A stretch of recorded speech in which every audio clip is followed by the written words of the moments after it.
Thank you, Rob. I think everybody's here, and just kind of real quickly, a couple highlights of the day. We're going to try to be efficient as we can with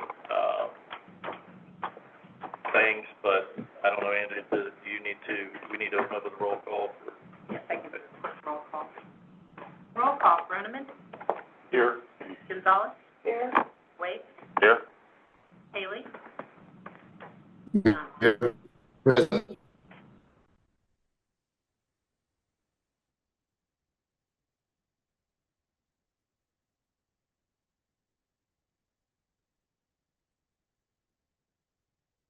With everybody's time as we can today. You should have all received the packets electronically, and then also hard copies. So you have those things to work through. Just kind of as always, the operations folks are going to be kind of in the front load of this thing because generally they need to get back to going to where they're at, and then we'll work through the folks that are in this location or just in general more administration type folks. So if you ops folks got to get up and wander out for a phone call or whatever, that's fine. But really, big thanks to Andrew and his team. We tried to do some things a little bit differently this year to sort of streamline the process and help us internally with some efficiencies, pare down the number of times you all had to interrupt your schedules and come in here and participate. Thanks. So, big thanks to Andrew and his team folks that made that happen. What we tried to do this year was go about the process a little bit backwards from where we used to go, and so Andrew's team had to do a lot of work on the front side to deliver out sort of here's your bucket of what's available for you this year instead of all the groups going through and building these things that we would have to then go back and say, hey, pare that down, get rid of that, we can't afford that. We tried to say, hey, here's your starting blocks, see how that fits your plan, and make sure that it was efficient for the groups, everybody, to get their information in as well. So we'll see some things different in this budget, but this budget is it's geared at focusing on those things that were important to us in our core values that we developed, but also making sure that we're operating our systems, maintaining our systems as safe and as efficient and as affordable as we can. All the compliance hoops that we have to jump through and everything we have to do. Andrew will explain a little bit later some of the new and exciting items that are in the budget. That there's a really nice community impact project in there. Should it get funded? It's probably the largest reason for the biggest piece of the increase of what's proposed. But I think when you look at outside of that, just in general, O&M is relatively flat. In fact, I think it's less than 1%, something like that. And then when we start talking about the capital numbers, I think we're up, but generally about 4% year over year. If you remember this year we were flat, held the same numbers we had in 2024, and so that makes it really difficult to take care of all of the systems we have to take care of and run the system the way we need to run, do the maintenance that we need to do to keep those things operating safely and efficiently for our community. So there's been some deferred maintenance over the last couple of years, in particular in the water treatment plant and some of the things that they're doing. So we'll see some upticks there, and Andrew will do a good job of getting through how we propose to fund those kinds of things. So we will, I think Mary has to leave for a little bit at some point, so feel free just to slip on out. We will need to take sort of a real lunch break at some point. When we get to a good stopping point, we'll need to recharge these mics and give everybody a chance to respond to emails, phone calls, that kind of thing. So we appreciate you being here. And again, we're a lot of hard work went into this from all the groups, and so, we'll kind of do what we've done is get through, the high level, more impactful projects with each of the divisions. And Andrew and his team will talk about some of the other strategies in a big project that we can do. Andrew? Yes, thanks, Jeremy. I think I'll stand up over here if that works, and that way I can see the screen. Rob, can you pull up my presentation, please? Yes, it should be. All right. Anyway, we can start. So really, the goal every year is the same. It's positive net income, positive cash flow, and funding capital projects, and really trying to maintain that cash balance and that debt coverage. And those are really the two pieces that the pieces we're really trying to solve. So really, as of 9/30, our debt coverage was about 2.80. That's where we sit. In the 2025 budget, we did forecast 2.48 times on the debt coverage piece. For the 2026 budget, we are forecasting 2.47. We are planning to maintain that debt coverage balance just about exactly where we planned it for 2025. So that's a good thing. One of the things that you'll see as we go through this is, yes, that's our forecast currently on the debt funding piece, but we are going to propose debt funding here in 2026. And so really what that's going to allow us to do is revisit the previous few cycles of debt funding that we did in 2014 and 2016, and really refinance that and actually pull out another $15+ million in net present value back to the system. I think it's also important to note that as part of the rate study process and all that we went through a few years ago, it was I guess we should have probably gone out for some debt last year. That just the decision was made to not do that, which kind of led us to some of those things I talked about earlier being put off for a few years. So that's exactly right. So when we went through that cost of service, the rate hearing several years back, that was in the cost of service rate hearing, really for a 24 or 25 year season. They didn't do it at that time for their own reasons, I think. But we do believe it's time. One, we got capital projects that you're going to see, and capital projects are really going to drive this budget. And it allows us to look forward on both the revenue side to say, how do we pay for these things, but also plan for the system instead of deferring some of these costs that we have probably deferred over the last few years. Andrew? Yes. So, sorry to interrupt so soon. Back to this, and I understand you all weren't involved in the decision not to do it, but we're refinancing debt now in what I would consider to be a more volatile market. Right? Is that what we're doing? So we do. We do plan on doing it in 2026. We do see about $15+ million in net present value by refunding those pieces. So there is value in refunding those. We do expect there's currently about a 49% chance that the Fed lowers rates again in this coming cycle. So there are a lot of moving pieces. I can't argue that. But it is more attractive today than it would have been, I'll say, a year ago. And so it does actually work well. And again, we do expect $15 million in net present value from that refunding opportunity. And then it also allows us to, one, fund the new projects that you're going to see come through the ops team.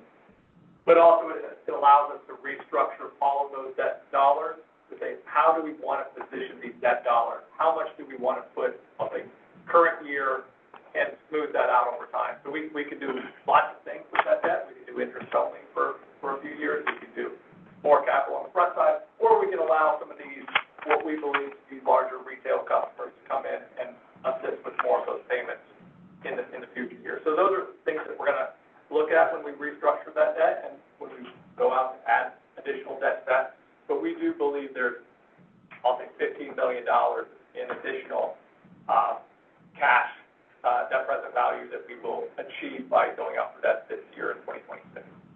Thank you. And again, I appreciate you stepping in, Rose. This is really your guys' day.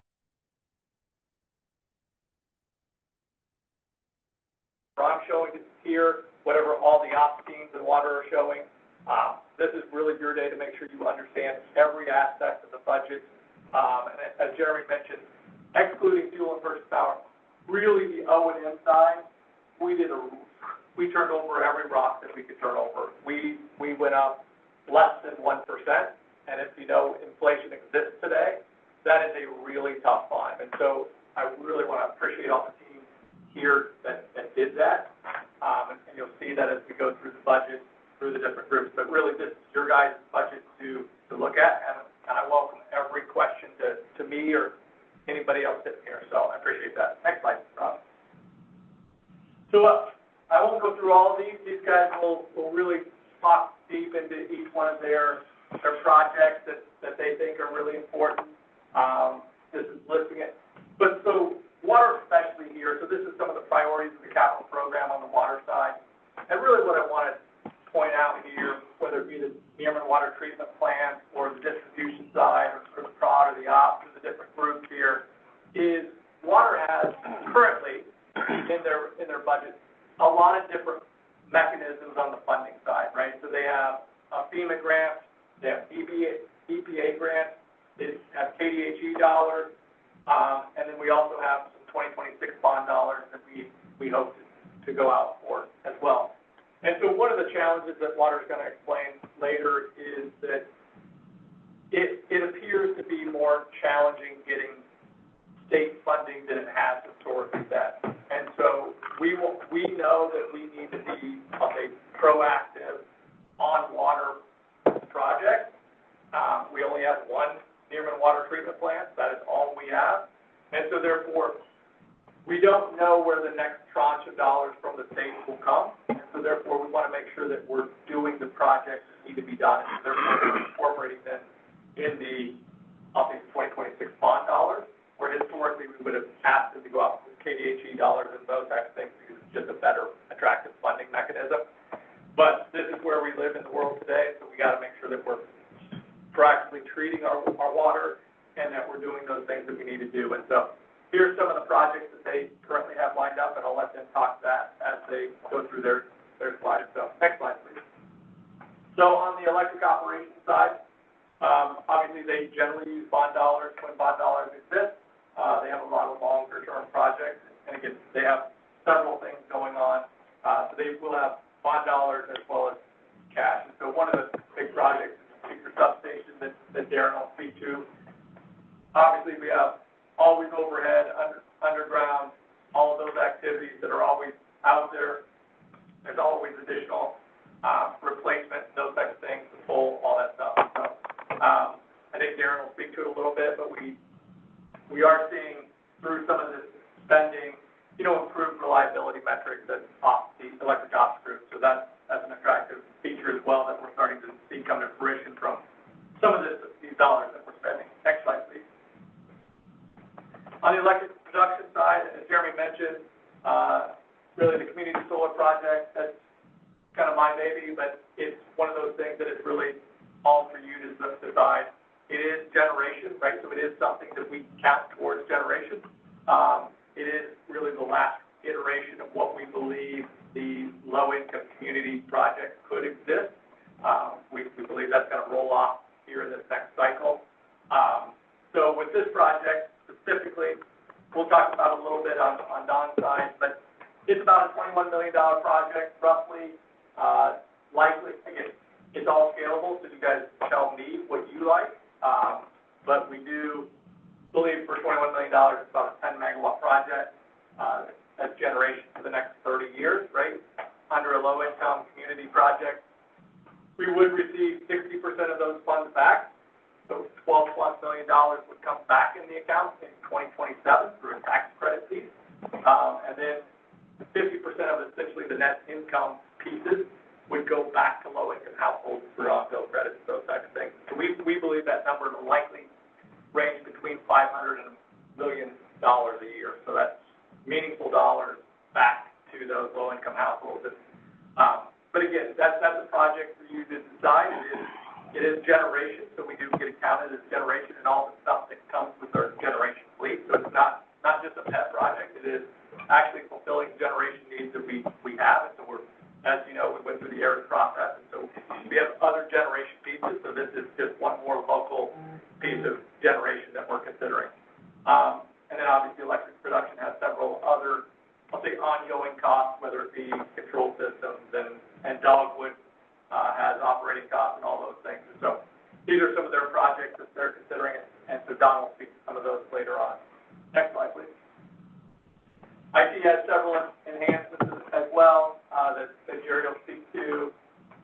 Obviously, it's a much smaller budget than the ops groups, but still meaningful, and I'll let him explain those as he goes through those projects. Jody and Abby's group, they have a lot of improvements at our various facilities that we need to continue to make to ensure the service center and that energy control and all those things are functioning the way they should function, and so I'll let that group speak to those. Next slide, please. So this is really, as we look at the funding by the different avenues, right, is so electric retail sales, they're really up about 1% in 2026, where we believe them to be. So kind of as Jeremy alluded to, we did change the process a little bit, and we hoped it would be easier, and I think in some ways it was, for hopefully most of the other groups. I'm not sure if it was for my group, but one of the things that we found as we were going through this exercise, and really because that's when the information is flowing, is we continue to get updated revenue forecasts. And so walking into the process, we believe the forecast was likely about 3% higher than 2025 levels.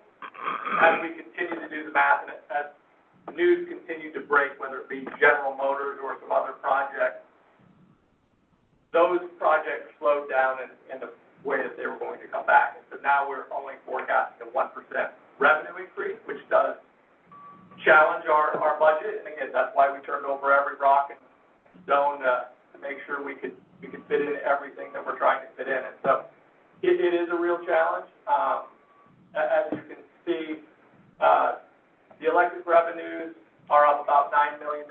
With that said, and so it does show a 4%, but only 1% is from retail sales. The other 3% is essentially driven by wholesale sales. So those are the, I'll say, electric production generating to the market.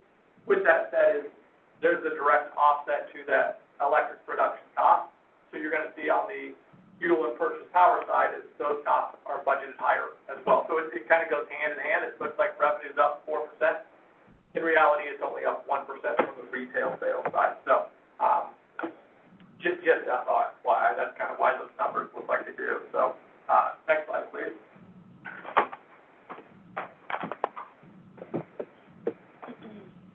Oh, sorry, go back.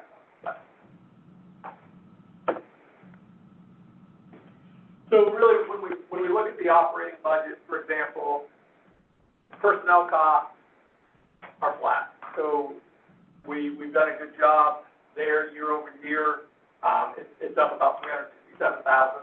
That's on a percentage basis. That's essentially flat.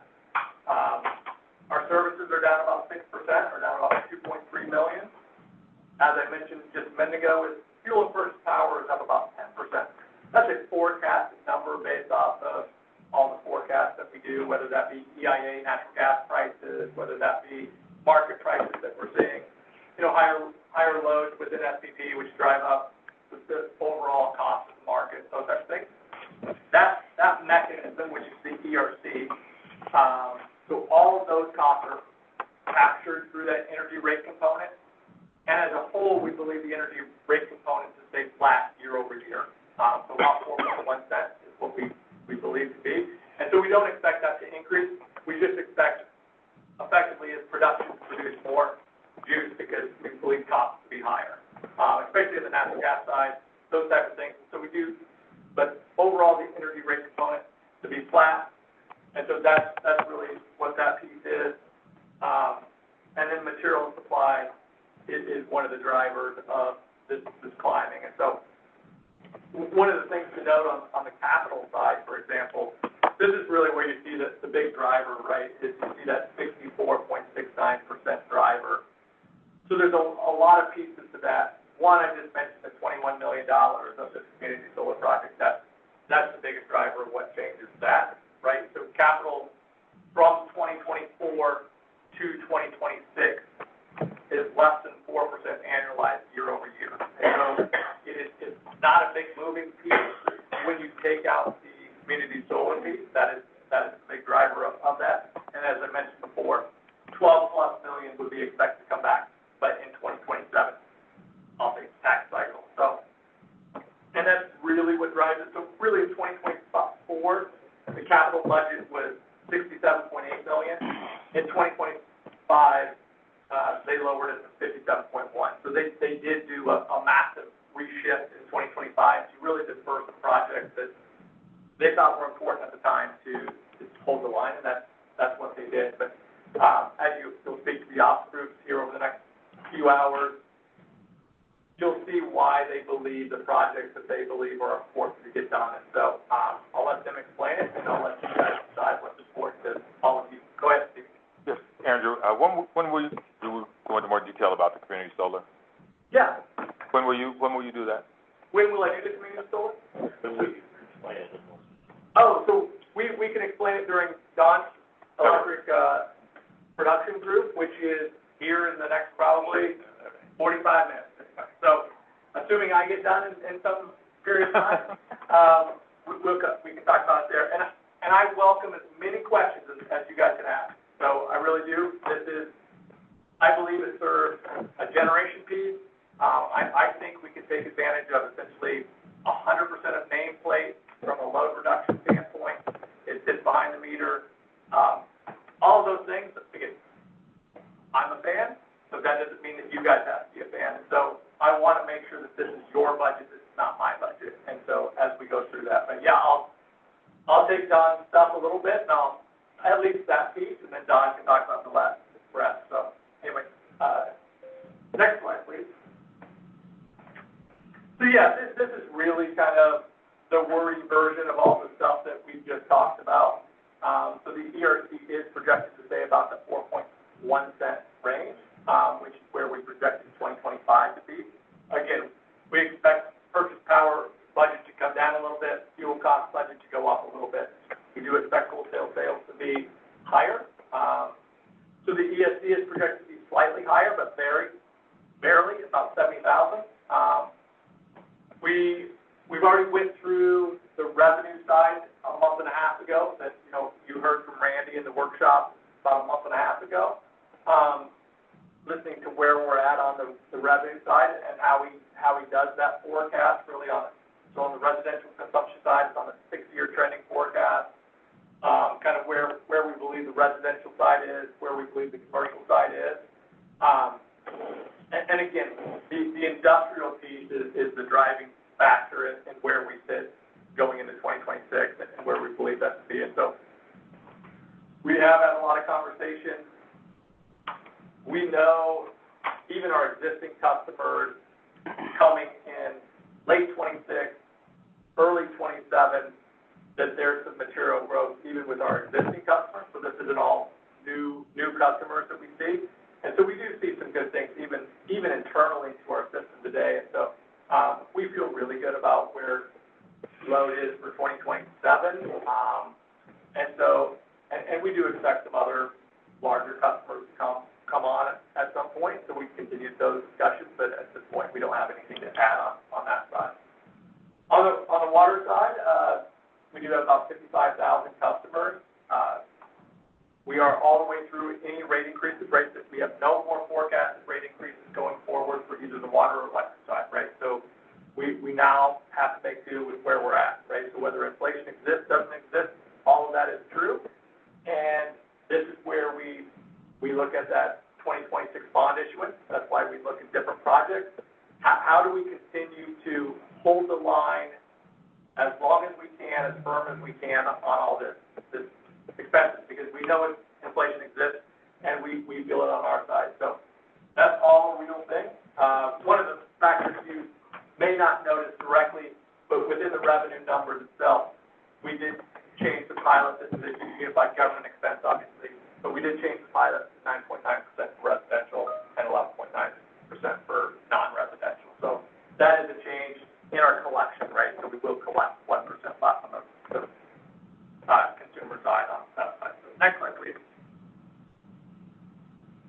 So as I mentioned previously, without going over it over and over, is the operating budget, really is up less than 1%.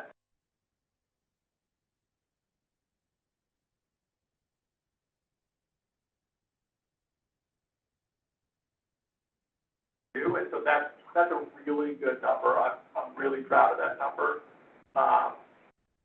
And so when you look across these different numbers, you're going to see some numbers like accounting doing a stellar job of their budget going down year over year, right? That's the accounting and finance group. They do an excellent job in that department, just FYI.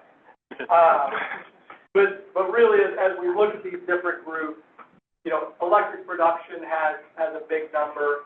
Again, this is primarily tied to this community solar project where we're throwing on $21 million of forecasted budget into that number. So some of it is really getting into the nuts and bolts of what's driving these various numbers on the sheet and really understanding the pros and the cons of each of these projects independently and making sure that we're comfortable with what those projects are, why we're doing them, and whether they add value to the system and the community. So, one thing I'll point out before we leave is you see electric supply is down 13%. A lot of that is driven by, there's twofold. I did mention electric production a little bit. Electric production is driven by both the community solar piece, but also higher fuel costs. So all the fuel costs sit in Don's budget, production side. All the purchase power costs sit in the electric supply or Jaren's budget. And so purchase power costs are going down, fuel costs are going up. And so in some ways, electric supply has a smaller budget because mostly of purchase power, and a lot of Don's or electric production is going up because of fuel. So that's kind of why you see those two numbers move significantly. And so we'll talk about that as we go through that, but it's really that fuel and purchase power that drives those two numbers predominantly outside of, again, the community solar piece and electric production side. So I'll let Water talk about water, and we'll go from there. Next slide, please. So obviously we have the current approved rates, no changes there. We did propose a total of 2 positions to be reduced. These aren't actual headcount positions that are currently filled seats. These are the allocated seats that we may fill at some point if, depending on how business goes and so forth. So we do have 543 seats there. Mentioned the pilot previously. Water is utilizing the KDHE loan on various things, but we do propose additional bond financing. Again, the operating costs primarily driven by higher fuel costs. Capital is primarily driven by large capital projects and really that solar project that we talked about before. Our debt service is roughly flat going into 2026 from 2025. Again, as we look at the 2026 bond issuance rate, we're going to decide how we want to structure that debt. That is a us function. So the market will allow us to do a lot of things with that debt in terms of the way we structure that debt. It does not have to be a straight 30-year mortgage that you may think of. It can be any avenue and any aspect that we decide to do. So we can look as well or as poor as we need it to look, depending on what we're trying to solve, right? And so, again, really the goal of debt is, one, to furlough the idea of rate increases, right? And then have those customers that utilize those long-term assets to pay for that long-term expense, right? Instead of putting all the expense up front on the current customer base, if these assets are 30, 40, 50-year assets, and how do we get those customers, whoever those customers may be, to pay for those upgrades that use that asset over time? And that's the same way it's been historically, right? We have debt on our books for years and years for various projects. So, next slide, please.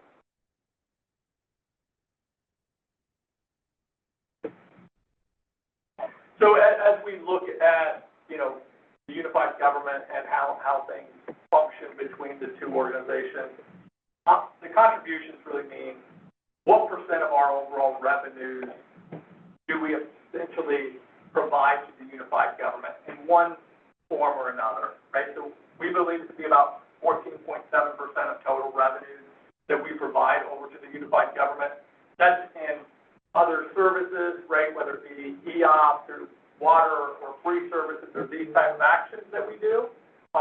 well as obviously the pilot and those services that we provide for a cash contribution to. And so, we do a lot of services for the unified government. I'll argue that today it's a great relationship that I see between the two organizations. I think that's improving every day. And so I look forward to, improving that relationship year over year and getting that better. But just understanding how best we can work together, right? As we look at these big projects over time, and no projects have to be more in sync than these large load customers have ever had to be, because we have a big piece in terms of serving that customer, and the unified government has a big piece in making sure it all fits together from a development side. Davey? Yeah, I see the reduced rate for the, Sunflower Hills. I don't see the reduced rate for the, Monarch facility. So, yes, so we don't list everything that I guess is on there, and that's a great point. And I'd say that's a moving target a little bit from where I sit, and so I don't know exactly where everything will land on the Monarch piece. So we've had a little bit of discussion with the unified government, just again, from my seat, just a little bit of discussion on what that looks like. But I think that dialogue is still ongoing with the city, and maybe Angela can speak more to it. But I think it's an evolving agreement, and so we'll see exactly where that. They are being billed today the full freight. That's if they're being billed the whole freight. I know the Monarchs are wanting to continue discussions on that, But they are being billed the full freight. Are they paying the full freight, or are they just being billed the full freight? They're paying their bills, as far as I know, because, That's right. a couple of months ago, I went to a meeting with their ownership and UG Facilities Group, and they were trying to come up with ideas of how to reduce their, Again, their burden? burdens, right? I mean, really, the only thing they can do is shut it down during the winter. I mean, because during the winter, they have the same demand fee that, they've told us at any given point they need this much power. So we and all the people have to do all the things to have that ready for them. Now, the only thing they can do is completely shut it off. Well, they're kind of a renter, right? And EUG owns the facility. Well, there's a whole lot of risks associated with just shutting it down through the winter. I mean, there's water lines and fire alarms and all the things. So that's for them to figure out. But today they're being billed and paying full freight. Thank you. Somebody's paying full. We are getting paid full freight. Next slide, please, Rob. So again, just a couple of notable changes. Again, the O&M budget shows 4.6% increase, $11.1 million. Again, the bulk of that is tied to the fuel piece, right? The fuel piece is $9+ million of that 4.6%. So excluding fuel and purchase power, and again, fuel and purchase power will be whatever it will be based on what the market conditions exist, but less than 1%. Overall O&M budget, excluding that. So again, we went through these numbers earlier, but all a pretty good story. There's fuel purchase power collectively up $9 million. Fuel's up more, purchase power's down. But anyway, next slide, please. A little fuzzy or drinking this morning. But one of the things that's really supposed to show here is the capital spending year over year has been less than 4% since 2024. This is really where the dollars are getting spent. As you can see, electric ops has some 2026 bond dollars and then some cash dollars, electric production. Really the bulk of that 21.9, not 100%, but the bulk of that is that.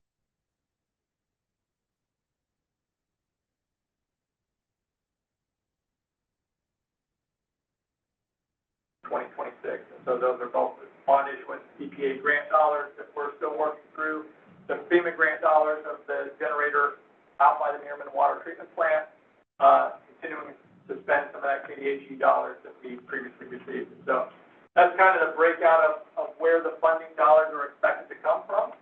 Assume that you guys are all in agreement on what that looks like, but that's where we're looking at. Next slide, please. So this is really just the capital history, so just a graphical representation, not showing anything in particular. So as you see that we are forecasting higher capital dollars in 2026, it's predominantly due to the community solar project. But you can kind of see that trend over the last decade on where those capital dollars are. And we have trended down a ways, and we want to make sure, as Jeremy mentioned before, is that we really live our strategic plan, and that's really why we developed that strategic plan. And that's why one of the things that you've seen a little bit that you're going to see going forward is we're really trying to prioritize these dollars to go to areas that we believe add value. So we're kind of essentially sucking out dollars out of the administrative functions, and we're pushing more of those to operational type of functions where we think reliability and all the other services really exist. And so we've really continued to pull back at the admin function and really push dollars out to the operations function. So we think that's important, but this is just really a trend line of what we've seen over the capital over the last decade. Next slide, please. This is the number of filled positions currently as of September 30. You can see we did about 519 positions filled, related to 521 positions last year. And so we're probably somewhere near equilibrium, I think, depending on what functions occur and how those things exist. But we continue to press on that number to make sure that, one, that we're filling positions effectively and efficiently, and that we're doing a good job there. And so we'll continue to push on that. But we've done a good job. The organization has done a good job over the years, continuing to push on those numbers. And so that's what our filled position looks like. Next slide. So this, again, there's nothing meaningful here outside of showing what our electric outstanding debt looks like today. You can see kind of 26 through 28, relatively flat, 29, 20, 30, bounce a little bit, and then it starts this downward trend. And so a lot of that piece there, you're going to see that we're going to reposition it. And this is where we can have some dialogue with the board early next year to talk through what does the different things mean, assuming we go out for 2026 bond issuance. What does it mean? How do we want to structure it? What do we think is the most effective means of structuring it? And so you guys can have your input on what that looks like. And so me, Randy, the team will all be out there to discuss the importance of how we structure things and why we structure things a certain way. And again, there's no necessarily right answer, but it's really making sure that we position the organization. This is one of those things that we could really position the organization for a long time on this debt issuance and the net present value savings that we see going forward in 2026. Next slide, please.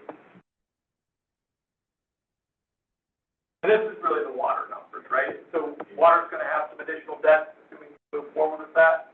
And how best do we do that?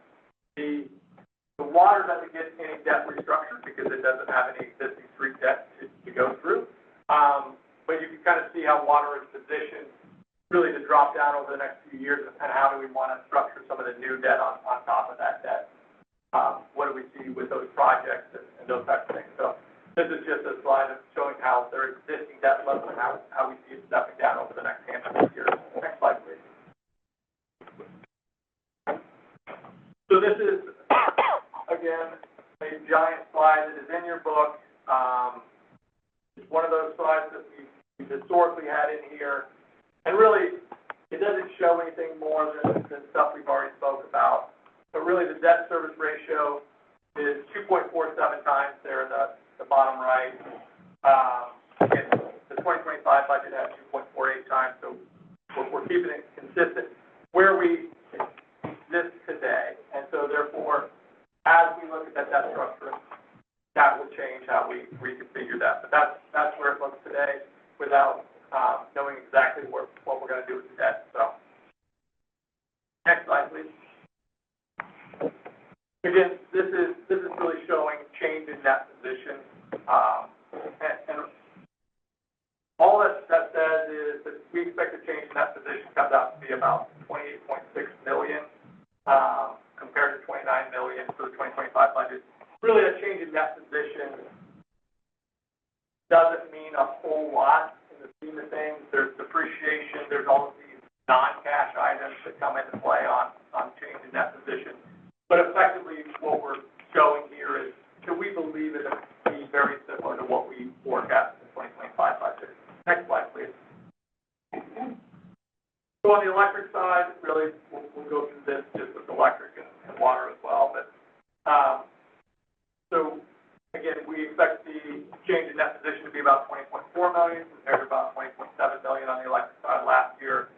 And so, really, the electric operating revenues are up a little bit, again, generally tied to wholesale sales, but largely, essentially, the change in net position will stay relatively stable year over year.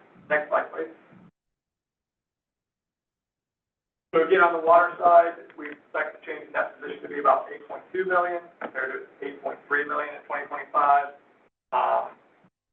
Water operating revenues are expected to be about $59.4 million compared to about $59.2 million in 2025. And so, roughly everything staying very, very stable on both the electric and water side. Next slide, please. You've seen this chart many times. This is the historical days of cash on hand. This is where we sit as of September 30th. We are not at our goal, but with that said, we do expect that number to trend down over the next handful of months as we go into the winter season.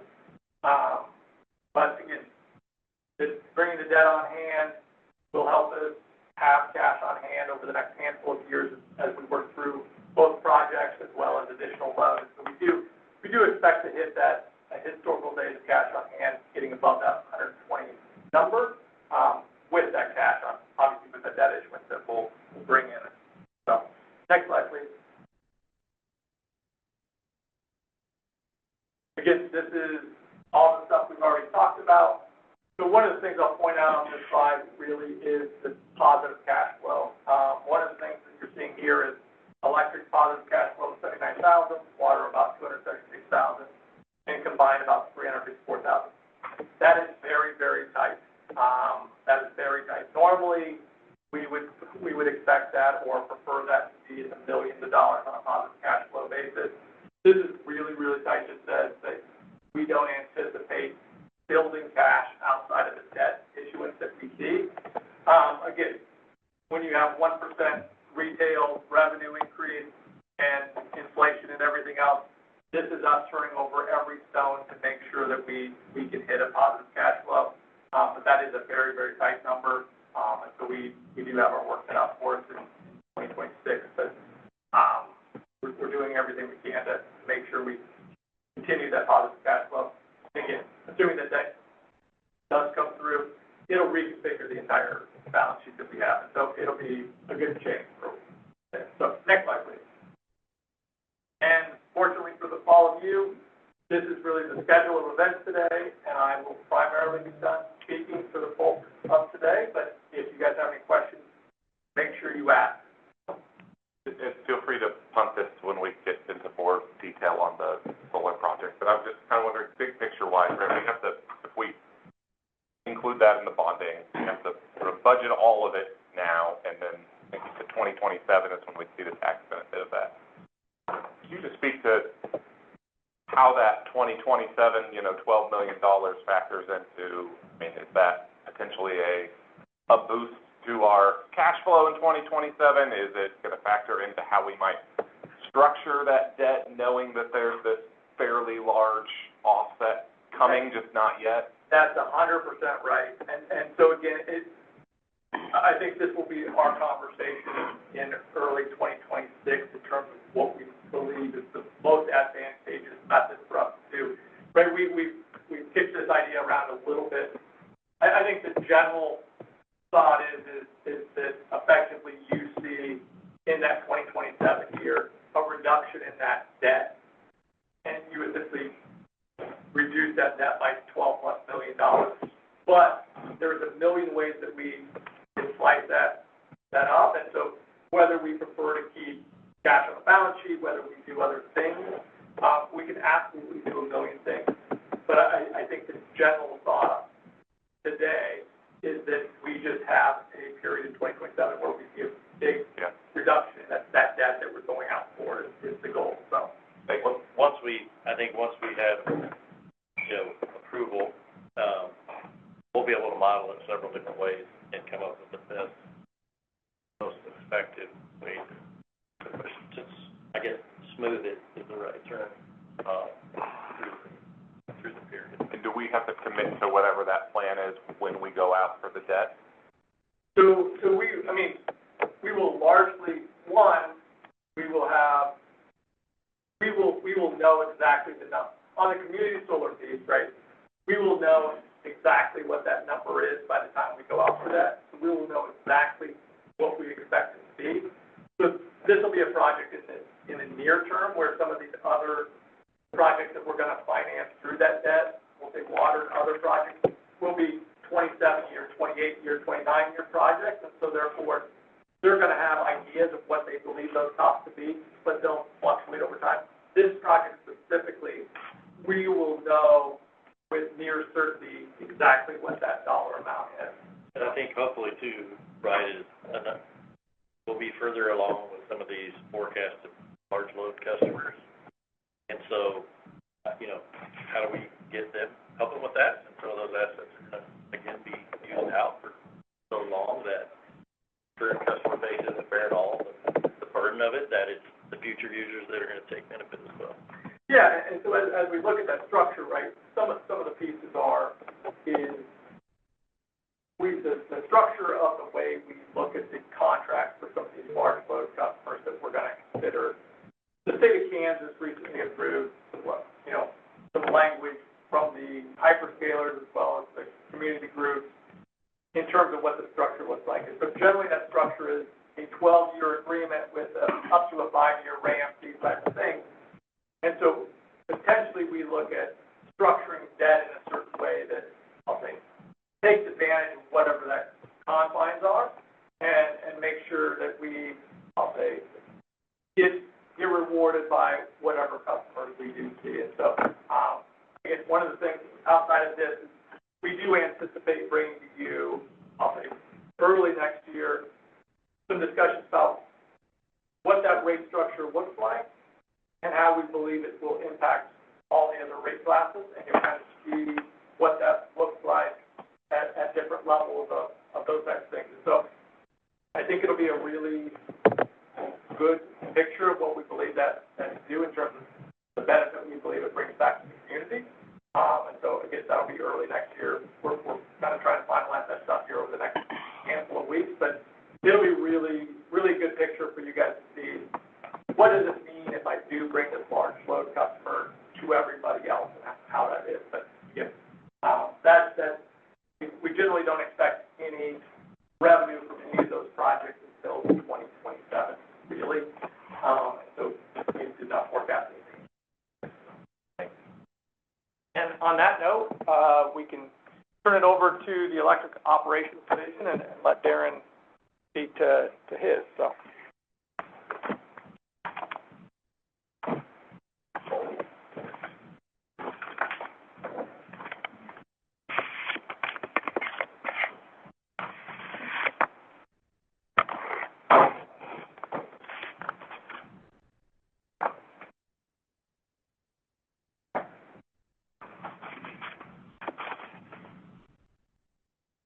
Good morning, everybody. Good morning. Darren Pugh, Executive Director of Electric Operations. Can I drive up here up? No, I'm ready to set up back. First thing are our goals, and objectives. I don't want to read through everything. You'll have that in front of you, but I just want to highlight a few important ones. Jeremy talked about our strategic plan. For us, that means providing safe and reliable electric service to our customers, and achieving our reliability metrics that are consistently above average compared to utilities is what we're trying to do.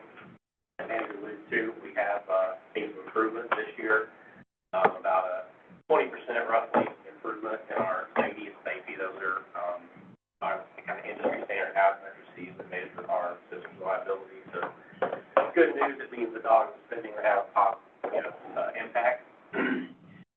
We continue to focus on employee safety and improving that. We've also hit some good milestones this year in terms of days between, without a lost time accident or injury. So keep that going, keep working on that, keep improving that. And then really just support our customers. They request electric service, upgrade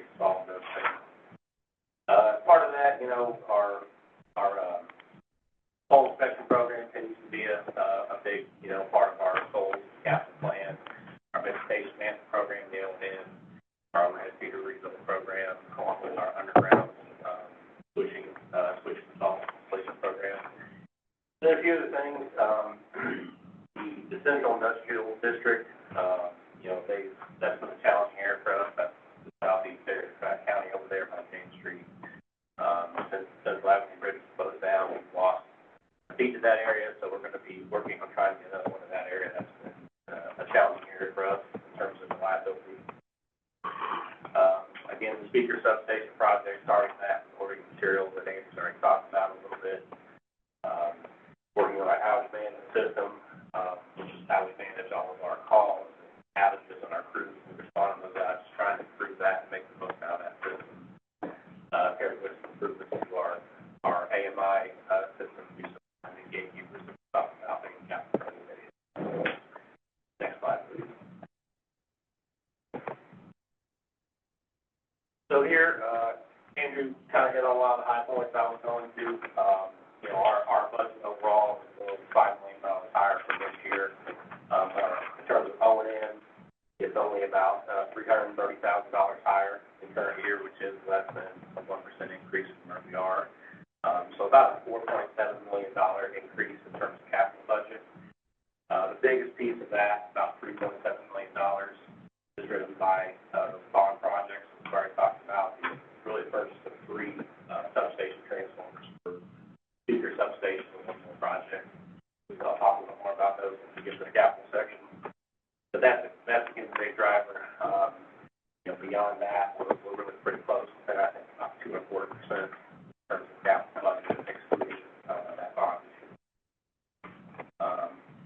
So just looking at kind of the breakdown, our spending on distribution, that's the bulk of our spending, is up from this year. That kind of varies just by some O&M, vegetation management primarily, and then our capital spending. There is an uptick in our electric meters and services. That's really driven by the gatekeeper replacement project, which the gatekeepers are what collect all of our AMI, our smart meter data for billing, our outage management system, anything else we do with that. So we are starting a project to upgrade those next year to leverage that system more and get some improvements and efficiencies from what we're doing there. So that's really the reason there. A little bit of personnel shifting between our electric operations planning group, electrical engineering, that we'll talk about the staffing section, but those are just small changes there. And then really primarily, obviously, a big jump in our substation budget, again, by speaker substation and bond projects that we're driving. Next slide, please. So again, our staffing is the same. We are transferring one position from planning to electrical engineering. We have sort of a project manager type position in our planning group that we have not utilized, and we're going to move that to our distribution engineering group to hire another engineer.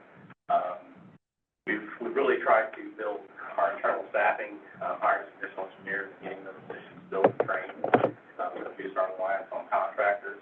We'll see that where some of our engineering services costs have put down. It also helps us keep our capital budget down by doing a lot of engineering in-house. But that's the reason for that, transfer of positions to get them some more help over there. We think that's a bigger value add than the project manager at this point. Darren, is that an apples to apples? Surely it's not between a project manager and an engineer. I would say it depends. I mean, it would be a savings for now. We're looking to hire sort of the junior engineer, fresh grad, who's actually already extended an offer to someone who graduated in May, as a matter of fact. With experience. I'm sure from K-State. Were they in our intern program? Got some problems, so we'll see. Oh, excellent. Even better. Were they in our intern program? No? They were not. Those individuals unfortunately had already accepted the job offer. As part of it, they worked at a different internship, so most of them kind of graduating, and they gave them an offer as they finished their internship. So that's something that we've talked about as being much more proactive with our offers. Well, I saw one that was in our intern program who agreed to move on to Black and Beach. So. Yeah. So unfortunately, train them and then Yeah, unfortunately, they handed him a job offer. I think not even halfway through the internship, both of those guys, and they accepted. So we did go. HR did go down to the career fair and get some great resumes. And we got someone who's a really good advocate.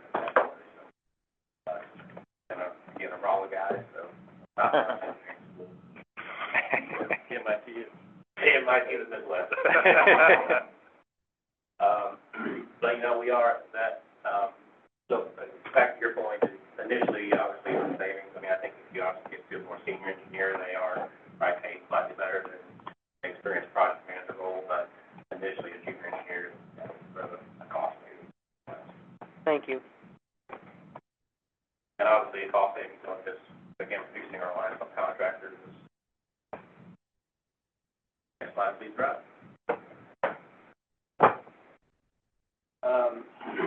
Just a couple things, excuse me, to highlight here. Our tree trimming services are down for next year. That's not, because we're necessarily doing less trimming, it's just, you know, our cycle is different. The costs are not even from year to year. We trim everything on a 3-year cycle for the thing that's circuit through, so that cost goes up or down depending on, you know, what cycle we are. So we're still doing the same trimming we always have. It's just in a little bit lighter trimming area of our cycle. And then, again, you see our engineering services, again, we reduced that number quite a bit, for 2025, and then also reduced by another $100,000 this year, again, just really building our engineering staff, trying to use any engineering contractor consultants as well as we possibly can to keep those costs down. You know, our computer software costs are up a little bit, our travel training budget is up a little bit, they kind of train our new staff. Moving on down, our clothing and uniforms budget, you know, that was a new big add to our administrative budget last year, because we rolled out the FR clothing program. Those costs are going down after the initial rollout. We probably expect those to increase a little bit now. So kind of outfit everybody with sort of a maintenance level of that clothing. So those costs are down a little bit, and that's been a great program for us. A big jump in our transmission budget, and that's really because we moved a project for some transmission capital project. You know, we were going out doing big rebuilds on some of our older transmission infrastructure, rebuilding whole sections that we felt was more of a capital project. We've got a lot of that done, so now we've shifted really just to more maintenance. We've moved that budget really just from capital that went in, sort of a net zero, but just moving that money over, so still really is more of a maintenance function now, as opposed to capital project. And then distribution part of the supply costs are up, you know, we get escalation, you know, we can bump up against Brad, all of our maintenance needs for really everything we do on the distribution side, everything material. Next slide, please, Rob. And then, one new add to NERC reliability compliance budget. That was something we have really gotten away from. We used to do a lot with against consultants there, do most of that now. That's really for very specific transmission line inspection work that we need to do as part of the facility rating requirement. So that's sort of probably something we'll continue moving forward, but it's really for some third-party inspections of our lines, like we would do with drones or something similar like we did in the past. What all I had on that, our going in there is fairly flat. I do show kind of a sharp jump there in 23. I look back, our budget was actually very similar. I think going back through those years, that I think primarily we're just trying to spread the spending because of you know, all the slowdowns in COVID and our customers. Our budget has really been pretty flat. Those kind of reflect actual values and not budget values. So that is, I think, the reason for the kind of sharp increase from 23 to 24. And beyond that, as Andrew said, we're fairly steady there. Next slide, please.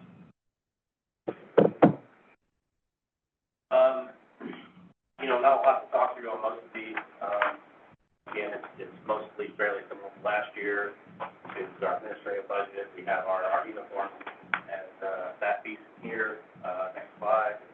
If you have any questions, please stop me. But again, most of the stuff is the same. Our planning group, you know, we have that staff transfer. If you only change that cost in this group to the electrical engineering group for the last year. Next slide. 2100. Really, you know, our transmission distribution, the bulk of our budget. All of our tree trimming obviously is in here.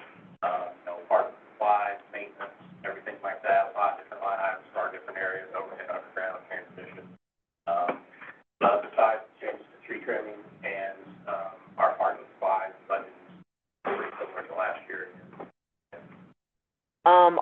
on the tree trimming services, it says it's for tree trimming contracts. Is that with one subcontractor, or is it with multiple?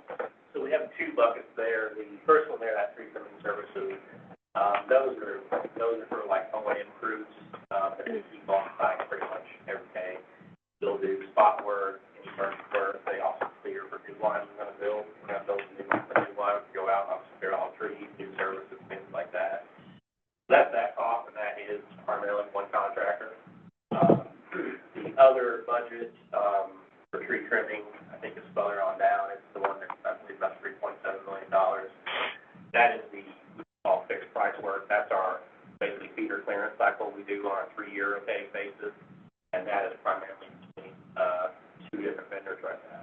To competitively bid that at the start of the cycle, we bid it by individual circuit, and they give us a price, and we award whoever's most cost effective, and break it down that way. But it's primarily between two. We have had some other vendors come in, but we're kind of down to two to be the most effective and cost efficient. Splitting that one.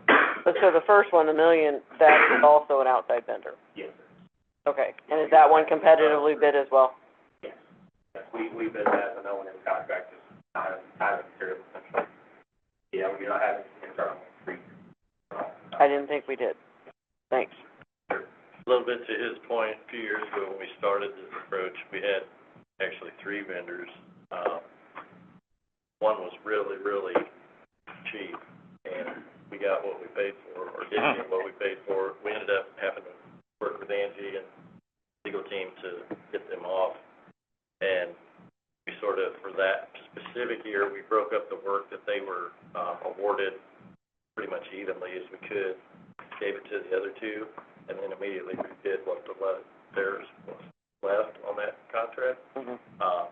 And the last, actually that bid and the last several bids, we only did really the same 2.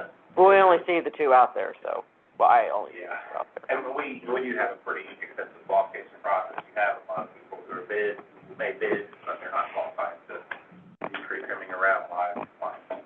So they're just. Thank you. Sure. A question on this budget section, guys, moving on. Next slide.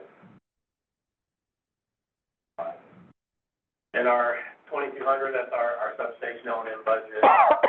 Again, pretty similar to last year. We have had, some increase in software costs in this area. We've been a driver for some of those. About the only thing different from current year. Next slide. Next slide, please. And then our 2200 budget, that's really our radio technicians maintain the radio system that not only we use, but the UG. And this budget is pretty well unchanged from current year. Next slide. Okay, Darren, I keep seeing life insurance. Life insurance, I keep seeing it, is it for different groups? Yeah, those are part of the, employee benefits. Right. Everyone, all the employee laborers charge out of their own areas.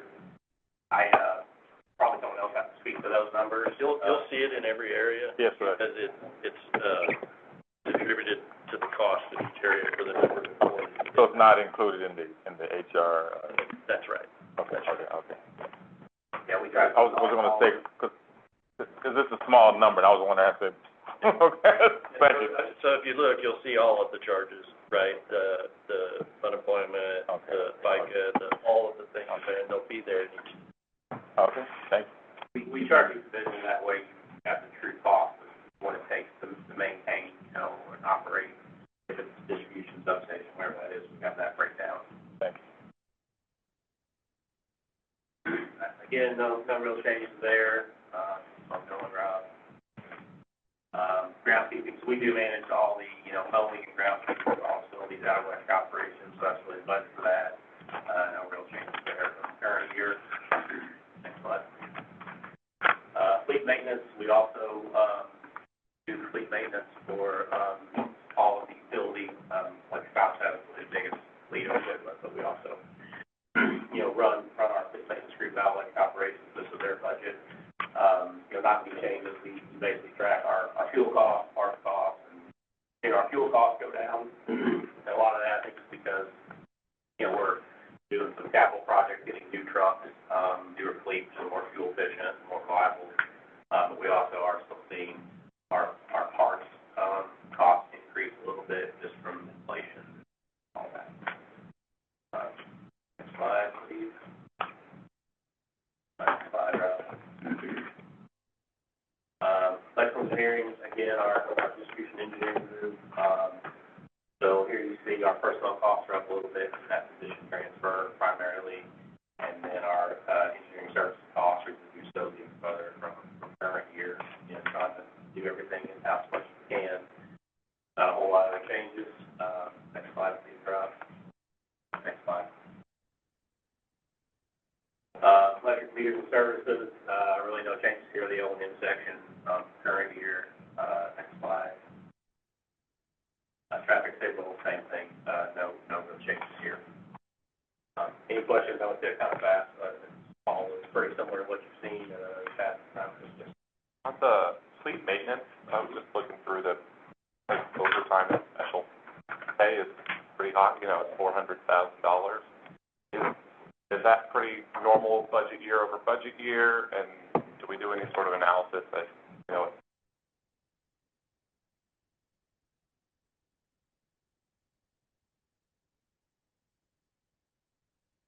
sweet spot of not having too many folks on the payroll versus offsetting some of the overtime costs?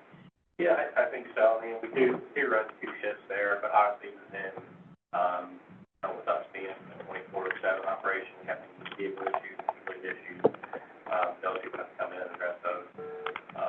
But, you know, I think part of the reason that cost gets so high is the age of our fleet. You know, we've deferred a lot of capital investment, in particular with our vehicle fleet, and so we have a very high average age of equipment, and therefore, a lot of breakdown issues. Our availability is getting better. We are getting trucks and equipment.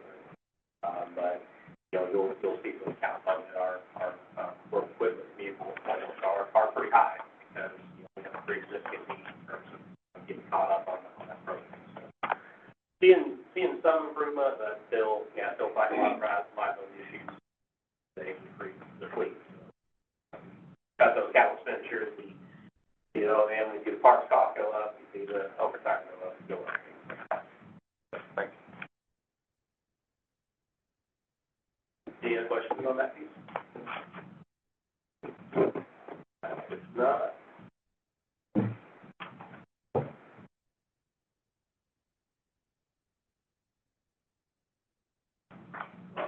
next slide, please, right? So, this is obviously our capital budget section. You know, a lot of these projects are similar projects again, you know, there are automobiles and work equipment, you know, that's all the people guys use. So you see we are, that's definitely in that, we talked about the age of the fleet. Our overhead figures rebuild program is ongoing. The newer initiative we've done, you know, to pair kind of with our home inspection project that I've talked extensively about. That obviously things give the expense for us, just the amount of aging poles and infrastructure in place. So a lot of similar projects here, kind of this section. I don't know if there's any questions. You guys have also seen our project request forms and kind of detail anything you want to ask about on that. Obviously down in the substation section, speaker substation. So again, that's one of the bond projects, a big capital outlay. Let's talk a little bit about that. The existing substation is very old. We've had a lot of equipment liability issues over the time that I've been kind of fought against. Transformers themselves are 51 years old and 52 years old at that location, so we've certainly got our life out of it.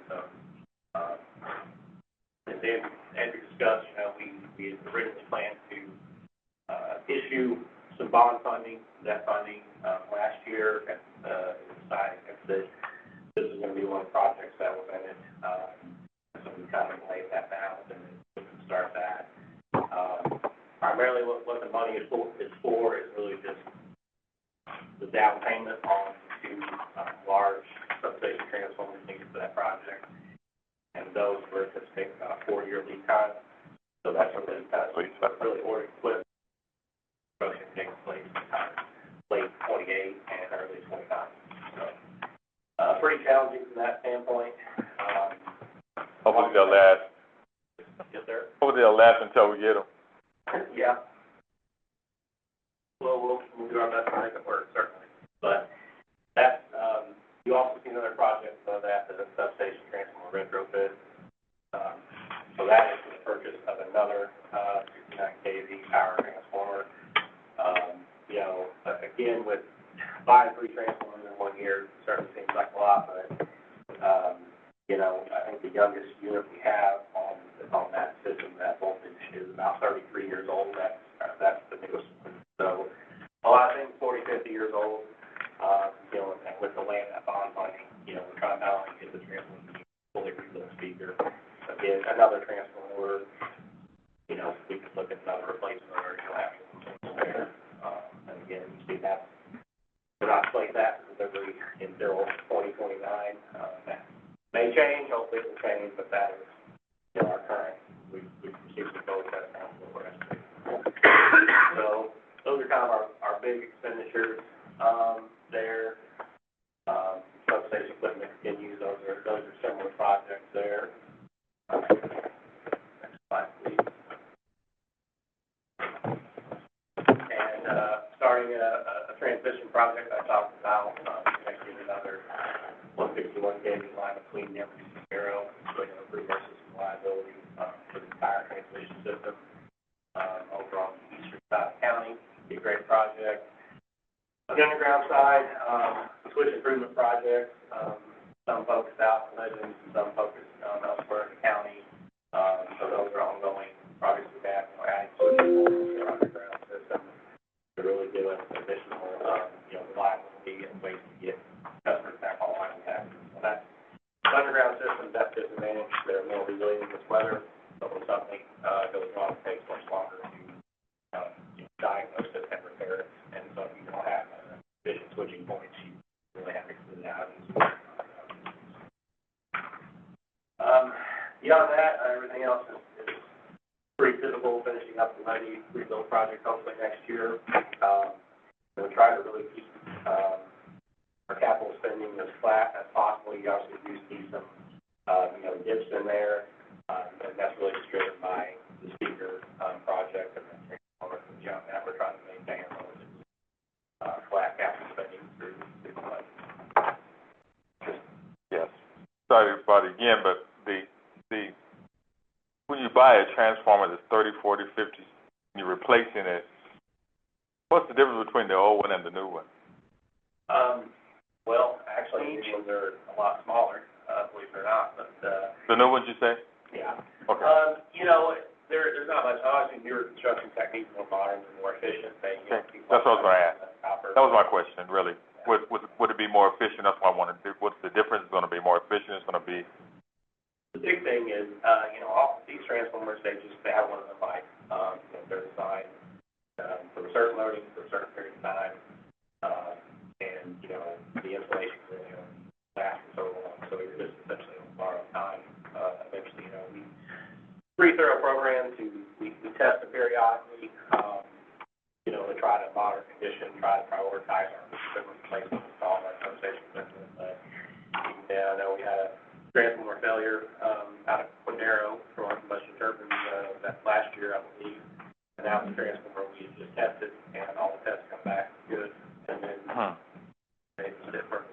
Right? So, even doing as best as you can, obviously, you try to, you know, monitor things, plan for it, but obviously, we're taking things 4 years out, we're really trying to get something on order, so we're not, obviously, caught, you know, kind of in a hard place with not, you know, not having to put there in years. Thank you, sir. Anything else? All right. Thank you.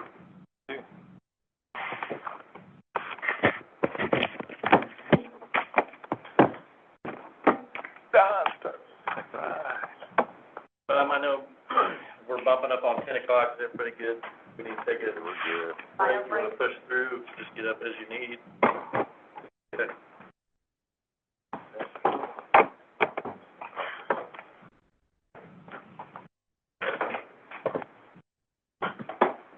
What did we decide, Jeff? Did we take a break? No.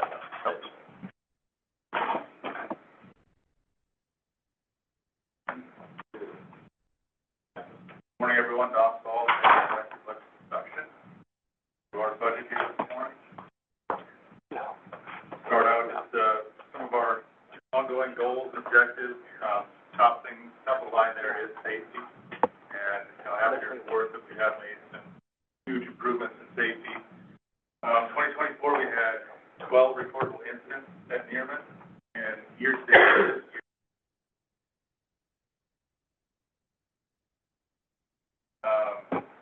change the mindset of a lot of the folks out there. Everybody is getting on board, working, doing their jobs and their tasks more, with safety more top of mind.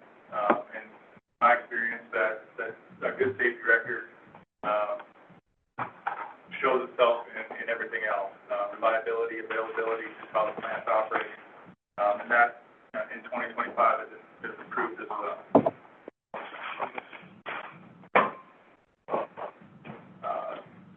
Down there lower, that just lists all the capital projects, and I'll go through those later, when we have numbers beside them. But those are all our capital improvement projects for electric production.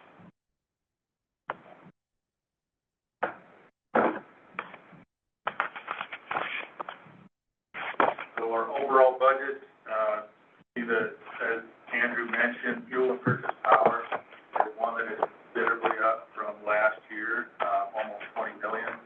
But that is just based on fuel prices and then power prices as well. Power prices dictating how much we're forecasting the units to run. If we're running the unit, we're going to be running it when it is profitable. So that increase in fuel will show itself in a decrease in purchase power. So that's it's an increase shown here, but it's a good thing. Running the plant more also, from my vantage point, helps with morale, helps with the crews coming to work every day. It's easier to keep people motivated and wanting to be there when the plant's running. So I see it as a good thing. Other item that's way up is, as mentioned, the community solar, so that our capital budget is up compared to last year's budget by over $20 million.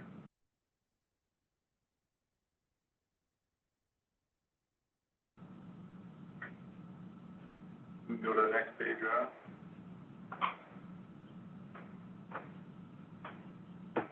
Just slight changes in staffing. We had a supervisor retire, and we're not going to replace that position as a supervisor. We're going to make it an engineer or a project manager for our project.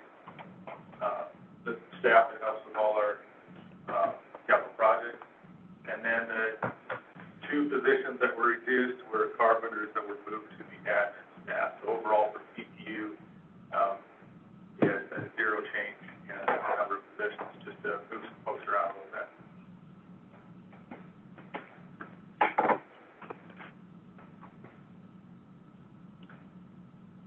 The next few slides are showing 2025 approved budget compared to 2026 approved.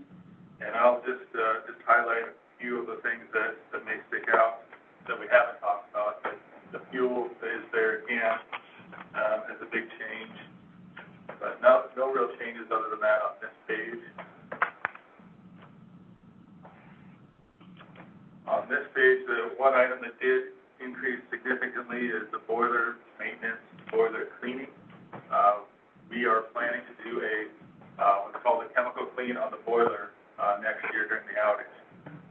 Done about every 10 years is what's recommended, and so we'll actually pump chemicals. The contract will come up and do this, but they'll pump chemicals into the boiler, into all the tubes, remove some scaling, anything that's built up on the tubes, helps maintain the integrity of the boiler. So all those chemicals, and then the services provided to do the cleaning, and then disposal of what comes out of the boiler is what costs a lot as well, and that Hey, Don, when's the last time that was done? About 10 years ago, a little over 10 years. You said it's supposed to be. Yeah, I think 2014. Thank you. And it was mentioned in the generator assessment as well for the last year. No, it doesn't look like it's changed much, but the turbine maintenance there, throw turbine maintenance, together with all the units. So what was done this year was done on CT4, a little over $4 million. Next year we'll be going into Nearman, into the steam turbine and doing a valve outage. So we'll be, going through about a 3-year cycle on that item. So it is, that money's going a different place, and it is increased somewhat.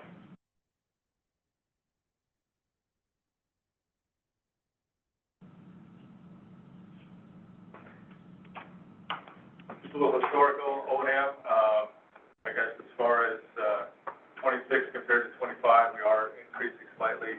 We do expect, some of these maintenance items to cost more just due to inflation. And then, we are having that, since we're having the valve outage on the steam turbine, that'll give us an opportunity to have more time, and we'll tackle some items that we would normally on a shorter outage. That will allow us to have a shorter outage on the steam turbine next year. So that little fluctuation in O&M that's got a, power plant is very common.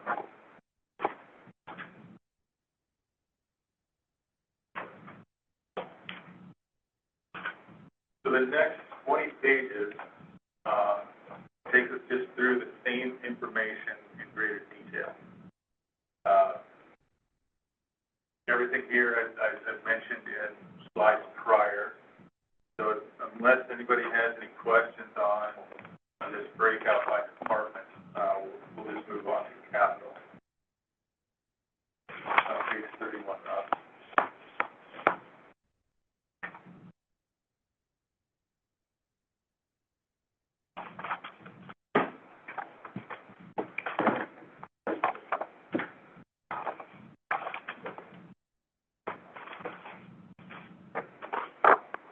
So for capital, this is showing our 5-year forecast for capital. I'll just go through what we have proposed for 2026. First item for 2026 shown as the CT4 control system upgrade. That is the main computer system that operates the turbine. The one that is currently operating is original to the unit. It's 20 years old. Control systems, vendors stop supporting them. So if a lot of these parts, if we have to have something fail, we could not just go to General Electric and get a new part. It would no longer support it. So we got our life out of this one, and we plan to upgrade the system next year. We're doing a similar upgrade on CT2 and 3 this year. Next item there is primary and secondary nozzles. This will help us in our upcoming outages, both planned or unplanned, to have the parts in the warehouse, the long lead time items that are beneficial to have on site. Next item is the DCS Evergreen upgrade. Control system on Nearman is the Emerson Ovation product, and Evergreen is just their, what they term their upgrade. This is a routine, about every 5 years. We'll go through and upgrade. We won't change the complete system like we are on CT4, but we'll upgrade several items to just keep our system up to snuff and running reliably. Next item is an MCC load center replace. We have been consistently through the years going to on our plan for several years, going through and replacing motor control centers is what MCC stands for. So these are the breakers that operate all our pumps and fans and motors, and several of these are original, so they're over 40 years old, and we're going through it and replacing those. APC air supply blowers, those are a piece of equipment that we've had trouble with, from my understanding, basically from the conception of the APC, and we plan to go through better system, a more reliable blower. Next is the CDS reactor structure liner. That's part of the scrubber that sees, coal exhaust, lime, very corrosive environment. So we, on occasion, go in and replace the liners as they wear out. The AQC transformer to 5 kV bus tie, that's a reliability item that will allow us to utilize. We have several auxiliary transformers at Pizza Plant. They all feed different pieces of equipment. This will allow us to tie 2 of them together, so if we had a failure, we could swap over to operating on one instead of both. So this is just a reliability item that will help us improve the air. Control valve replacements, that's just an item we have every year. We go through it and different valves each year, but we have a program we go through it and replace valves as they wear out. Hydrogen dryer is a piece of equipment that our generator is hydrogen cooled, so it is environment inside the generator is about 98% hydrogen, and keeping the moisture out of that is important to protect the generator. So on any one of those. Relay upgrades, these are again replacing original relays in most cases to state-of-the-art new equipment. The bus duct upgrade, that is a bus duct inside the plant that is original again, and we've gone through repairs and replacing different components on that. Next item is the spare GSU transformer, and if you look at that line item, you see that's spread out over 4 years, and it totals $6 million. So this is an item that obviously we've operated without a spare GSU for many years. As Darren spoke, we have a GSU sale at Madero. It was last year. We had a spare, just happened to have a spare transformer on the same site. We were able to utilize an old transformer off the steam plant, and we got that unit back up and running. But even in that case, as an example, we had a spare transformer. It took us 6 months to get that replaced. It moved over and hooked up and running again.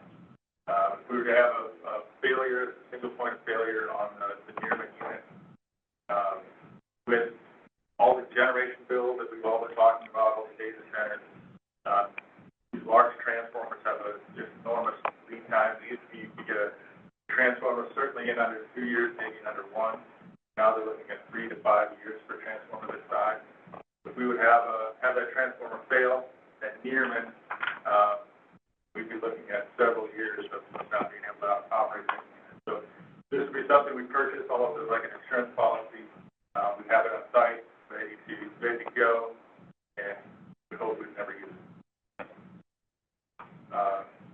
Just another point too, for base load units, in my experience, it's very common for a plant to have a spare transformer. Dogwood, they're currently looking at getting a spare transformer. The way their unit is set up, or our unit is set up, it has 3 separate transformers for that plant, and they're looking to purchase one that could replace any of the 3 if they were to fail. So just to say that this is a common thing to have at a power plant, especially waste load. Next item is the plow feeder upgrades. Plow feeders are what takes the coal from where the train dumps it, gets it pushed onto a conveyor to get out to the pile. Again, sound like a broken record, but that's the original equipment again that we'll be upgrading. Natural gas exciters, that is again a multi-year project. First part of it next year would be just to do a study on it and look at how get a better cost on what it would take to convert Nearman to be able to start up with natural gas. So we talked about natural gas conversion, and that operating the unit on natural gas, that is not it. This is simply using natural gas as the fuel to start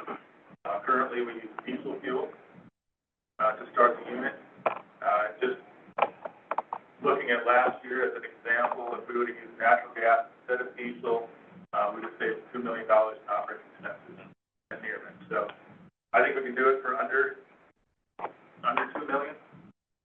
So it'd be a project that would pay off very quickly. So Don, Yes. so, 2026, the $200,000 is to study this issue. Yes. And then 2027, there's $1 million slated for what? That would be for the To actually implement it? Actually, yes, But we don't know if we can implement it yet, true. right? Yes, but I do want to lay it out there, that, we're going to spend this money to study it. If this is something we don't want to pursue, then we should not even. Surely this has been studied before at other power plants. So this, most coal-fired power plants start off with natural gas. That's right. So we're the oddball. It's not uncommon. Not entirely uncommon, but, So, I mean, do you know, as you sit here today, I mean, you have a lot of experience in this, has it ever been, we ever been able to convert one in another place before? I've done it, yeah. You've done it? Yeah. Okay. So, okay. Yeah, it's just a matter of, every boiler's different, what would the igniters look like, how much would it take to get the natural gas pipeline? The natural gas is right there at CT4, but it is a few hundred yards. I think it's highly unlikely that it would come back and say they can't do it. The study would be more to say, this is what you all encompassing need to do. There'll be, different things of having natural gas inside a building that we'll have to make sure, as far as the safety aspect, that we, are doing the right things, have natural gas detectors. Because the gas at Nearman doesn't have the scent that it does at your house. You can't smell it. So there'll be things that we'll need to do safety-wise to make sure that we have all our bases covered so it's good safety. Okay. And so, we're gonna spend, Is there a marketplace $1.7 million. out there somewhere where all these coal plants that are decommissioned, where they have transformers that maybe they bought in the last 5 or 10 years that might be up for sale? Is there a place out there where you can go, or? Sort of like gray market type transformers. I don't know of a place specifically, but, There's a couple vendors, in fact, if you remember when we had the fire at Condero, that big transformer, we bought a refurbished unit, from a company in either or North Texas. I was just thinking, if the lead time is 4 or 5 years, if you could find one that's already, that's in a decommissioned plant somewhere. They do, they take them, they refurbish them, and then sell them back into the market. The cost of materials today and scrap, not a whole lot of savings, I'm not sure if Darren can get into it, but, we paid a significant amount of money for the one at Condero, and part of the reason is it's just sitting there ready, and if you want it, you gotta line up the shipping and all the things, but there are companies that do it. It's just what age of the thing's sitting there, and you wanna make that type of investment in something that old that you may have to go back through again at some point.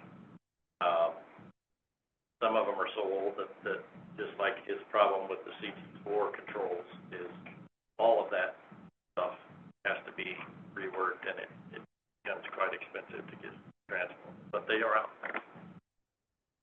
But the level of demand that we've seen on the transformer side, especially with all these large loads, has multiplied over the last few years. And so it is more and more difficult to find, I'll say, gray market type arrangements than there used to be. And so there's just so much demand on the power side today, especially for transformers and the connectivity of those. And so it is a struggle on, again, it's the same reason we're seeing lead times, 4 years out on new build stuff, is because everybody's searching everywhere. So we have potential customers looking at China and everywhere else to see what they can do and whether that works. And so it's a tough market for transformers for sure. Well,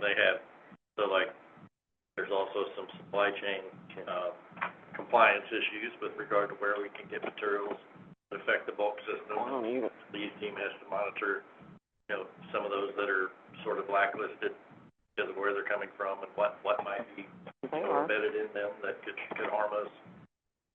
Darren and Don's team do, a number of tests, regular testing on all of our large transformers. oil sampling, different types of things. And we haven't actually caught some things ahead of time, made our own repairs so that we didn't blow some things up, but they're testing transformers every month. So Jeremy, you know, in reading through all the materials, you know, before coming in here today, you know, and in talking to Don about some of this, and, you know, there seems to me to be a theme of we are trying to be much more proactive with our operations on the water and electric side than perhaps the utility has ever been. Is that a fair assessment, or am I just crazy? That's a fair assessment, and we have experienced a role of investment in the last. Yeah, because you kick the can down the road, eventually it's got to be paid for, right? There's nothing that we do tomorrow that is cheaper to do tomorrow. And so at some point, we get to this thing where water plant's a good example. Steve will talk about when he gets up. Like Andrew mentioned, we have one water plant. Right. It doesn't take very much in the grand scheme of things for that to be a huge problem. And then we're the next, you know, Flint, Michigan or something. So, oftentimes, I think what happens is the deferral becomes easier the second year and the third year because we made it through the first year. Right. Why can't we push it? Why can't we push it? Why can't we push it? But again, yes, we are trying to be much more proactive. And the life cycle of some of these large assets, sometimes it just is that way. You know, you have this expense at this portion of the life cycle, and then you have this smooth period, another 5, 6, 7 years, whatever it is. But I think the problem that we've got in a couple of areas is during that smooth cycle, we've also deferred some of the maintenance that we should have been doing during Right. that. So now this big rebuild is now a replacement. Right. Right. But yes, we're trying to be very much more focused on the proactive maintenance, doing all of the O&M things. You know, Don mentioned we had the generator assessment work done. I mean, that is something that has a lot of ramifications. If you don't follow those things, then it becomes a problem with the insurance, and it becomes a problem with compliance. And if you have some mishap, it's a problem somewhere else. So unfortunately, we're in a sort of a catch-up time period right now. Well, but folded into this, you know, and Andrew, you hit on it, and we're going to continue this throughout the day, is you're also trying to find some creative funding, you know, to associate with this, and so that the hit is not so big. So I don't know why I even said that, but other than, I mean, this is just something that I gleaned from this, and I'm not very smart, but it seems like we're on the right path, and I, for one, appreciate it just as a resident here who wants to go turn the light switch on, and it's always on, and the water's always clean and safe. So thank you, all of you guys, for doing this, every single department. I think another thing just to add to what Rose said is that with what we're doing, with what SPP has done recently, is they're moving towards performance-based capacity accreditation. And we report all the generator back to NERC on a real-time basis, and they're going to take that information and they're going to say, well, you operate your plant better, so you're going to get more capacity than someone out in the street that doesn't operate this as well. So we're going to see that in real time, and us spending this money proactively is going to benefit the whole business as a whole. Go to the next slide, next one for 2026 is the fire protection tank. This is something that was identified in an inspection that's needing to, we're going to drain it, clean it out, and reline the inside of the tank. And then classifier piping replacement. This is some piping between the mill and the boiler that sees obviously a rough life. That just needs to come out and replace. CT2 GSU and bus work. This is some kind of a little bit of cleanup work that we need to do to replace the conductors between the generator breaker and the depot transformer. The levy improvements, that's a line item that we carry each year to keep up on our requirements for the levy at Quindaro. Dogwood is our 17% of Dogwood capital, budget for next year. The last item there is community solar. That's Andrew and about. Yeah. Thanks, Don.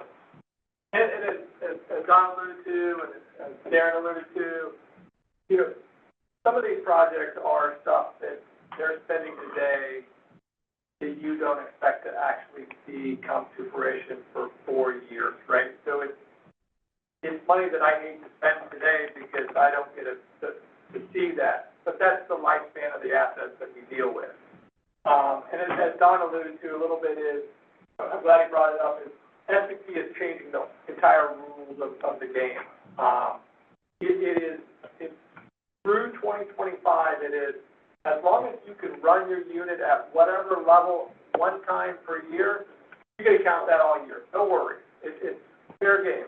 So if John's plant was down all year except for one day, you get to count it all year.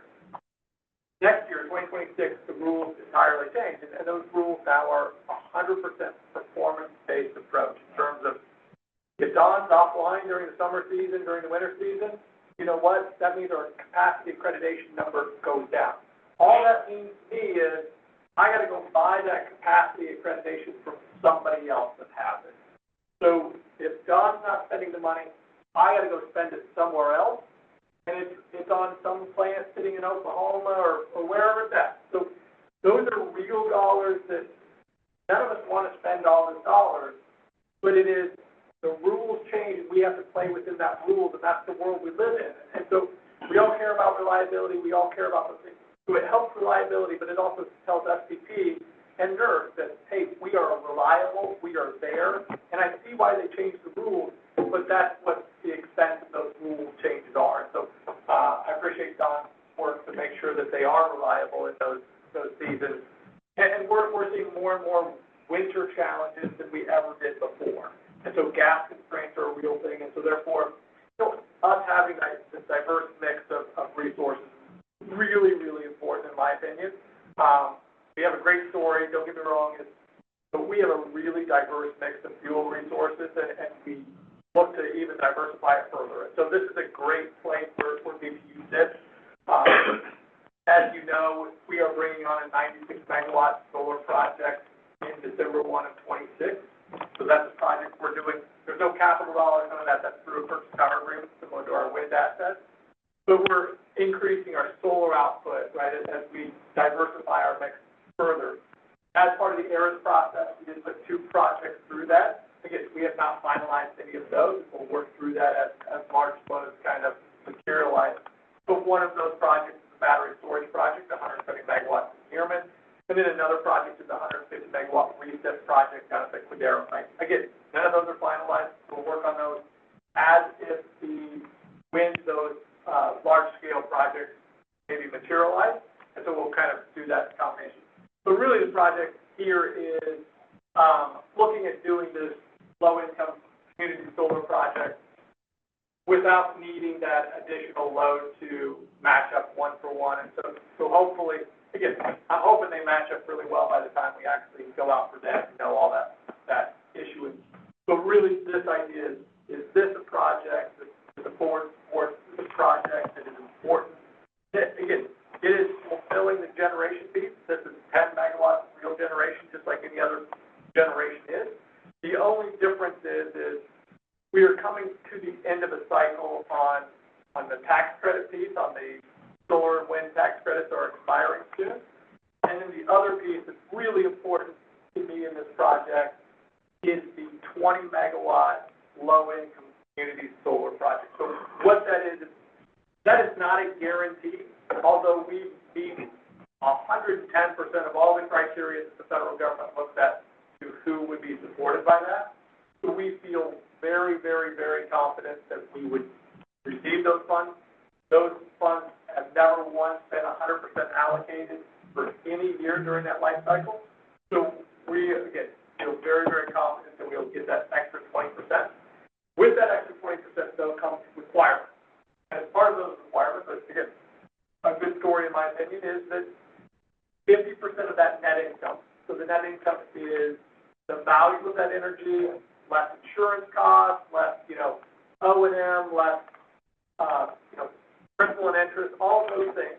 Whatever that net income piece is I then go take that bucket of money and I disperse it among my low-income qualified households. So again, we would likely go down the road of using LEAP as the mechanism, because I feel I've had discussions for 3 years now on utilizing that income verification tool from the state that they already stand up. We potentially can use other mechanisms as well, assuming that we can get that. We don't want to stand up our own income qualification standard. That is expensive, that gets cumbersome. There's plenty of other groups that already have income verification pieces, right? Whether we could utilize a SNAP program, whether we could use a, weatherization program through the state. There's different mechanisms, and they have different points, right? Some are 200% of the federal poverty level, some are 150% of the federal poverty level. So we can kind of look at seeing what programs we can actually utilize and say, we want this group of people.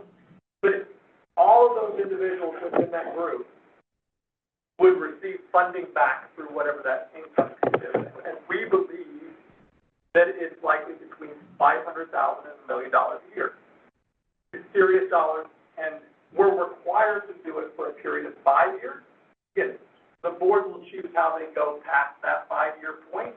That is a board decision, but we're required to do it for the next 5 years, assuming that we move this project and we receive that 20% tax credit. And so, really, obviously, the value of this project is it's local, it's solar, so there's very little, obviously, no fuel costs, but relatively little O&M costs as well, and those types of things. And so there is some programs. We do anticipate getting 40% tax credit. So generally, when you hear of solar and wind, you think of it 30% tax credit. That's the general basis. We do expect on this project to get 40% because we will go with domestically produced items, and therefore we get that extra 10% bump on that. So again, we do expect 60% of those funds back, so $12+ million coming back in 2027. Again, we do anticipate funding this through debt. And again, how we fund that through debt on the backside in terms of that tax credit piece, that's still to work through. Again, I anticipate likely reducing the debt 1 year in by that $12 million handle, but those are things we can work through. But really, to me, so one of the things with this, and you guys know the community better than I do, is where is the best place to put this if this project that we want to go through. So the way I have it structured today is this is 2 5-megawatt projects. So for 5-megawatt projects, really 20 is minimum maybe, but really 20 to 40 megawatt blocks is where we're trying to find, right? So pieces of space. So we have a piece of property right on Meerman proper. It is a 100-year floodplain, but all that means is we're going to raise it up a foot of metal, right? So it's a relatively low cost, low ask. It's not a piece of property you're going to use for a lot of other purposes. And so we would anticipate that one would likely be in that location. But I'm still trying to narrow down potentially where a second site would be. I've had plenty of conversations with plenty of different groups. And so we're still working through that. Again, assuming we find a spot, if we don't find a spot, then we don't ink the deal, we don't go out for debt for that piece, those types of things. But it is a project that I think is worthwhile, personally. You do see how it hits the capital budget today. Again, I do anticipate going out for debt, so it's not like you notice some cash outlay. It is financed over the 25 or 30 year life of that asset. So, as part of some of the rules, I'll say with that low income project is there is some, you got to use different groups. You got to use union labor. You got to use apprentice type labor as well. And so how do we go about that? There's work to be done, right? But it's a good thing because it's trying to promote workforce development. It's trying to promote those types of things as well. So it's not just, hey, here's an asset and thanks very much. Again, that's the reason that extra 20% exists is you got to jump through some hoops and those types of things. So there's some pain that comes with it. But overall, I believe the value exists. I believe that if you take even if you take the $500,000 and extrapolate it over the next 25 years, that's serious dollars back to the community. It brings, again, some green energy back, and those kinds of things. So I think there's overall value, but that's really for you guys to decide. So I'll take any questions on that. Find us on the capacity accreditation that we get from NERC on different projects. Where does solar fall between, wind probably on one end and the thermal on the other as far as what? Absolutely. So great question. And everything is relative, right? So I'll leave it at that, is that, so generally on the thermal side, and there's dual fuel, there's different aspects. And again, as Don alluded to, it, reliability piece matters as well. So plant to plant, each thing is a little bit different.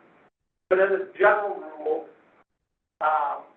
wind is a little bit higher in the winter than the summer. It's generally likely to be, I'll say, 12 to 18% in the summer, 20 to 25, 30% in the winter for wind. Solar generally is on a large scale basis, so our 96 megawatt project, what we generally expect is about 65% accreditation in the summertime, and about 38% accreditation in the wintertime. So you can see it on the thermal side, for example, I would generally think somewhere between 90 and 92, 93% accreditation versus my nameplate kind of thing. You can kind of see where those things match up. The interesting thing about a local behind-the-meter solar project, what I've seen on a couple other Kansas projects that are for munis that have been set up, is it actually matches up really well with the load to date, and therefore, we would likely use it, I'll say, behind the meter instead of a gen style where we're talking 65 and 38.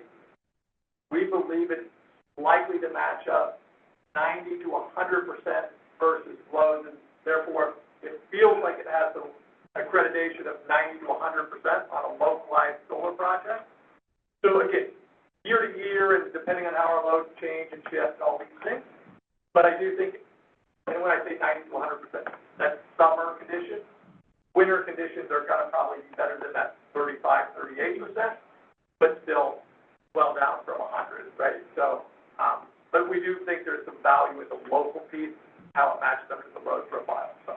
And then I guess going along with that, and I realize it's a giant project in the grand scheme of production, but is it possible to put a ballpark figure on the dollar value of just that increased accreditation or capacity accreditation?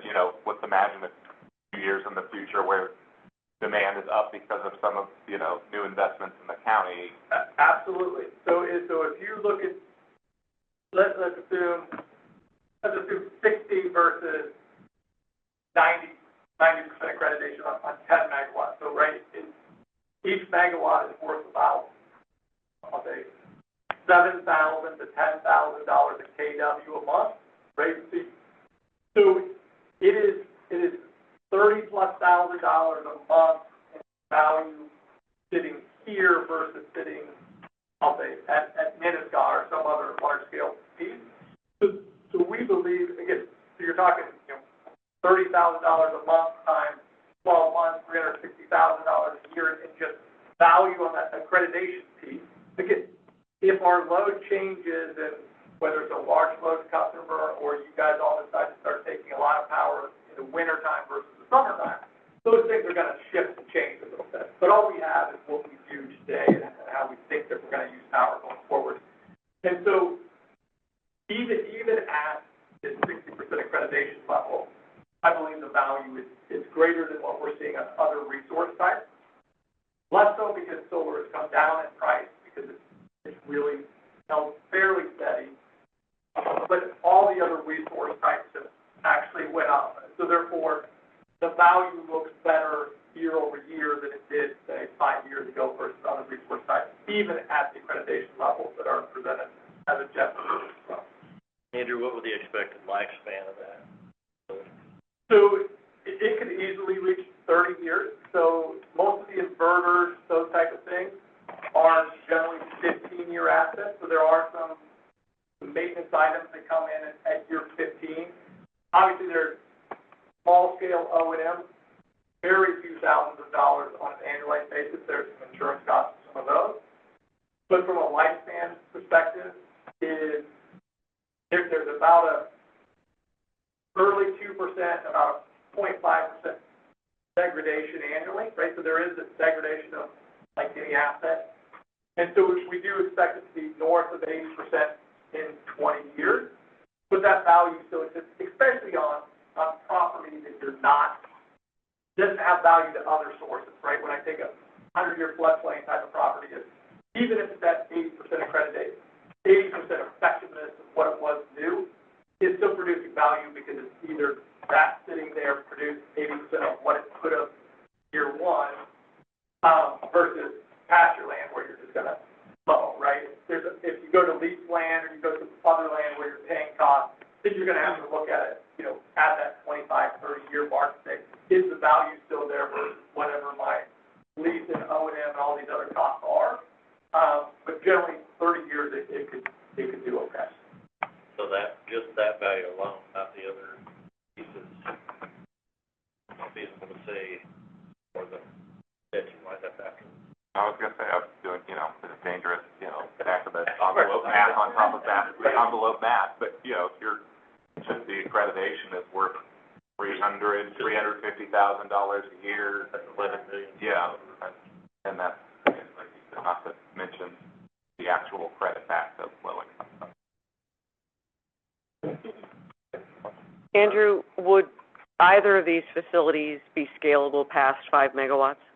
So the way I would say this is 5 megawatts is the cap. So 1 megawatt is the minimum, 5 megawatts is the cap. And there are some values on economies of scale, right? So 1 megawatt is more expensive than a 5 megawatt project on a per megawatt basis. Mm-hmm. So I proposed 2 projects.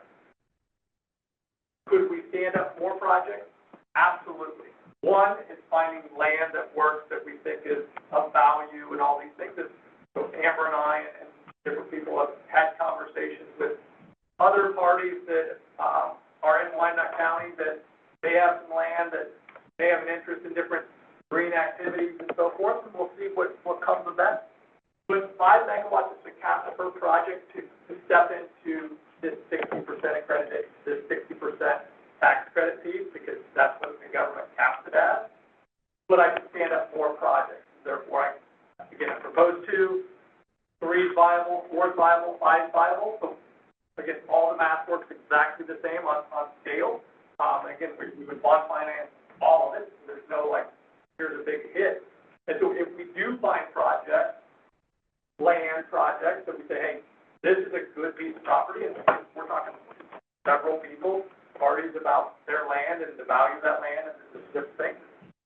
I would love to come back to you and say, okay, we did find 3 other parcels that we think are outstanding. Do you want to edit this and say, no, we don't want 2 projects, we want 5, and that 5 now multiplies to $2.5 million a year to low-income households, and we've got to figure out how we can disperse all those funds. But it's absolutely scalable from that perspective.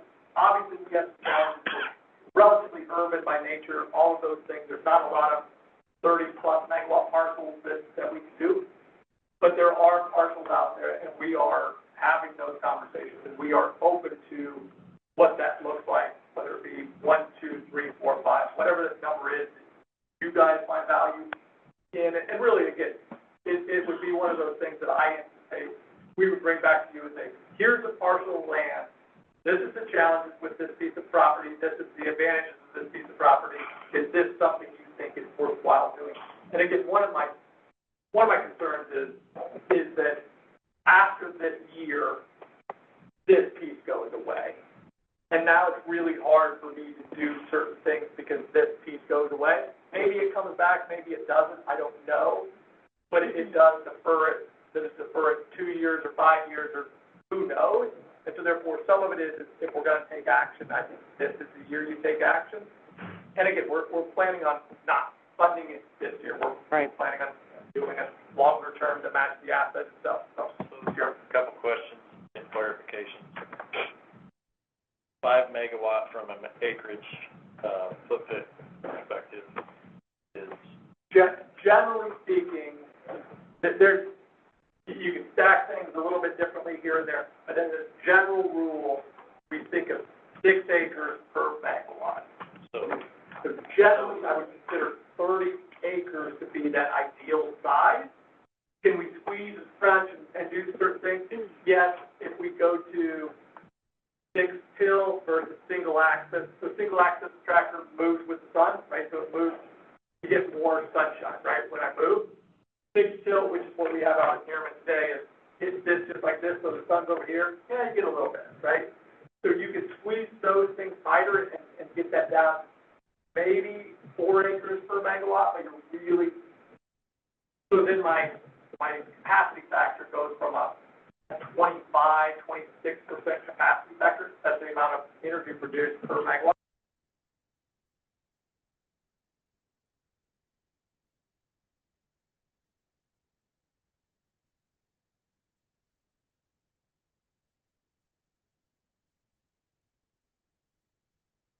the other thing is, so when you have it, you gotta get it back to the system, right? So that's relative to the parcel of ground. So, it makes sense just because there's this ground, then to have to build $10 million worth of transmission or whatever it is. But the facility itself does not have to sit within the, like, Andrew talks about, the people that qualify here generally kind of east of. East of 78 is 78. considered So, disadvantaged. but you could set it as long as it's in our, county or whatever, it still credits back to those same folks. It's not like Right, it's not correlated with where it's. right. Yeah, so there's really, on Jeremy's point just a little bit, is there's 2 government programs.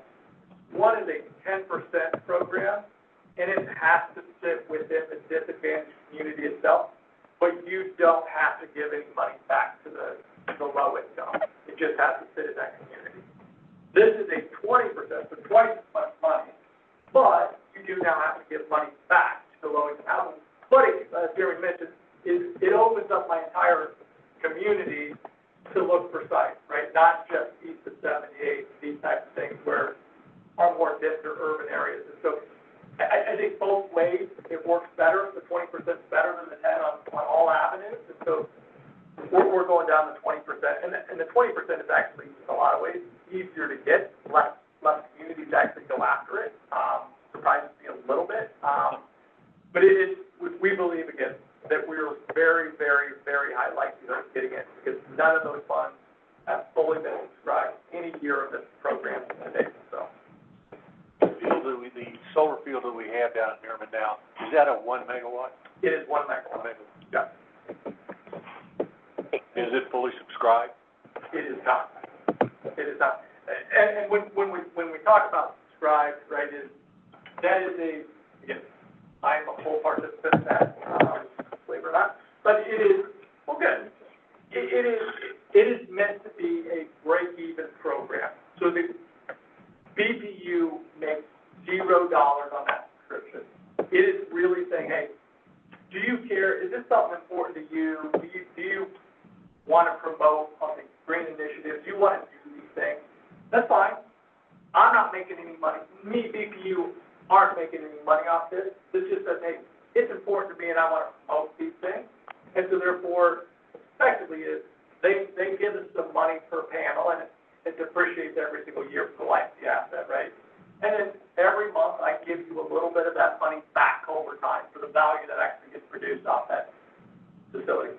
So whether it's subscribed or not, I don't make any more money if somebody subscribes or doesn't subscribe. Essentially, it puts it in a bucket and I spend it back out. So therefore, over the life of the asset, I bring exactly even whether you subscribe or not subscribe. So it's not a money-making proposition. It's really saying, hey, it's something that's important to me, and therefore I want to promote that initiative. So we really did go after, how do I make some money off this project type of thing. And so, not that it was my project. It wasn't. Do we lose money on it? We don't lose money from the aspect of you subscribing or not subscribing. That's a break-even transaction. You can argue whether it is an expensive power source,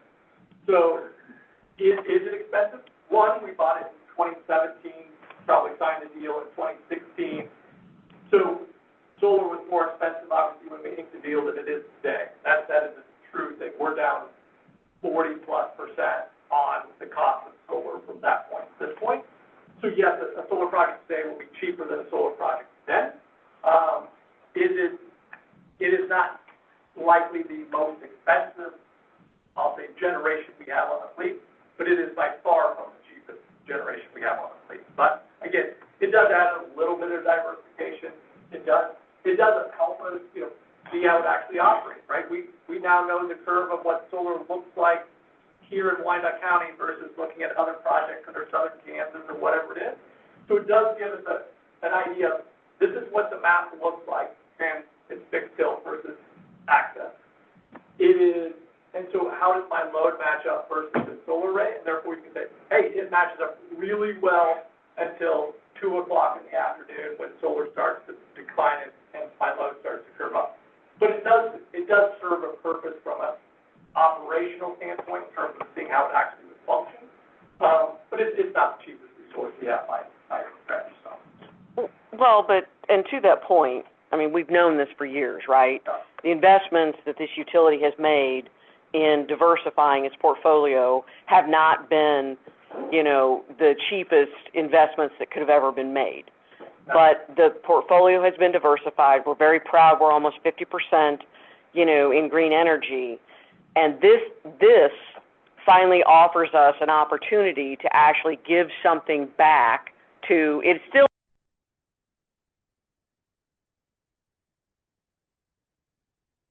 rebate on it and put money back into, our most vulnerable residents' hands. I mean, wow. So I can't believe we haven't done it sooner. So, and some of it is, you've heard me harp a little bit, is the Solar for All thing, blood, sweat, and tears for 2 freaking years. But it was this project, right? It was this piece with additional government dollars to do this stuff. Whether that actually comes, there's lots of different things going on with that. That was really the driver there. Now that's dead, and therefore, now where do we pivot? One, we have load growth and load changes, generation changes in terms of how it's accredited, all these things. So now it's like, we actually need more generation, and therefore, what fits in this bucket best? I would actually argue this is likely the cheapest resource that we will have on new side, on new resource assets. And some of it, again, not that it's come down big in prices, everything else has went up in prices. Inflation has been extreme on the power side. And so I believe this to be the cheapest new resource asset that we can bring on, especially because we're talking about 60% tax credit. That's really the driver of the value. And so, yeah, and that's where I think if we do decide, hey, there's another parcel of land that makes sense, like Jeremy alluded to, not all parcels are going to make sense because you're going to do a 10-mile tie line and you're like, that doubles the price of the resource, right? So not every parcel, but there are parcels out there, and I do want us to have those conversations and say, does it make sense? Do we want to do more? Do we want to do bigger? And those types of things. And again, we are having conversations with others to either assist in funding dollars, whether it's in green initiatives, whether it be their own land. So we're having those conversations to see how we can extract value from other entities as well to bring back. And so we can multiply this if this is something we want to do. I did bring 2 projects specifically at hand. If we do decide to change it, we will come back to the board and say, I'm requesting this, and you guys will say yes or no, and we'll go down that road. And so we'll continue to bring those up until we get that bond issuance date and say, hey, is this where we want to stand? And so we get. Well, and Andrew, to me, this illustrates the diligence that the BPU team puts into projects like this, looking at it from all angles. What benefits does it bring to our community, particularly in this case, our most vulnerable population, right? And, I know that this has been something on your radar screen for some time, and so I'm certain that I speak on behalf of the board who's here that they thank you for putting the effort into this. This gray hair is not here by accident. I'm certain of that. But being aware and taking advantage of opportunities, I think, what you think, And I think that's that's right. So one of the things, just, again, since we're in electric production at the moment, is we turned over so many projects as part of the ARES application, as part of all of those things. So battery storage, thermal, all of these projects, we've been turning over stones like crazy over the last, I think, 6 months. Wanted to make sure that we had projects that we thought were viable if large loads come, as well as making sure that we meet the obligations of SCC and these next things. This is a project that I think actually meets most of those things better than most other projects. The problem with this is it's really small scale in nature, right? You get, here's 10 megawatts, you're going to count 60 to 80 or to 90%, whereas most of the other projects are, here's 150, here's. And so, yes, you've got to have larger projects to go along with smaller projects, but we are turning over these leases. Just on a side note, KPP, when I was gone for a cup of coffee at KPP, they were going through a solar project. Obviously, this stuff is near and dear to my heart. We pivoted there to do this 20% tax credit on those low community places, because they have different things. $5 million is what they were able to generate in savings from that 20% on that from the debt side. It is material change to what their plan was, which was just to put up solar and go from there. They had grant dollars, they had some different things. But it materially changed the needle by this 20% tax credit piece. And the other side is, they saved the $5 million by taking that 20%, right, off the top of that debt issuance. But then each one of those communities is going to change, because they're going to get that check back every single month going forward. And they have 24 communities, whatever it is. It's not a plus with KPP. It's just saying that this program, I think, works. And not very many communities are taking advantage of what I think exists. And so it surprises me a little bit that we don't see more rural communities do more of this action, although you have to turn over lots of rocks to figure out whether this exists, right? So that's one of the challenges that those smaller communities have. So anyway, that's my pitch. I'm sure you've said this before, so I apologize, but what's the timeline on this coming online, and then when, the folks who qualify would begin seeing that credit back to them? Great question. So we would anticipate that it would be available, assuming, and again, each project will be built, one and then the next, depending on how we go. But the first project online, June 1, 2027. So that's the timeline of the build. So file for the low-income project, February 2026. So therefore, we have to have at least project 1 in to do this February 2026. That's when it opens. So it doesn't mean that's the day you have to do it. But you want to be early on the cycle, because otherwise it builds up and then you take whatever slots may or may not exist. So that's the idea, is that June 1, 2027. And then the funding piece is, we would likely look at a 2028 period where the dollars actually rolls back to those households through, most likely on bill credits, is how I see this vision.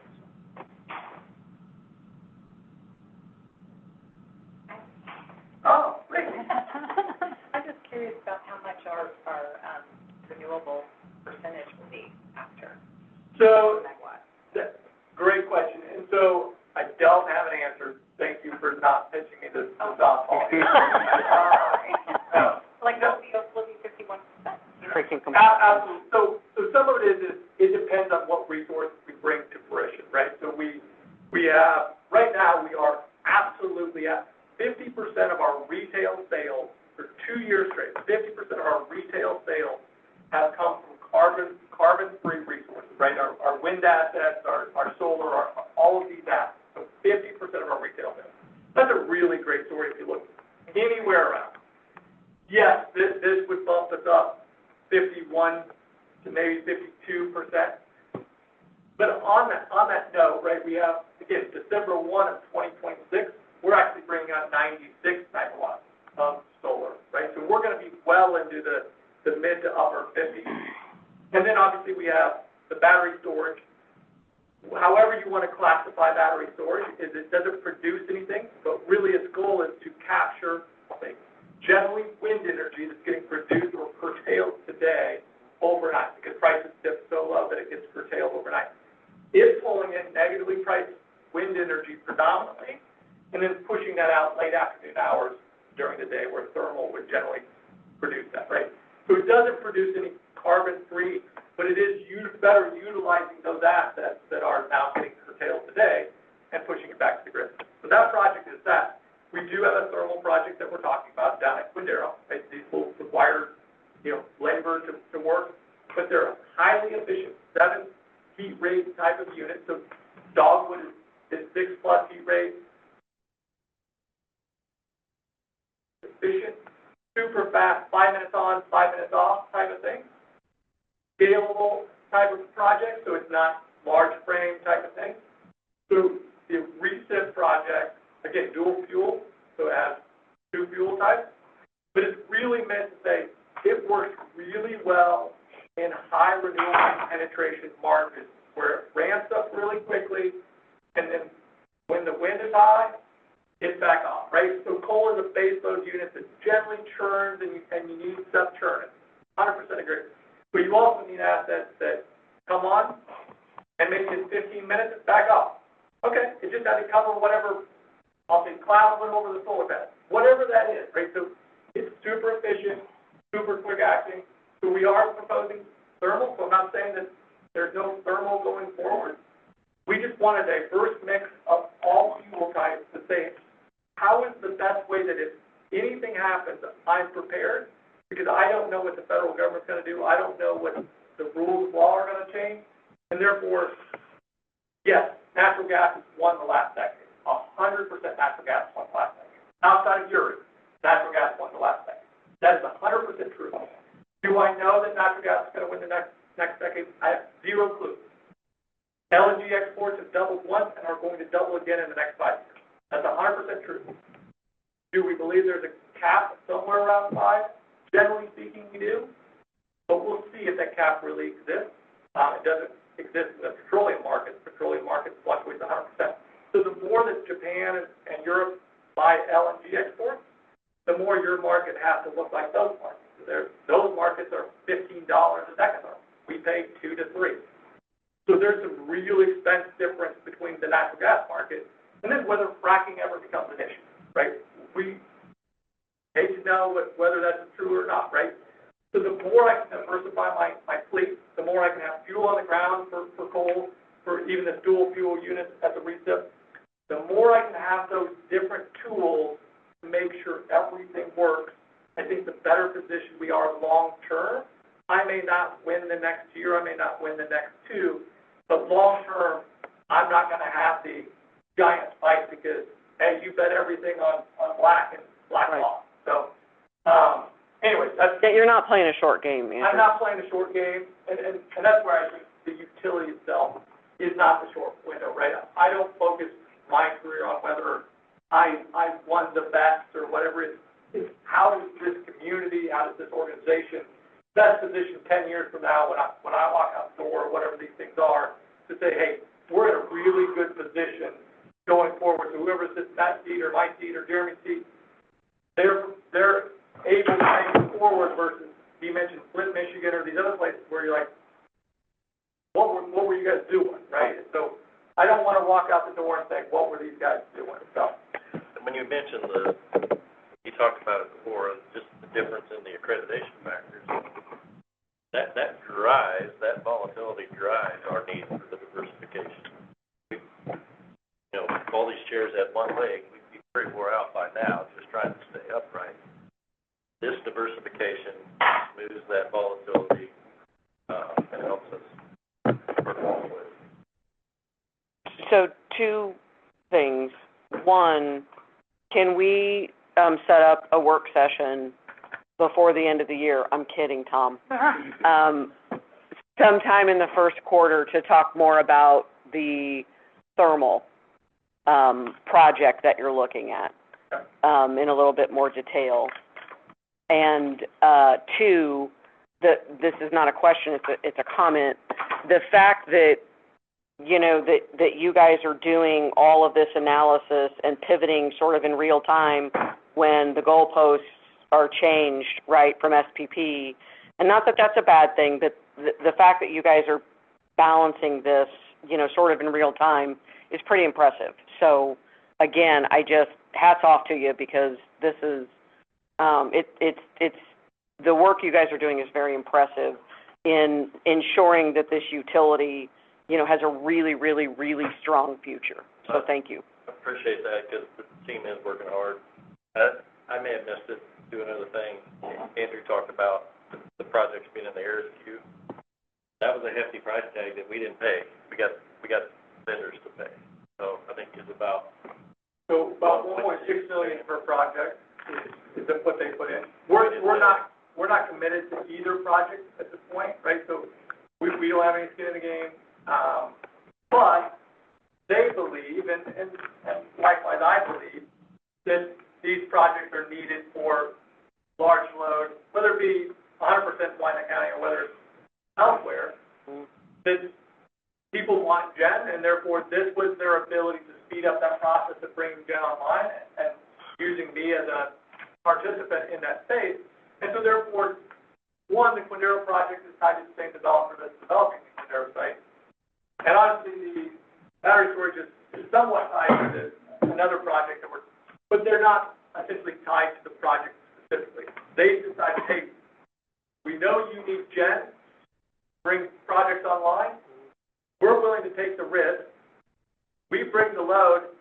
I'm going to need to sign something up. So these projects that we did bring were the best financial projects that we could find out of all the rocks we've turned over. And yet we did not have to sign anything until we get a match-up load to gen. So that's a really advantageous position, that they're spending their dollars to do these things. And then at some point, when I bring that gen online, which again, all gen is expensive, but I'm going to have a customer to cushion that cost, right, to take a lot of that burden. And so it works really well for the data center, because they now believe gen is there as well, right? So they're concerned, how do I build this without gen? So they marry up really well together. So we feel really good about both of those projects going forward. All right, thank you. Oh, good. Thank you. Finally. Yeah. Tangible. Yeah.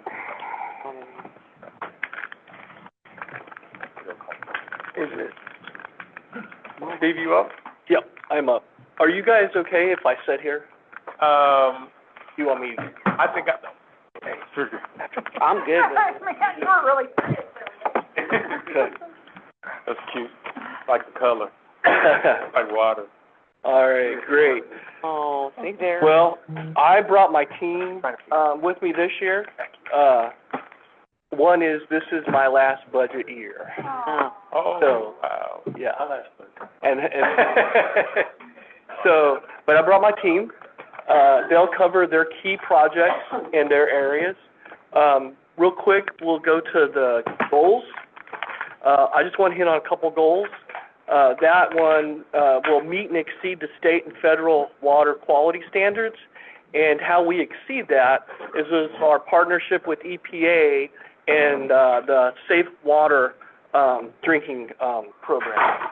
That is done through the treatment plant. It's a lot of work goes in to meet this, to exceed, and we way exceed what is required. But we think it's important because it shows the standards that we're putting into our community and water. So it's a very important one. And then the other one is trying to lower our main breaks and leaks. Our goal is to get under 400, and you do that through main replacement. Having a good program, not just every once in a while having main replacement, it is having a program in place, having funding sources for that next one, because as soon as you get done with right now we're currently in one, which is going to be like a 4-year program of getting all the mains we pick. Well, we need to move right out of that one into the next one. to replacing main, or what you do is you'll see that your numbers continue to climb. And it's just that because we're having water mains that are approaching 75 to 100 years old or more. We got some more. We got some water main that's over 100. And then another key thing is the AWWA benchmarking. So I started doing this when I came in as executive director, because we really hadn't done it but one time. They did it years ago. But what it does is it puts us against other utilities. We get to see where we stand against other utilities. But what I think is more important, it lets us look at ourselves. It lets us know if we're doing the right thing. Are we starting to go down? Are we getting better? So I think that benchmarking ourselves is most important part of that benchmarking that we do. Our engineering department is the one that is kind of over that, and they work, and it actually touches every department. We reach out to every department, get some key things, but it really helps us. The one thing we have show is we have a lot of maintenance in distribution, a lot of maintenance. We have a lot of leaks that we repair every year, and we're at the high end of that if you look at utilities. But when it comes to efficiency and cost, we're at the we're in the good part of that. So that tells me our guys are really efficient. Our director down there and his supervisors, they are really running a good ship to bring cost in, because I believe our cost could be a lot higher if they weren't so efficient and the crews weren't so efficient at doing their work. So really good signs that benchmarking has showed us. So we go to page 3. With our maintenance, our O&M budget, I asked the guys, because we knew we were going to see increase in capital this year. We got some key capital projects, so I asked them to really look at it. They do a really good job every year with their O&M budgets of keeping it really close. But I asked them to look at it because we knew we had increases in material costs and labor costs, and they did great. They come up under $350,000 raise. It's really remarkable to do the amount of work they do.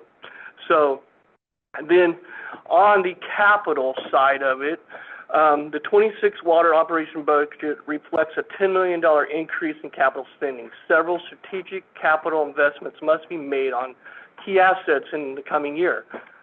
Some of these have been deferred because we had to push them off. But our sources of funding for these capital projects is going to be cash, about $8 million, which is roughly where we usually spend between $8 and $9.5 million in cash. We used to in the past. That's what we would do. It's been a little less the last year or so. KDHE, that's the loan that we've had for several years that we're using. A big project that's going to come in that Steve will talk about. It's kind of one of the big drivers of the $10 million increase is that project. And the reason it's taken so long with that project, the KDHE, and it's part of KDHE and FEMA, is the electrical components. And you've heard Darren talk about it, that they're long lead times. It was over a 2.5-year lead time of getting the generators and stuff in. And then EPA grant is what we got for our water mains, which is really good. Having that grant really has saved us, because deferring costs, Jeremy talked about it earlier. Well, one of the projects that got deferred for several years was the water tower. And when we started that process, we thought it was going to be over in Argentina. It was going to be our reservoir. It was going to be $10 million. Well, it ended up on the other side of $14 million, because we put it off several years. So that, it really does cost. I know sometimes you have to put off, and that's why it's really important to fund projects that are going to be long-term instead of paying cash. Cash hits ratepayers immediately. For an asset that could last 40, 50, 60, 75, water main's 100 years old. So debt financing is really a smart thing to do to help control rates. So that, I'm going to lead it in. And then, of course, another really important is bonding. We have a bond that we really need to set for that next level of funding projects for next year and 4 years after. is going after that bond. We normally don't go after bonds for water, we go after state revolving fund. Unfortunate, they have been hit hard the last couple of years. We've got into the queue about getting them, but we're not even getting close to getting it, because everybody's needing the money and there's only this much throughout the states, across the states. Steve can give a real quick summary of his meeting we went to, real quick. Yeah, so just to kind of talk a little bit about the SRF funding. They just had a water summit, a Kansas water summit, to talk about that. And typically, it looks like right now, the 2025 level is going to be about the same of what the 2026 level is. That's about $80 million. That's spread out over about 1,086 utilities across Kansas. So when you think about that, that's a lot of utilities that are also, you know, trying to get those funds. And a lot of times, the bigger utilities right now are getting kind of pushed out, because a lot of times the bigger utilities are going after like 40 million. Well, when you know, now under the new administration, some of the cuts that have come in is affecting all of those funds. And so right now there's like a 20% going back to earmarks. So I'm sure everybody's heard about earmarks before. When earmarks come about, then that winds up depleting that amount of money. So if you look at 20% off that top of that 80 million, now you're down probably around 60-something million that's available for all those utilities. So it's kind of, I mean, what KDHE is looking at is, you know, it's going to be several years before that funding comes back to where some of the bigger utilities will be able to get those loans again. So that's kind of in a nutshell on that, on the SRF. Let me go ahead and go into my project. Real quick, one of the other things that's made SRF funds so attractive to other utilities now is because it used to be 20 years that you had to pay the back. Well, several years ago, they changed that to 30 years. So that brought a lot of other utilities that never looked at them, because they didn't want to pay for a project that was going to last 50 to 100 years in 20 years, because it does hit rates. So now they are very attractive, and it, like I said, it used to be we had no problem. If we applied for it, we got it. Not anymore. So really important for us to be part of the bonds. One more last thing on earmarks. That's where you got to get close to your congressional people. Yeah, which we did. That's why AWWA does support heavily, like fly-in events and stuff like that. But even at the local level, that's where that plays into effect on the earmarks. Yep. I'm gonna now ask my team to give their major projects in each area, the highlight of them. Go ahead, Steve. Okay, so I'm just going to start off talking a little bit about our horizontal collector well. So we have 2 collector wells. If you've ever been to the plant, I've talked about them. I'm sorry to interrupt. Is there anything I should be doing for the presentation, you guys? We're good. Okay. Yeah, unless they want to go back and look at something, we sure will. Yeah. Go ahead. And I think what Steve's trying to do is just kind of talk about the major items that are in our perspective area. So collector wells, we have 2 of them. The first one was built in 1995, just prior to the plant coming online. The second well was built in 2006. So collector well 1 was redeveloped back in 2013. And primarily the reason why it had to be redeveloped so quickly is due to the fact we didn't have a redundancy. So well 1 winded up being pumped a little bit more aggressively than it needed to be. So here we are, 2006 to 2026, we've been 20 years on well 2. It's time to do the redevelopment. What does that mean? We have the horizontal collectors that sit at the bottom of it that protrude out. Those are 12-inch stainless steel screens, and over time they start to plug up, so it reduces the capacity. So right now we're seeing pretty significant capacity reduction at both wells. So, and doing a partnership, we might, with environmental and also with one of our vendors, we do monthly drawdowns just to see where those capacities are. And so it's like, we've been studying these over the whole duration, and we can tell when it comes due time. And so that's about a $1.3 million project, take place next year on well 2. well one will probably need to be done at least 27, 28 timeframe. But again, when you redevelop it, you're trying to bring it back to what is kind of, you're never gonna get back to 100%, but what you're trying to get back to is at least around 70%. That's what a successful project would look like. Number 2 on my list would be the raw water pump rehab. So we're gonna go, we've been really, deferring these pumps for a long time. At Collector Well 1, we've got 4 pumps. We've got 2 of them rebuilt. At Well 2, we're on our second pump. The reason why we're doing that second pump right now, again, those are 20-year-old pumps. They don't last forever. They run 24/7. Those are the pumps that are providing water to the plant. But what's happening is these pumps, they've aged out. And and one of the primary reasons to do the second pump rehab right now is by doing that job right now with alignment of the redevelopment, it's going to save some costs overall when they go in to do that redevelopment. It gives them a second access for safety, where otherwise we would have had to pull the pump and there would have been no benefit to that. So it made sense to go ahead and do that right now. And that's about a $730,000 project. And then our East Boat Basin project, we just finished up our West Basin. Those basins are 25 years old. They're made up of concrete and steel, a lot of steel.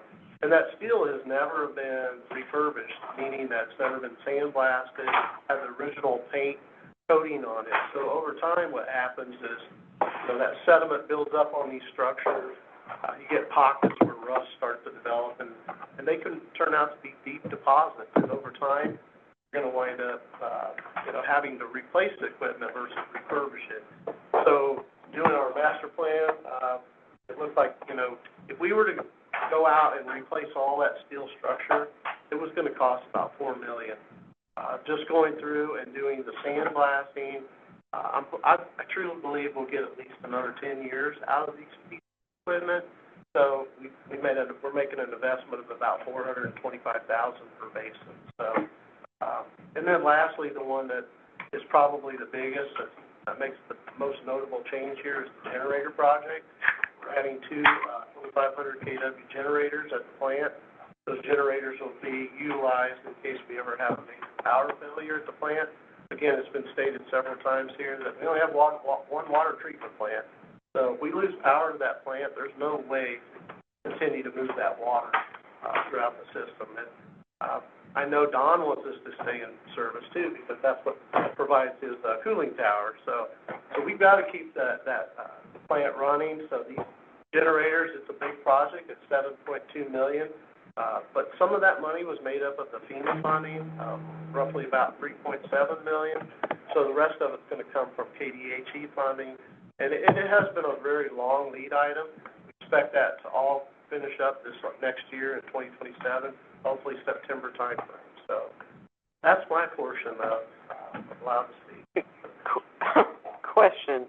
The KDHE loans, they remain extremely low interest loans. Yeah, very low. Right? Yeah. They don't They don't really operate in the volatility of the market. They do some. I mean, they will move, but it's not. But not a lot lower. Like I said, they have become so attractive because of that reason, because the interest rate went up and they extended from 20-year payback to 30-year, and that's really what got a lot of utilities that never was part of those. They're all putting in for them. So Something like 2.5% debt, yeah, even from 23 years, not changing. Right. yeah. And the interest is also kind of built around like your maintenance program. So we score pretty high actually in our maintenance program for the plant. So we get a little bit. There's a few extra points we get for that. But hopefully in 5-7 years, that funding comes back. They get a source, and comes back, and water will start using those funds again in the next law. Sure. Yep. All right, Marshall. All right. Good morning. I'm Marshall Robinette. I'm the Director of Water Distribution. Know that you guys have a lot of information to cover, so I'll try to be as brief as possible if you have any questions. So kind of some of the big projects for water distribution for 2026 is the parallel pump station electrical improvements. It's currently under construction, scheduled for completion at the end of the first quarter of 2026. Roughly spending another $1.5 million is what we expect. What's happening, switchgear, the original switchgear from the 1960s, is obsolete, parts are not available, so if it were to fail, essentially we would have to take down our parallel pump station. It has its original switchgear for the 1960s? Yes. Awesome. So, like Don said earlier, I think we've got our money out of it.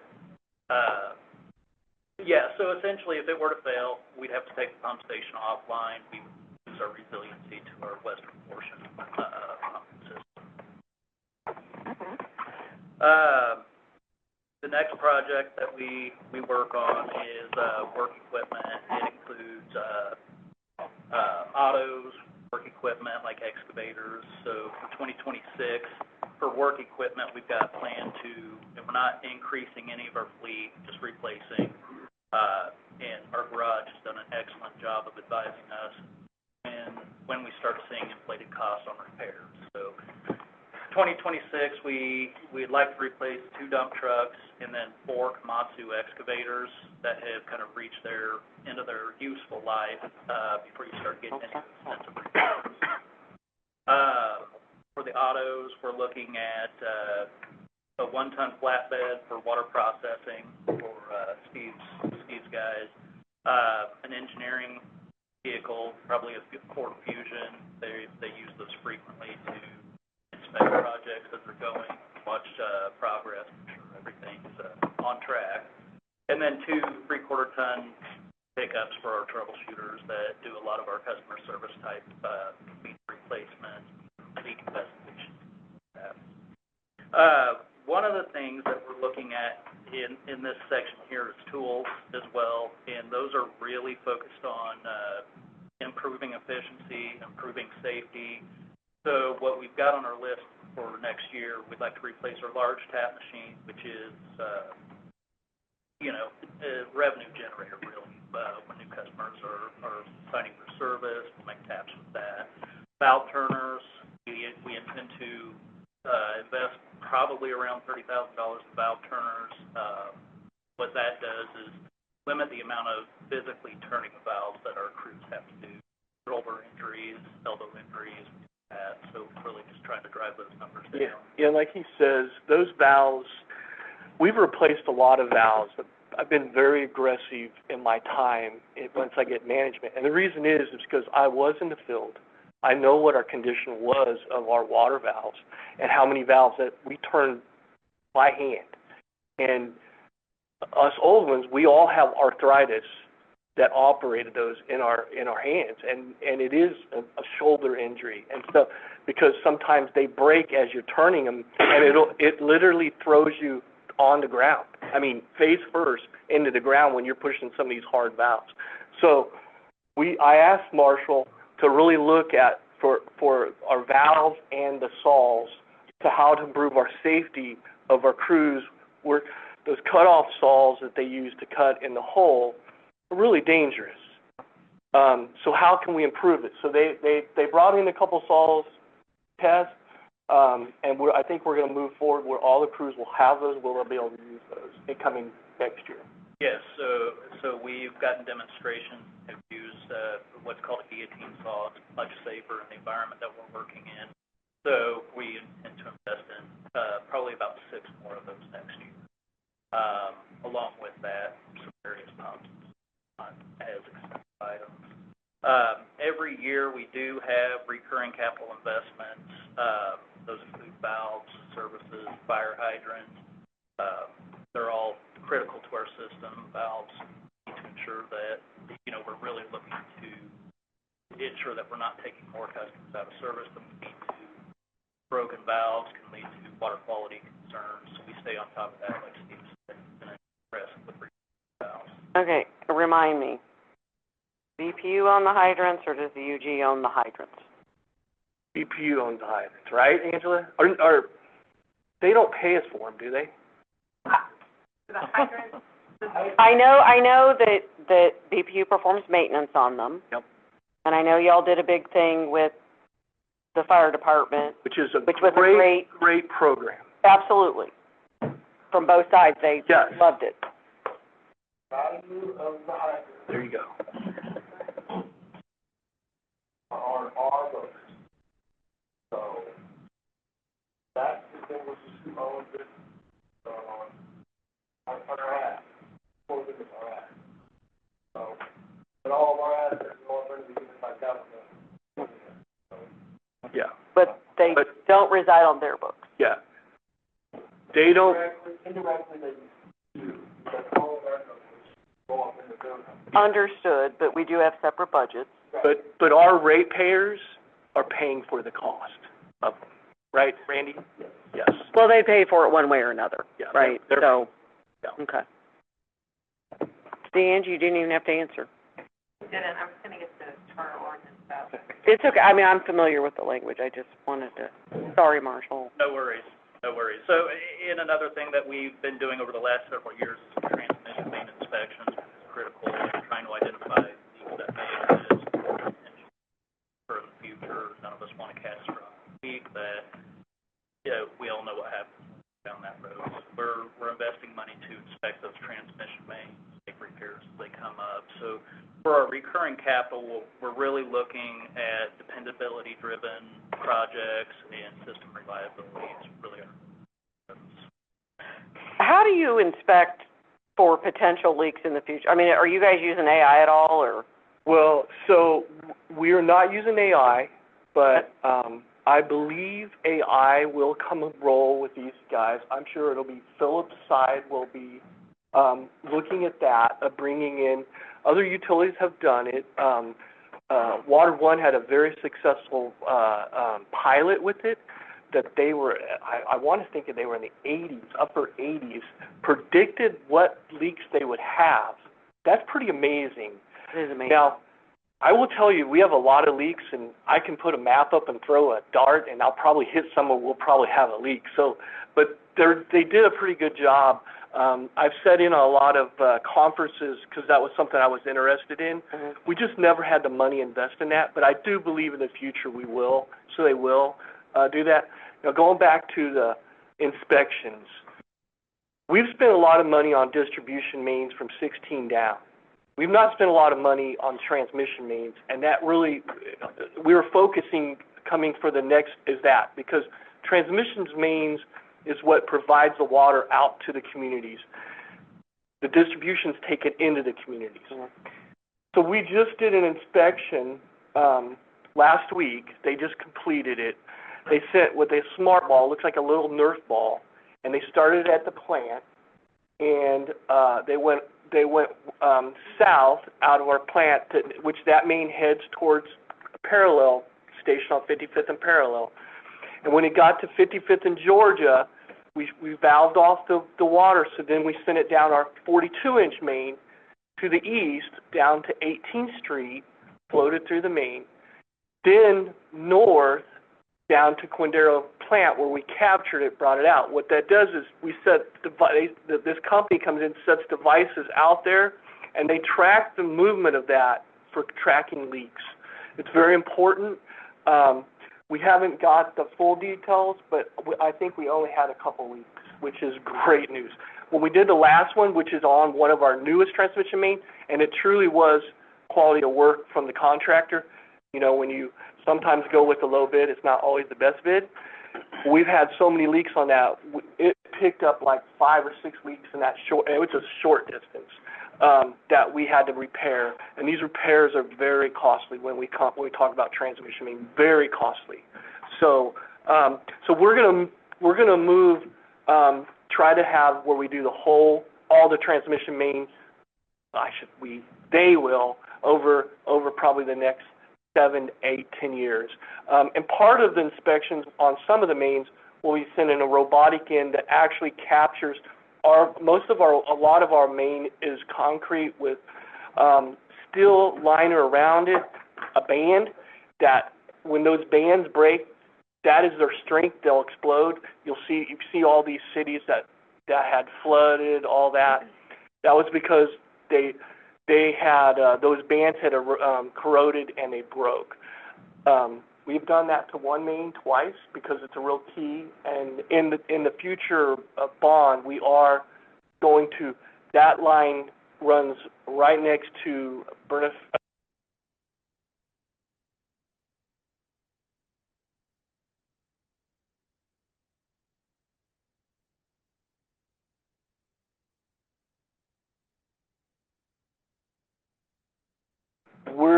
we have that in the next 5 years that we're going to relocate that area around there. So that'll be part of the bond that we are going to go out for, so.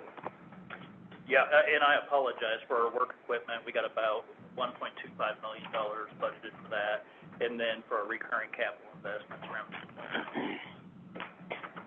Well, and so that continues, I guess, for me with the theme of, you know, being what you just discussed, Steve, in particular, being proactive, right, with you know, the system, right, and actually trying to identify, trying to prevent future leaks, future damage, future whatever, right? So, but there's a cost to this. Yes. So proactive, like Darren's team over Fleet. Jason has done an incredible job for our fleet, for our excavators, because he learned what that key point in time was to sell them, put them out there, and they have a bid auction on them. That we're getting half the cost back to pay for the new one. In the old days, we would run that, our maintenance costs would shoot up to do repairs, and then we would get like an eighth of the cost back when we sold it. And Jason figured out that point, when is the hours and years when to sell those. And so, incredible job of bringing back. So our cost would have been a lot higher, and so we would have got a lot less fleet in the old days of how they run it now. Well, and I was thinking about that when Marshall was talking about that. I mean, that is critical, right? Again, it's across the board. We're seeing it is the proactive approach to, you know, operating but also maintaining the entirety of the utilities operations. Yeah, we can budget $1,300,000 for vehicles. We can say, no, you only get $1 million, and then spend the $300,000 in repair. That's right. You don't get the downtime, you don't get all these things. That's sort of the approach we're trying to get the whole operator. Ultimately, that's what ties into our reliability, obviously. When we need, if it's a bucket truck, an excavator, whatever it is, if we need in the middle of the night to get the lights back on or the water flowing, I mean, we have to have it, or customers are waiting that much longer. And I guess, the way I think of it is in terms of, ultimately it's efficient in the end, right? I mean, you're gaining efficiency by being ahead of truly the efficient. game. Like, I can go back to, 8 years ago, our crew trucks, every crew truck that fixes the big stuff, the hydrants, the valves, the main brakes, we only had 2 trucks running because they were broke down in the shop for we were running with trouble trucks that we'd run the small meter side, running out there with crews having one crew go crew to crew to run the air compressor because we didn't have it. So at that point, we've made investments in our fleet and totally have changed our fleet from Darren's Jason. Jason has done an incredible job. Yeah. That's it. My turn? Yep. All right, I feel like I'm in a dangerous spot because lunch is coming up. With that, I only have 2 projects to cover. I'm Philip Brown, Civil Engineering. And with that, the first one is our aged water main replacement. I know you guys heard me talk about this before. Very important. It is $4 million of our EPA grant. 0 cost impact to our ratepayers, so it's a huge thing. So remember that $4 million is from a grant. Really critical, as you guys know, water mains can last up to 100 years or plus. And we're going into a lot of those neighborhoods that are over 100 years that we're replacing. Extremely critical, like Steve was saying, we have to stay on top of constant replacing our water mains. The second project I want to go over, like I said, I'm already halfway done, is our 24-inch transmission. Oh, sorry. Yes. No, I wanted to butt in earlier with the water main replacement. Yes. I know we have a program where we're testing to see where the need is. And we have a number that we're trying to reach as far as number of of leaks that we need repairing.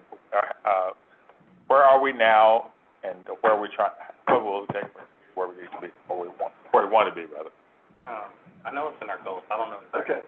Remember. Well, so, our goal is to be under 400, so. 400 a year. 400, that's just, and that doesn't include all of our leaks, that's just our mains. I mean, there's To only include all of our leaks, 5 service days leaks, here, Steve. yeah. So, But we are right now, we're probably about the 460 range. We have been, 10 years ago, we were close to 600, so we are trending in the right direction. awesome. And every year can make a change. It all depends. Weather I know weather affects the light side a lot, but it also does the water. With really cold winters, when we had that a few years ago, we had that January where it got really cold. We hadn't had one of those in like 20 years that had been that cold, and our leaks, like this past year we had another cold one. Our leaks were way above what our average is. And then in the summer, when it's really hot, a lot of people are using water. Water's really flowing through the water mains at a high velocity and using a lot. It creates more leaks and stress on the mains. So, but yes, always having a program in place and ready for and the thing is don't wait till you get that program done to start the next one. Already have that funding source ready, so as soon as it ends, the next part of mains and throughout the city is being replaced, not to delay it 2 or 3 years, the process, so. 400 is a good number. Yeah, it is. If you ask me, 200 is the number to go to, but we gotta be realistic. And, to get down to 200, we probably would need to spend just in water main alone about $30 million a year, 25. I think that really drives home the fact that we had a lot of deferred maintenance building up over the decades. That's the reason that number is so high. One of the best things you can do is constantly invest in this now, but that way it's not really expensive in the future. Like Andrew said, we're playing this for the long game. I'm going to be here for another 20 years, so let's keep making those investments. With that being said, the 24-inch transmission main is the last project I want to talk about. We identified a critical segment of our transmission system that serves water going west of 435. And we realized with all the construction and different things, if something was to happen to that segment, we would have a significant impact of flowing water to the west. With that, we came up with this project, a new 24-inch transmission main that would really help increase our resiliency and redundancy in this area. And it's going to be funded through the KDHE SRF loan. So that's $2.5 million For next year. For next year. Yeah, that project's gonna take 2 years. Yeah, it's gonna take 2 years, so we're gonna get the design and all that stuff, but it's gonna take a little while. It takes one accident, one contractor to damage that, and then we're gonna be in the world of hurt. And where is this one? This one's gonna go from 98th Street, and it's gonna head west to the 435 tower. Once we get to that point, our transmission system kind of helps move that water out first. But as long as we can get to that tower, Thank you. Any questions? Thank you.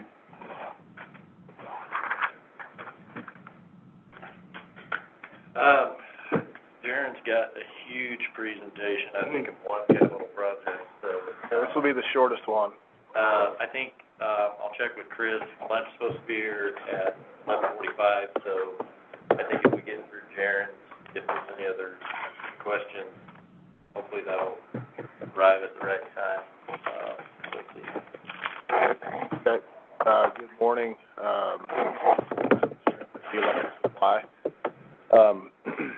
It was good for me to see that in the goals and objectives, you may or may not have noticed, safety was at the top of all the ops groups. The safety initiative, I'm sure you've heard a little bit about, that has kind of taken over our organizational plan, I guess. It's been pushed really strongly from the top, from Jeremy, and supported. It's been really cool to see the operations groups buy into it. We've achieved divisional bests on consecutive days without incident in all the operations groups this year, which is exciting. I joke with them that electric supply is going on 20 years without an incident, but it doesn't quite resonate, considering the type of work that they do and the things that they deal with day to day. It's pretty impressive what they're able to do. In fact, we're celebrating, water distribution next week. They've achieved a new personal best on, incident-free days. So, from electric supplies perspective, pretty static goals, safely and reliably operating the, interconnection, monitoring the transmission distribution system.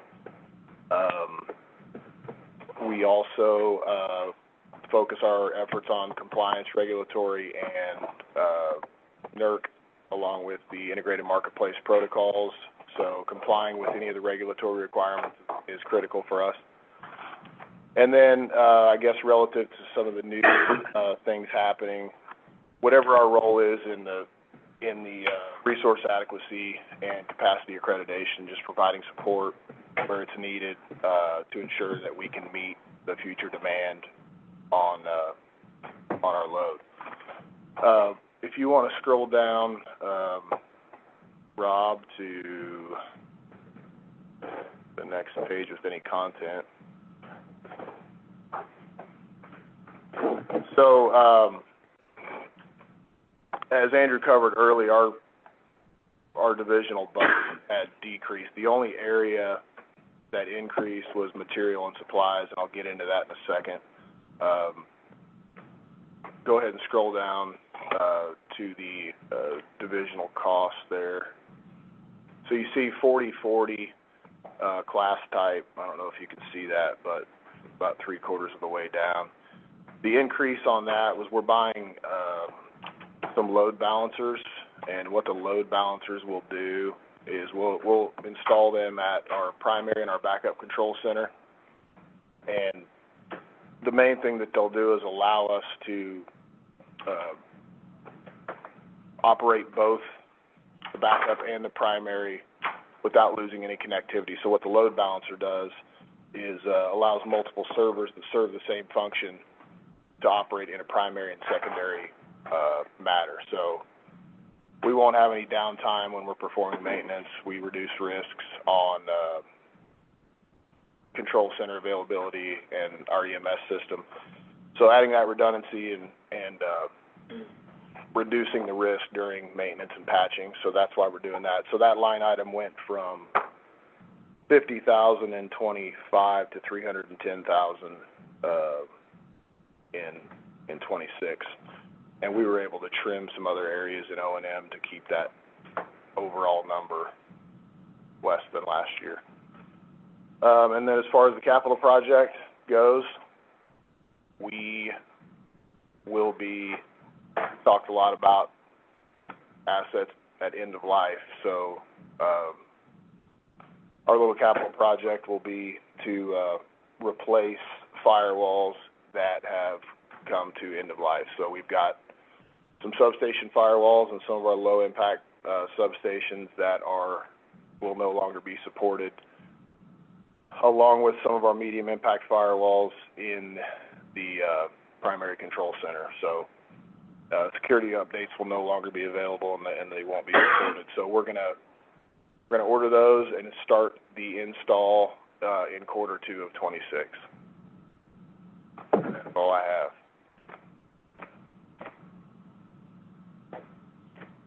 Exciting stuff. So assuming that lunch isn't here yet, I think accounting will go, or finance and accounting and purchasing will go forward before lunch, and we'll see as lunch comes in, we'll move that direction. So ours is pretty limited budget changes as well, and so I'll let Randy Otting talk about accounting. I'll let Becky Aldinger talk about storerooms, and I'll talk about financial planning a little bit. So, you know, we do the things we do in accounting, pay bills, pay people, do some audits, do some budgets, do some capital assets, manage the cash, just to name a few. There's not a lot of, things that we can talk about and measure how we're efficient. You do those things, you're either good or bad. You either pay the bills or you don't. So, what I handed out was just a little summary of how we look at things and I look at things. It goes back several years. And just the top line there is what our cost of service number was, and that was our projection that we gave you, what our numbers would be in the last rate study, so 3 years ago. We projected 2.538 million, our budget's 2.4, so we're coming in less than what we projected. And then, it goes back over the, the whole time, we've, how we managed our staff. We went from 18 down to 12 over those years, so all the people are doing more. Our motto is less is more up there, so we really try to streamline our processes. We reduce staff through those things. We look at what we do, so we really value people doing more than one thing, so that's allowed us. We've had, we encourage people to learn more than one thing, so when opportunities come about, when people retire, they can step in and do those things and so forth. So we've got a good group of people that work well together. We all pretty much just want to be left alone and do our thing and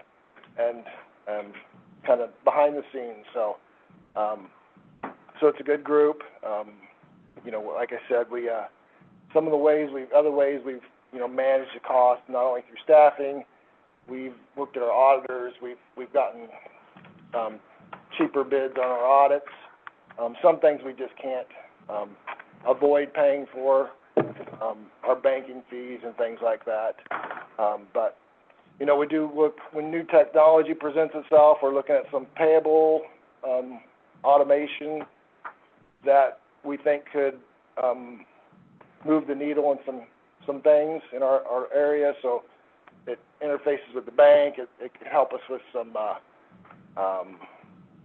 fraud activity. We see a lot more fraud activity, and it's going to get worse probably with all the artificial intelligence and things like that. So we're looking at implementing some new technology instead of hiring people to do that kind of stuff, those tasks. So it's there, so it's something we're going to kind of look at next year.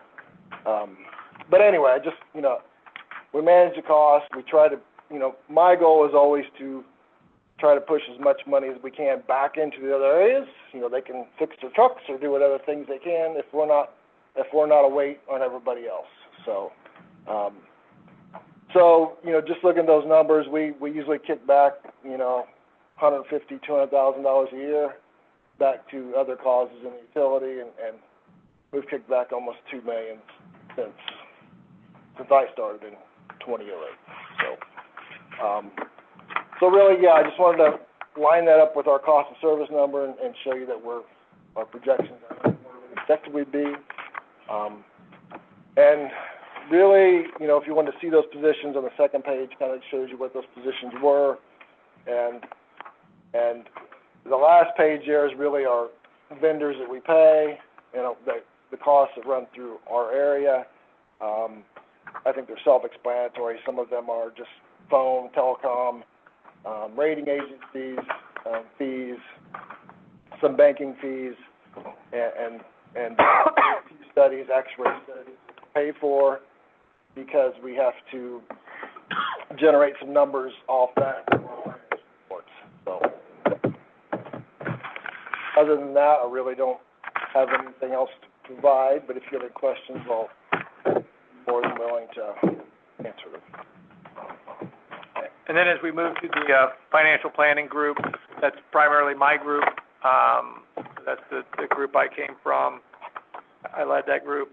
We haven't backfilled the position at this point, but as of the end of the year, we are losing another member of the team, and so we are looking to backfill my position. And so one of the things that you're going to see in the financial planning group is, the budget's projected to be down 21% next year, and that's really by cutting 25% of the staff, right? And so some of it is we got to continue, as Randy said, to do more with less.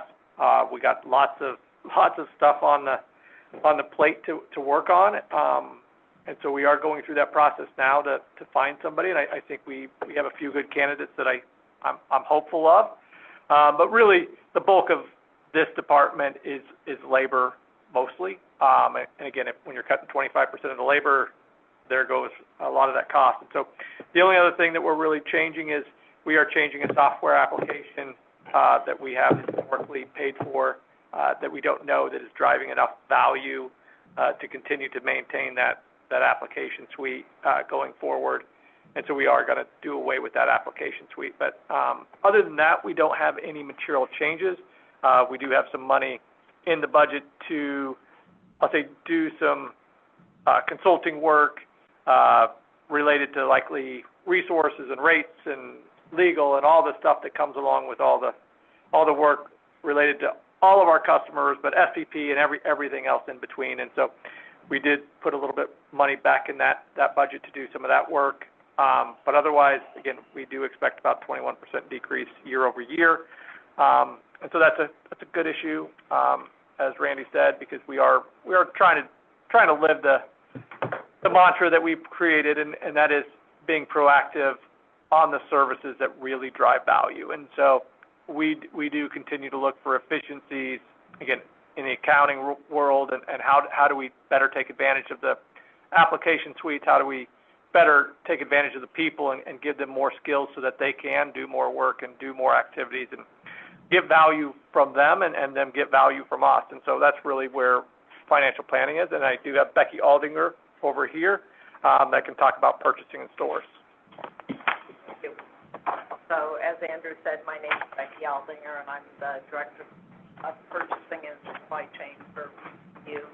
I've been here for almost 5 years, and I say it's been a privilege for the customers and here. So our budget's about $3.3 million, not much change from last year to this year, or to 2026, but just at a high level, our mission in supply chain is to make sure we have the right stuff at the right price, at the right place, at the right time. So that's what our focus is. But there's a lot that goes on behind the scenes if you think about managing the supplier relationship, mitigating risk, ensuring competitive bidding, and then supporting and managing the contracts along with keeping up with the laws and the regulations. So, in addition, we're also staffing the warehouses to make sure that we keep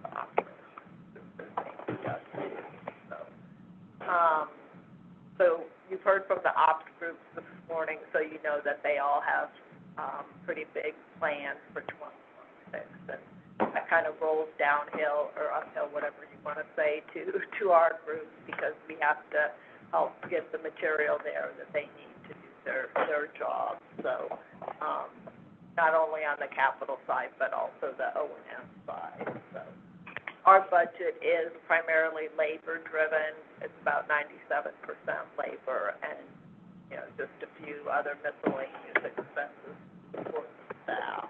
So as far as our labor goes, the last couple of years we've been somewhat understaffed just because of retirements and that type of thing. But I think we're now pretty close to being fully staffed. But we made a couple of strategic adjustments to our staff, one being when we implemented Maximo Mobile this last year in 2025, we were able to reduce our headcount by 1 on the storeroom side because we've got our clerical support staff, and we're now automating some of the functions that they have been doing. So those things happen as you implement new technology. And as far as Maximo Mobile goes, we went from 1990 technology, big, bulky, handheld scanner guns, to where we're now using iPads. And we're closer to being real-time inventory, so we have a much better handle on what we have available in our warehouses. And then the other thing is we moved from an admin position to a commercial contracts manager that we're in the process of hiring for right now, and that's just a different skill set than what we have currently with the staff, so we're always looking for ways to learn and enhance, the knowledge of our. The other thing that I'm kind of excited about for 2026 that we have in our budget is we have a summer intern that we'll start recruiting for very soon. So I'm pretty excited about that because I like to mentor and see the emerging talent and the excitement and the energy that they typically bring. So, that's one thing that I'm looking forward to for 2026. So with that, I will close and say that I'm proud of the work that my team does. We're day in and day out doing a lot of the things to keep these guys happy. So that's our goal, and we work pretty hard to try and achieve that while still doing all the things, the other things. Any questions or comments? I still have one. So a little while ago, Becky, Steve talked about a water main that was installed by a contractor where we have now seen significant issues with that particular installation, right, that has caused more harm than good. And so do we have a way of weeding out that contractor from future bid opportunities? We do.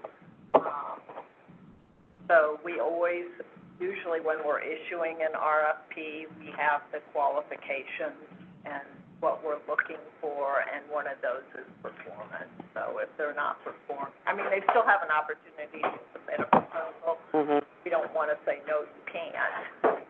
But if we have past history, then that falls out in the evaluation process typically. Because we have performance for that particular contractor that we have available to us. Correct. Okay. Yeah, and key to that is that loan was through the SRF loan. Mm-hmm. Had to use low bid. Yes. Mm-hmm. But what the key to that is to us to write everything in that we capture not having those bad companies being able to bid on it. We make where we know, and we you focus in on that part of it where it doesn't, they just get kicked out. Yeah, and they don't get a chance to even put a bid in. Am I right on that? To some extent, yes, but. I was gonna ask, how does that work? Because say you retire, you're no longer, working in, that department, and say they bid again on a future project. What safeguards do we have in place to prevent them from being awarded again, and this happening to us again? So we use a team approach, so it's never one person making that decision. So if, we're bidding something for Steve's group, it's purchasing and his engineers and his, sometimes we pull in the ops guys and that kind of thing. So it's so hopefully that knowledge is inherent. And we also ask them to provide references and all that kind of information so that we can do the due diligence before we award. But now what Steve's talking about, that's a different situation because that is strictly, and when we're tied to other funding sources besides our own, then we do have requirements that we have to. But we should try and write our specs so that we have warranty and those performance and those kinds of things so that we can make sure that we, get what we need from that contractor, performance-wise. You also capture lessons learned as part of projects and carry it to those into our team environment. Also, if we had a problem with a supplier or product or tool or software or something like that, then we would capture that and pass that on. Thank you. They have a vendor database too. Very good. Help keep communication, point of contact, and they can make those, this company perform alert past time. So we had to ease the cost of those repairs, or were they liable for any of that? Yeah, once they got out of their warranty, they weren't viable. And like, this goes back a long time ago when this main was put in 20-some years ago. The cost between the two, the one who got the bid and the one that didn't was less than like $300,000. Each of our repairs that we've been doing, and we've probably done 12, are in the $500,000 range each. Now, the other main, the main that was put in by the company that we would have, if we had to choose, we just ran the Smart Ball. It's been going for 26 years now, 0 leaks. Zero. Yeah. So, I don't see the lunch here yet, and, I want to give Lee's group time after lunch. But I want to make sure, I don't know what Darren and Jaren and Steve's and Don's plan is for certain this afternoon. But before we go to lunch, I want to make sure that since they're the biggest driver of the capital dollars and all the expenses that you see, right? We see the admin function really suck out a lot of money this year, so you're not going to see a lot of, I'll say, expensive projects coming out of the admin side over the next second half of the day. So I want to make sure that you guys are 100% comfortable with everything that Don and Darren and Jaren and Steve said, so that when we come up to the board meeting, next month, that we all feel really good about what projects exist, why they exist, whether they're good, bad, or indifferent, and those types of things, versus getting to December 3rd and being like, I can't support any of those projects. Those were terrible. I want to make sure that you guys believe in whatever the projects are that they spoke about, so that we know whether we need to go adjust over the next 2 weeks to make sure it's ready.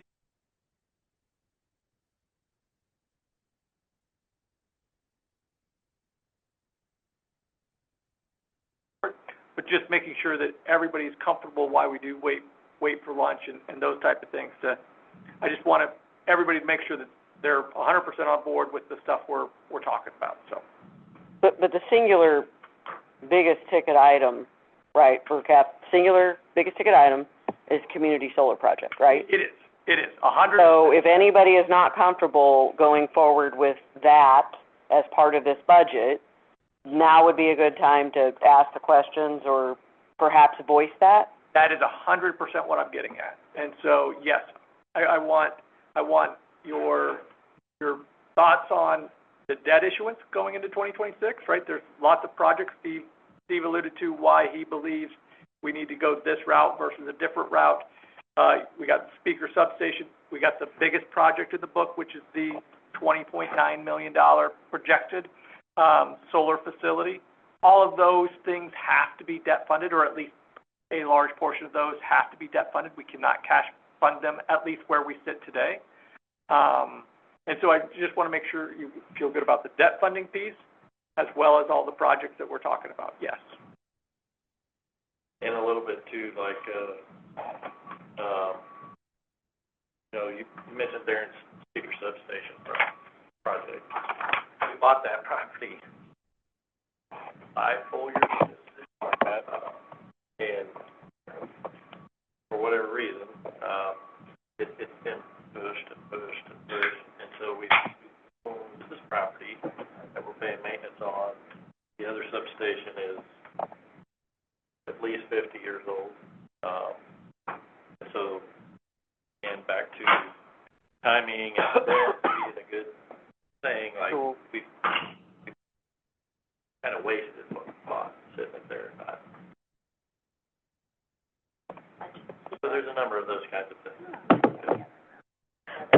I think that, there is potentially a misconception about the issuance of debt in cases like this for capital projects, for assets that are going to be available to us for decades, right? And so it's a tool that BPU isn't the only one that uses this tool. A lot of for-profit companies use this every single day of the week. That's right. And so I don't want folks to misconstrue that, oh my gosh, BPU is taking on more debt, therefore this is the sky is falling, Yep. right? And I think that there's a disconnect out there, Andrew. It may not be with this board, and it may not be with this team, but I do believe there's a disconnect out there, on that. And so, you know, I, for one, live in a world where this happens every day, and so it doesn't scare me.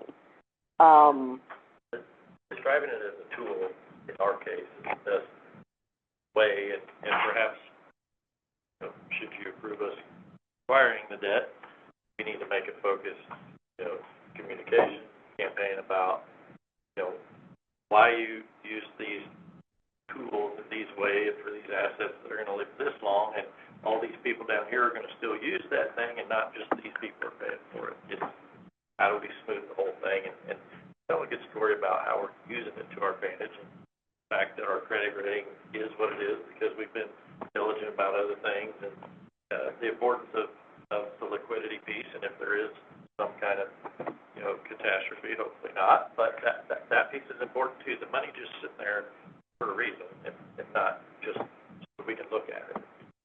But and to that point, I mean, the issuance of this debt will not necessarily drag, you know, the company's credit rating, you know, down. In fact, it is. That's correct. We don't anticipate impacting negatively this debt coverage ratio. One, we get to structure this, and we're gonna, again, take some old debt and restructure as well. Right. We have more restructuring that we can do.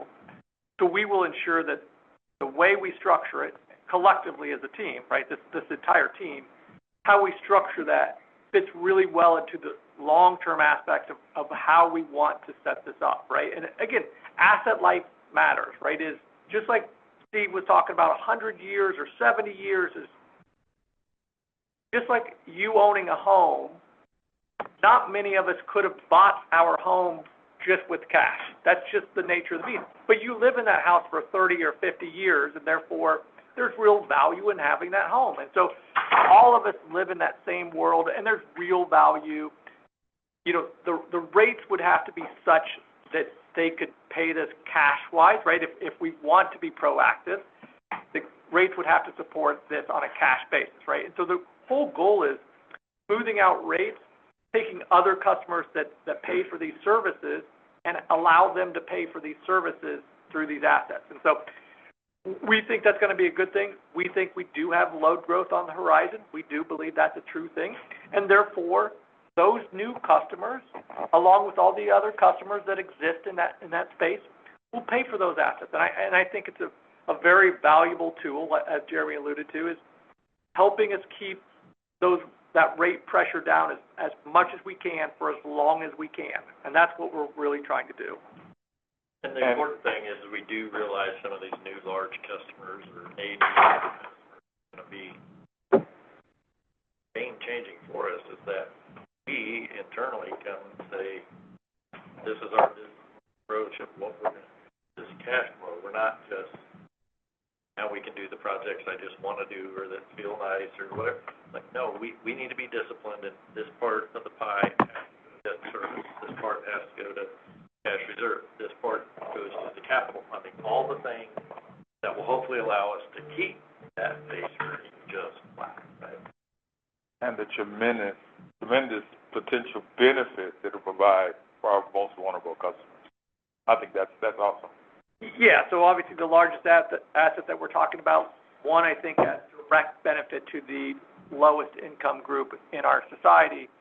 And then as we talk about the large customer group, I think what we're going to show over the next few months is that we believe that, I'll say, customer has a benefit to our customer group as a whole, right, across the entire segment. So I think we have several things that are in the works that we're going to get to that are going to show real benefit, and all these things work together in terms of how the system works. And so it's an exciting time, I think, for the utility. I think, we're turning over every stone to make sure that we do as much as we can for as little as we can. And so that's what our goal is. But again, you guys are the fiduciary of that money in the end.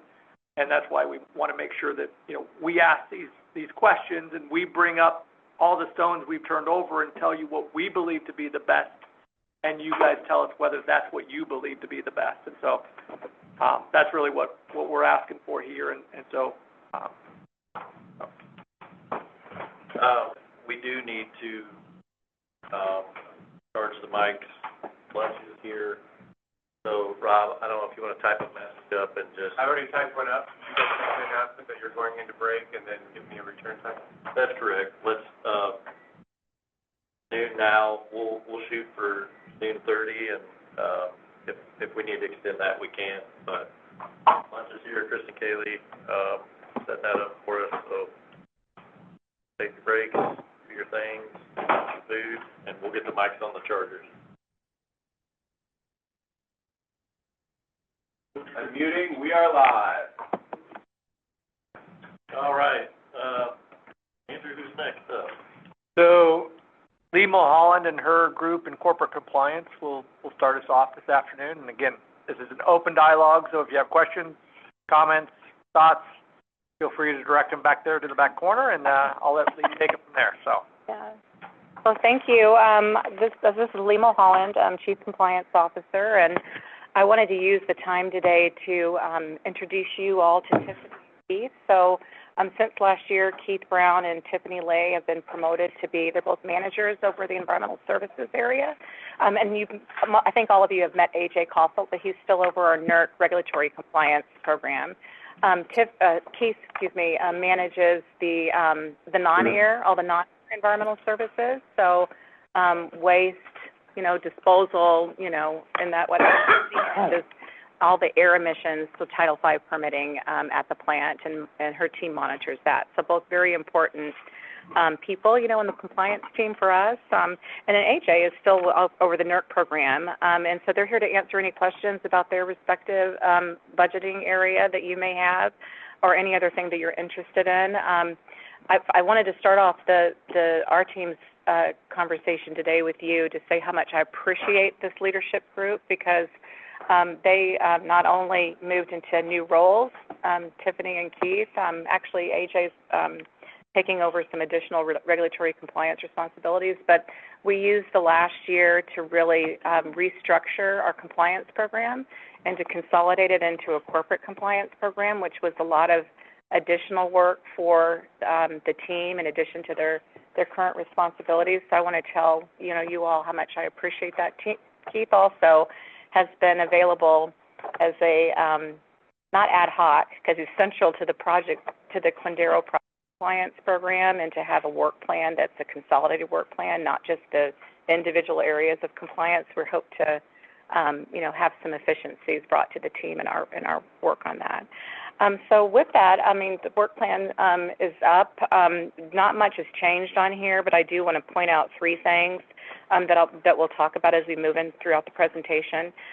We did build out an initial Southwest Power Pool Market Rules compliance program, and that's going to fall under AJ's team's responsibility. And so, if you have questions on that, we can focus on that. So that has been added to our work goals for this next year.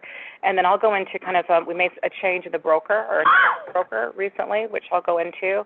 And then we are looking to bring our internal audit function from Reuben Brown internally. And I'll go through that and the rationale for that, as we go through the presentation. So Rob, you can move forward. And yeah, you can move. So the beautiful thing, I guess, about our budget is that we are pretty much flat. So we're down 0.4%. So between last year and this year. And we're reshuffled in some responsibilities, to different people on the team and whatnot, but we're staying flat from 2025 to 2026. Rob, you want to move forward to the...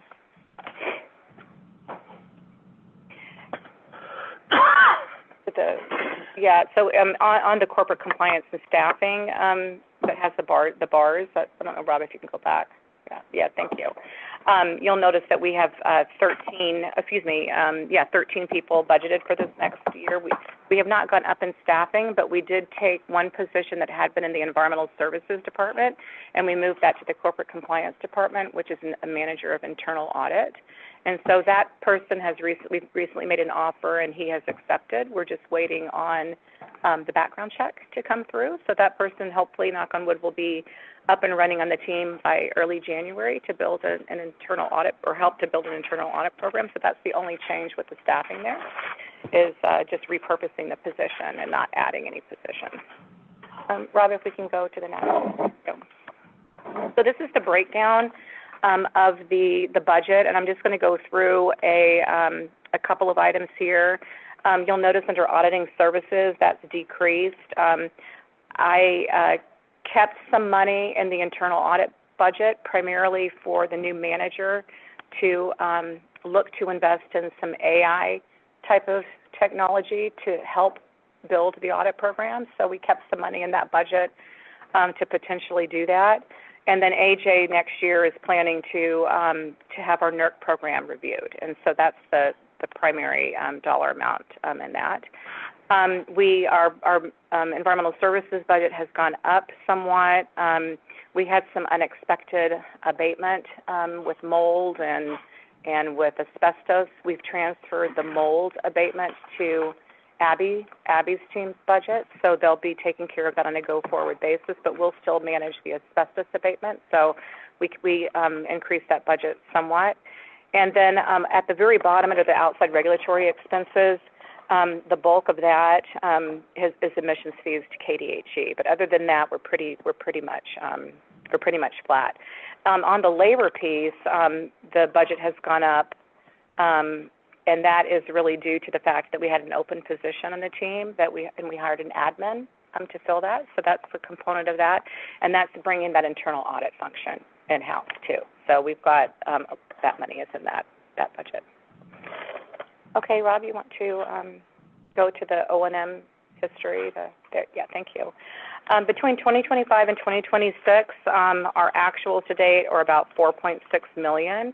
Our estimated next year, the budget's 5.4, but that gap will be filled before the end of the year, so we expect our actual expenses to be closer around the lower 5.1 budget. So that will be narrowing next year. And I don't know, I did not look up to see over the 5 years the increase in the budget, but I imagine in 2020 we didn't have a division that probably was in another budget at that point in time. So I think that's probably why the budget looks higher over the past 2 or 3 years than it had 5 years ago. So if we can jump to the next one, Rob. I just wanted to go through a few. I'm not going to go through the detailed budget here because I kind of provided the highlights, but I just wanted to go through some of the changes that have budget implications in 2026. I already mentioned that we are going to transition the internal audit function. We're going to bring that in-house. And so the new manager next year will be building a framework, an internal audit framework, and also a fraud prevention program. That's going to be his primary focus this next year. On the NERC standards, as I mentioned, AJ's team is going to be furthering the market rules compliance program with SPP, and so that's really makes his team more of a regulatory compliance function as opposed to just the NERC standards that their team has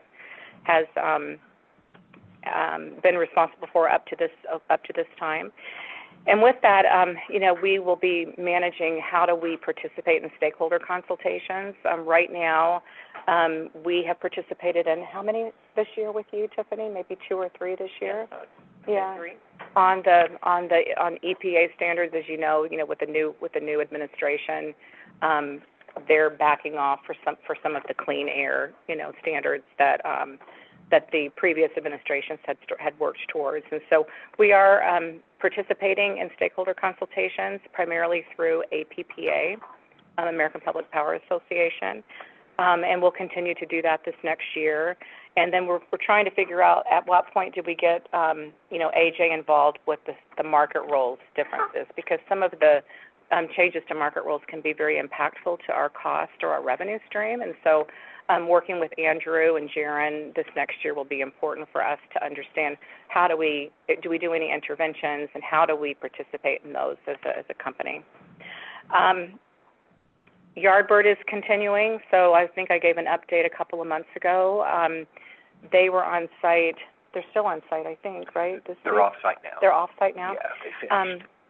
We've had to be pretty available for the environmental due diligence on Yardbird, and so I anticipate that getting into the new year. We've gotten some inkling that they may be starting the abatement beginning in the beginning of Q1, and so we'll be supporting that. And so that will be important for us to be able to redirect our attention in managing that.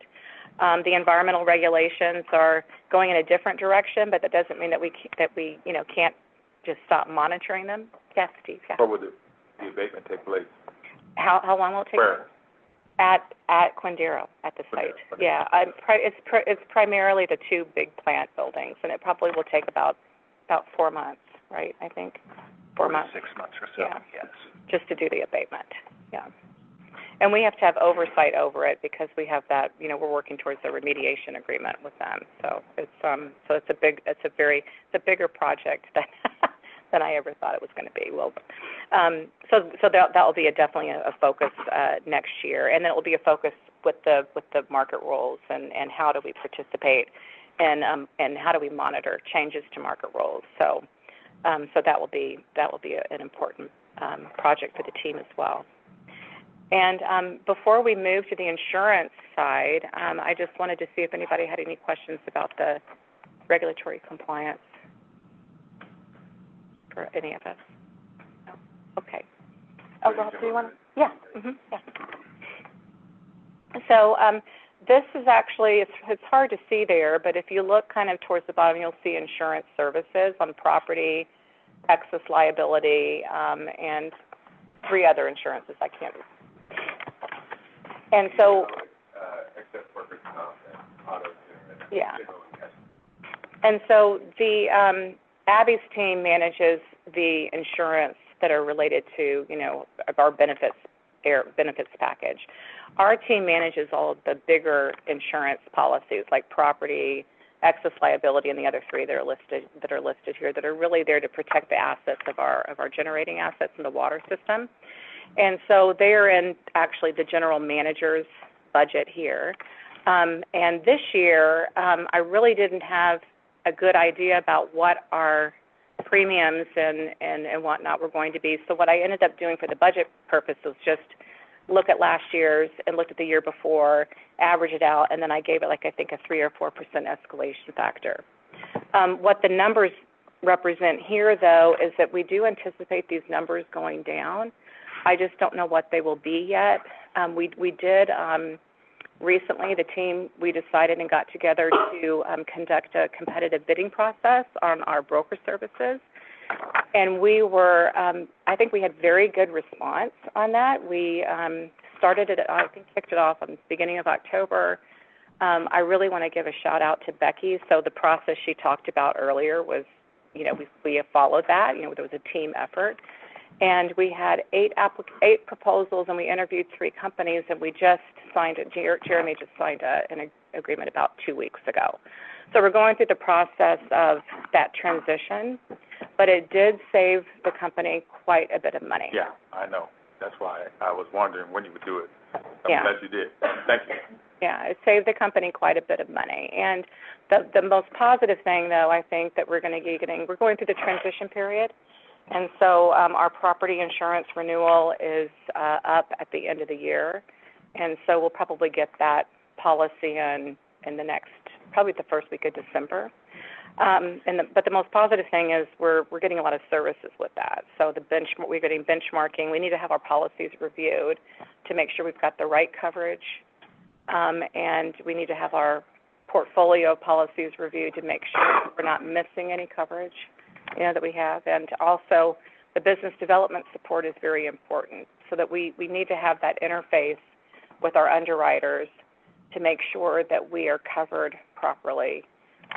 When we have business development projects, like the Quindaro project, for example, like the battery storage project, at the solar project that Andrew talked about earlier. And so I think we'll be able to stay ahead of some of that to make sure that it's really important for our company to make sure that we've got the right premium, that we're budgeting properly. So, you know, in connection back to the budget for the 2027 budget, I think we'll have a much better idea about what our policy renewal premiums will be at that point in time.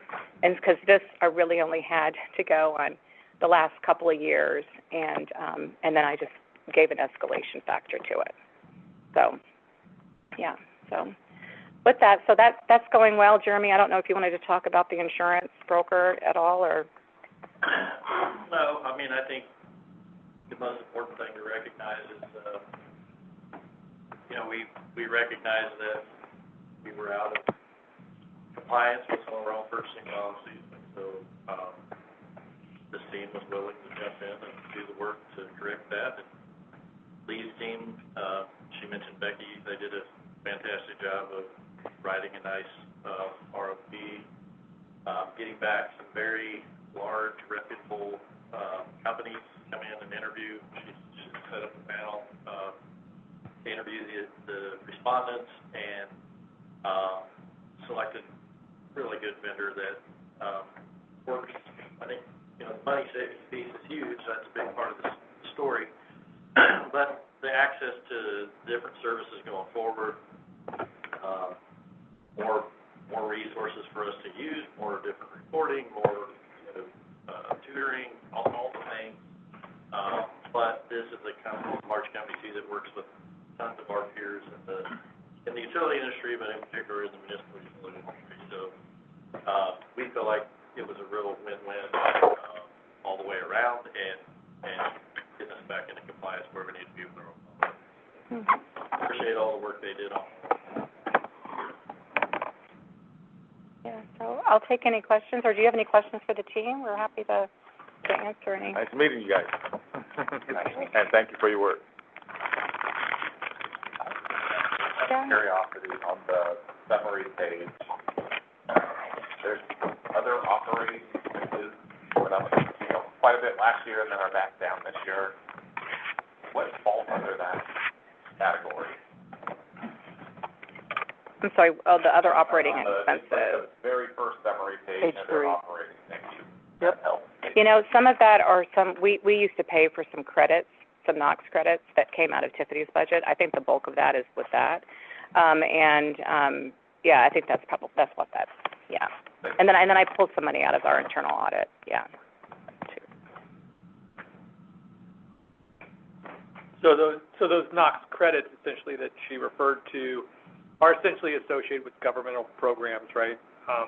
And so really those flow through the energy rate component as part of, essentially it's part of your offer cost, right? It costs us not just fuel, but other costs associated with operating the plant. And so that adds another, I'll say, 25 cents per megawatt hour, those type of things to operate that facility, because there are other compliance problems. So associated with that is, so that's why it has moved kind of from that budget to another budget line item, so. We still have those expenses overall, but they're not in our budget anymore, yeah.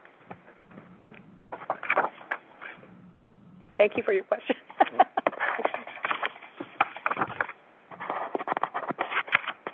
Do you have anything to add? You're welcome to stay if you want.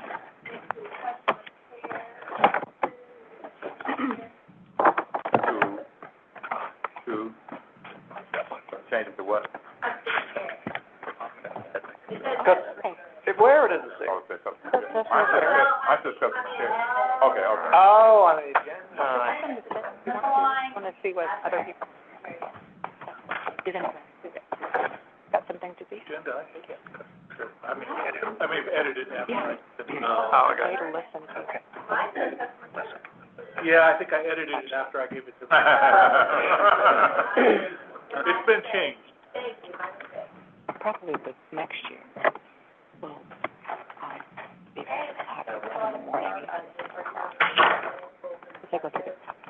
want to promote, and I want to highlight, our IDR system, and that's something faster. Yeah, thanks, sorry.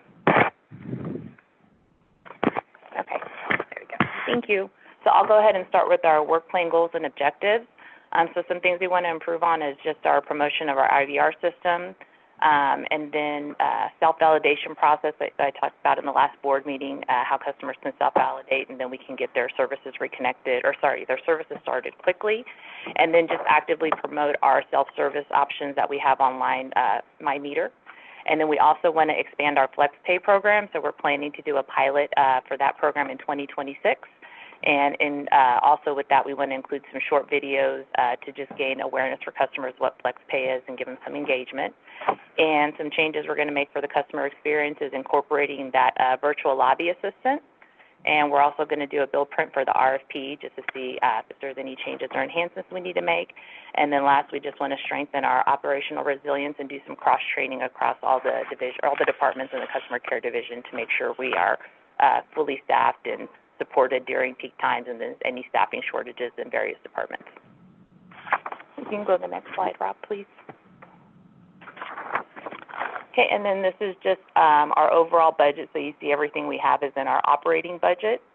And then our budget did go down from 25 to 26 by about $6,000. 600,000. 600,000, sorry, 600,000. Okay, next slide. Do you want to talk about the biggest reduction there? Oh, well, I was going to talk about. Okay, I'll let you. Okay. You do it. Yeah, okay. And then for our staffing, we've remained pretty consistent over the past couple of years at about 43. We did see a reduction in our staffing just with our changes in business practice with COVID. So we were able to reduce some staffing after the changes were made. And we don't look at adding any new headcount for 26.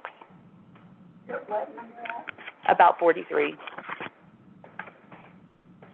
Okay, so 43. Mm-hmm. Tell us, please, how many folks man the phones every day? We have 14, well, once we're fully staffed, we're at 13 right now. Once we're fully staffed, we'll have 14 representatives on the phone. So 14 representatives, do they overlap in shift or? Yes, so we have 4 shifts available. It's a 7 to 3, and there's 2 that work that shift. There's the 8 to 4. There's 4 that work that shift. 9 to 5 is 5 representatives, and then 10 to 6 is 3. Okay.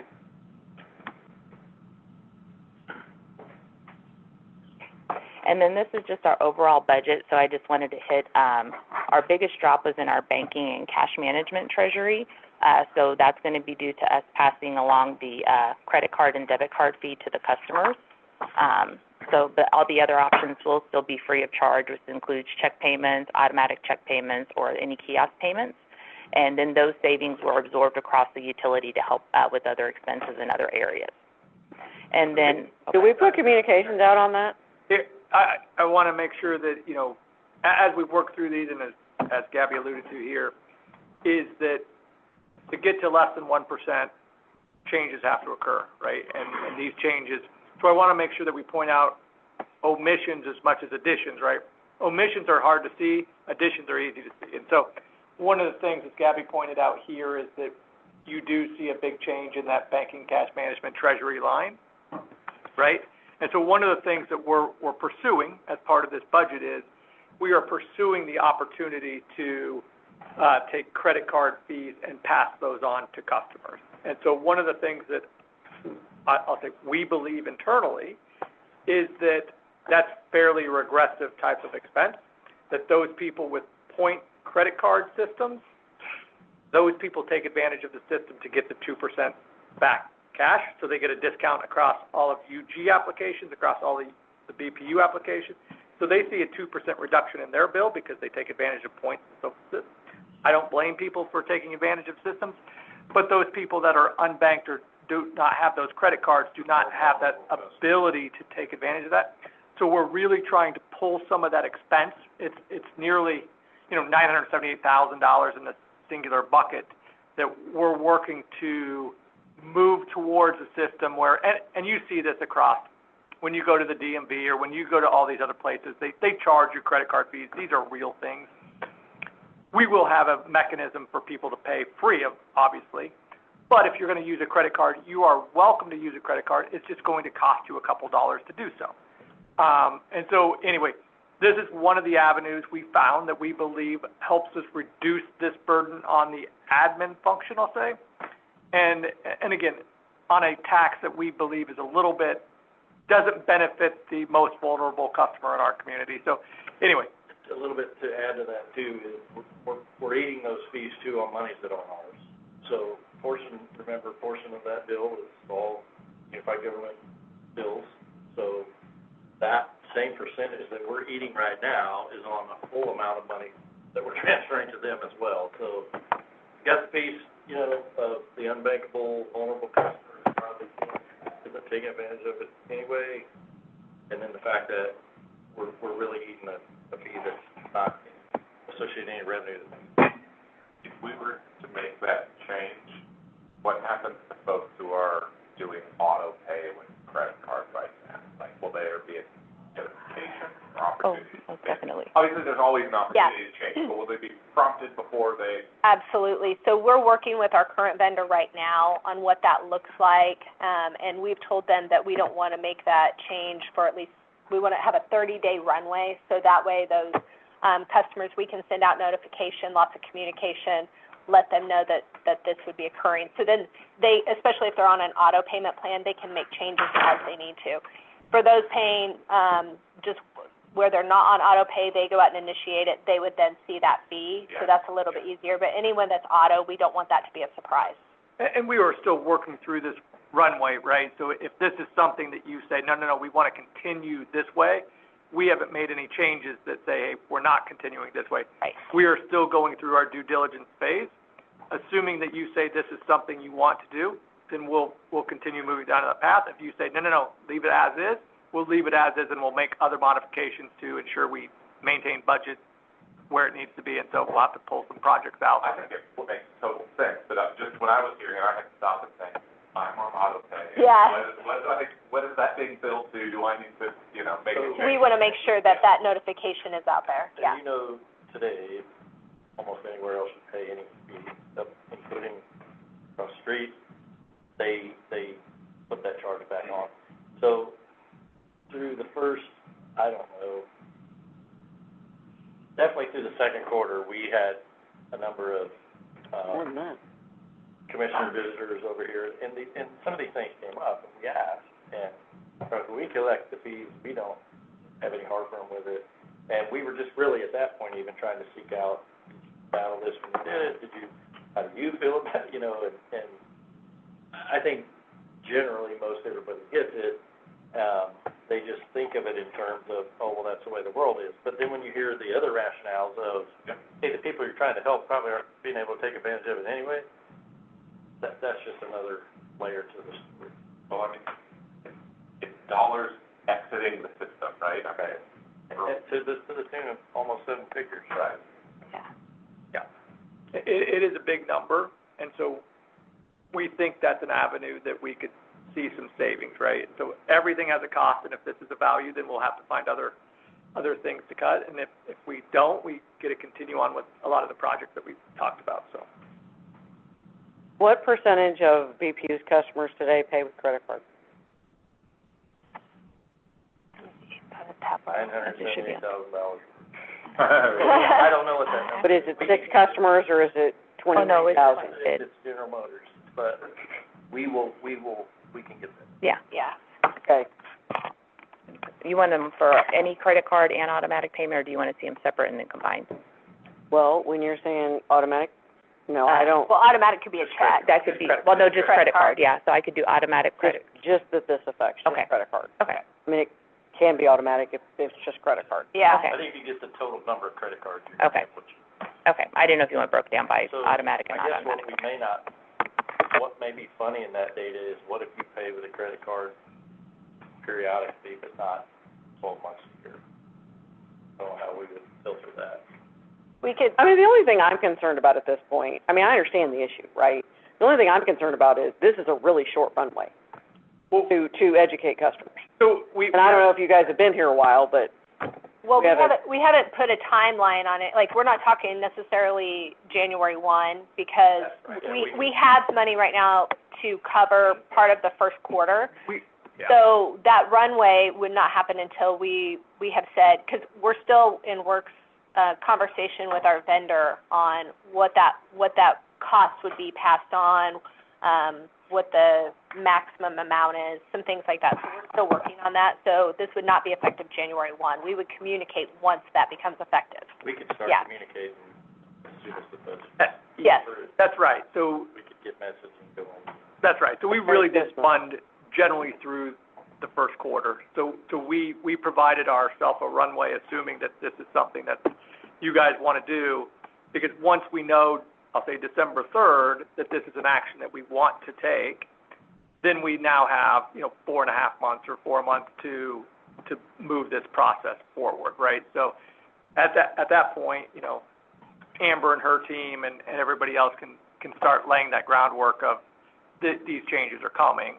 And so, yeah, we didn't do it January 1 as much as I would like to, is we didn't. And so we do have a little bit of a runway there. However, this is assuming that our vendor costs will remain the same. So, and those are things, right, is that what costs, and we're looking at more than one vendor. We have our vendor that we have today. We're actually exploring another vendor to say, if we change it, are those cheaper? Because obviously if you still want to pay by credit card, I don't want you to pay more than you have to, right? Is it $3 or is it $1.95, right? Those are things. And so we're going to continue to work through our vendor and the different vendors to say, what is the best avenue for our customers? But I think what you'll find a lot of it is those people that pay by credit card today will shift and pay it through your bank just because that's what you do on your mortgage, because your mortgage doesn't say, hey, pay with your credit card. So I think you just change the mechanism with which you pay. You pay with a credit card because you like that 2% coming back to you. So it makes sense, but most people will shift payment mechanisms. And if they want their credit card to hit, it's still going to be, $1, $2, $3 charged to them. So. Do the fees apply to a debit card? So there will be, and that's where we're going to work through the stuff, and so we can continue to communicate as we learn all the stuff. Debit cards have sometimes different fees than credit cards have, right? And so whether we eat the full debit card, whether the debit card fee goes back to the customer, or what those mechanisms are, we'll continue to communicate that over as we work through this one runway piece. Obviously, there has to be a free mechanism, whether it's direct through the bank, right? The debit card still has Visa or MasterCard associated with the debit card, so there's still fees associated with it. But generally, it's lesser fees than the other. But as we work through this and as we learn more, we're still going through that process. We'll communicate that through the board to make sure that, hey, we think X is important or we think Y is important, right? So right now, we're really focused on credit cards being the piece that we're trying to, because that's a big dollar driver. If we like debit cards, or if we say, hey, no, there's still a fee on debit cards and you have to pay through your bank, okay, that's a more of a cheaper card because it's ACH, right? ACH is just cheaper than utilizing the Visas and the MasterCards of the world. Those are bad fees. So we can talk through all of those as we go through, and you guys can essentially make that decision in terms of what we think is important and not important in terms of who's paying for what. So, Thank you. I think from a market segment standpoint, what would be helpful for the board, and this is just me hearing this from a communications person, is seeing what those segments are and if there's a sub-segment of that. So if there's X amount of people who have credit card fees, who are those that are potentially impacted by a debit card and we still need to make changes and what that looks like overall, right? On the whole, it's just, I realize there could be some about making that transition, that it's hundreds of thousands of dollars that are not going towards producing electricity or water, and yet we're having to eat. Right. So, Visa is paying hundreds of thousands of dollars out of the budget that's not providing any kind of benefit to anything. Yeah, it's a large expense that gets passed on to all customers. Right, and then, you'll just also see that our training went up also for travel and mileage for training, since we're gonna, do some cross-training with the representatives. We'll have to cover that, and then any ongoing training for the management staff or conferences. And, our clerical tech services also went up. We had a temporary, temp employee in our cashier's department, and we had gone over budget this year. She's not there currently, but just due to some instances that occurred in that department in the past, we went ahead and increased that also to cover that in case we do need to get a temp in that position again, to cover for a period of time. And then our equipment and maintenance also went up, so that'll cover for the cross-training that we have to do to make sure that all the agents that are cross-trained have the systems that they need as far as the phone system or any equipment and program and licensing fees. And then our office supplies and materials went up to cover, so one of the things we're going to do, which that's in the office equipment, not the supplies and materials, is I said we want to do the virtual lobby, so that increased with the, because we'll have to do the build-out for the lobby, and then any equipment or supplies they have to put in there, such as like TV monitors, or if it's going to be a computer, there's going to be a printer, there's going to be a camera. So then also any representatives that assist those customers, they'll show up virtually on the screen, so they'll need cameras and whatever equipment they need to help accommodate that. Can you just unpack a little bit more of the virtual lobby? Yes, so we actually had a demo from a company in Omaha, and what they do is there's a room that the customer can go into. So like I said, we'll have to build out an area just so they have privacy. When they come up to the monitor, somebody will appear on the screen, so it would be an agent from the building, and the customer can just ask like simple questions. What's my balance? What's my account number? Can I get my bill printed? That's why I want to make sure we have a printer down there. How do I sign for service? We can direct them and give them that information, but that'll be available during business hours. So that won't be something 24/7, but available during business hours for the customers that are coming in. And that just be walk-up? Yes. Yeah. So allow a walk-up service while still providing the safety and security of our employees. Question about the temp service. So are these temp employees allowed opportunities to eventually come on board with BPU, or is the temp service maintaining them? The temp service maintains them, and then, if a job opportunity does open and they bid on the position, so it'd have to go external. They wouldn't be able to bid as an internal employee. About the specific example of coverage. Yes. So we had an employee, full-time employee who was on an extended medical leave. That's the sole reason for that. Yeah. Okay, see that. No. Yeah, we don't typically have the temp. It was because we had an employee out for a long extended amount of time. Yes. Yeah. Mm-hmm. Yep, sorry, I didn't know if we could get that. But yes, Yeah. that was why. Generic enough. So yeah, we typically don't have those. No. Thanks. Mm-hmm. Okay, and do you guys have any questions? No? Okay. Go ahead. No, go ahead. I was going to read this. Go ahead, you go ahead and, is that, for the agencies? Oh, wait, yep. Oh, yeah. I'm assuming I get upfront costs with that and getting it set up. Yeah. Long-term, does that have an ongoing, is there? For the virtual lobby? Yeah. I would say no. Fee to someone, or? Well, and we haven't really worked out all the logistics, how we use it. I don't know if it'll come up as a Teams. We try to. Okay, there will be a software expense that will be ongoing, but, yeah. Like, like on Teams, you can just call somebody. Yeah. And I think that was one of the explorations of, if they have these things, and we just set up the hardware, then who does it, and how do they need to respond back, or whatever, but I didn't attend their presentation exactly, but that's kind of the premise. What happens, are the people responding to that, same folks on the phone? No, so that's why we want to cross-train. So with the changes since COVID that we've made to our processes, we have other departments that have some availability and some flexibility, so it will not rely on the phone reps. It'll be throughout other departments in customer care. I don't know if this goes here or someplace else, but I know Jeremy sent out the differences or the prices that are increasing on the bill. That are we not communicating anything with our customers because of course they feel, most of them feel like it's us. And so I'm wondering, is there any way we're communicating what's happening? We have not sent anything out charge of that, those charges. So, I don't know how we do that when it's not ours and not look like we're poking. Right. But, I mean, I know we're gonna just be swamped with, I guess we could find out maybe from their folks if they have sent out an indication that their charges are going up. Amber does a great job collaborating with the communications team over there on a regular basis. We can ask them if they've communicated that. our just, meeting will be ready for.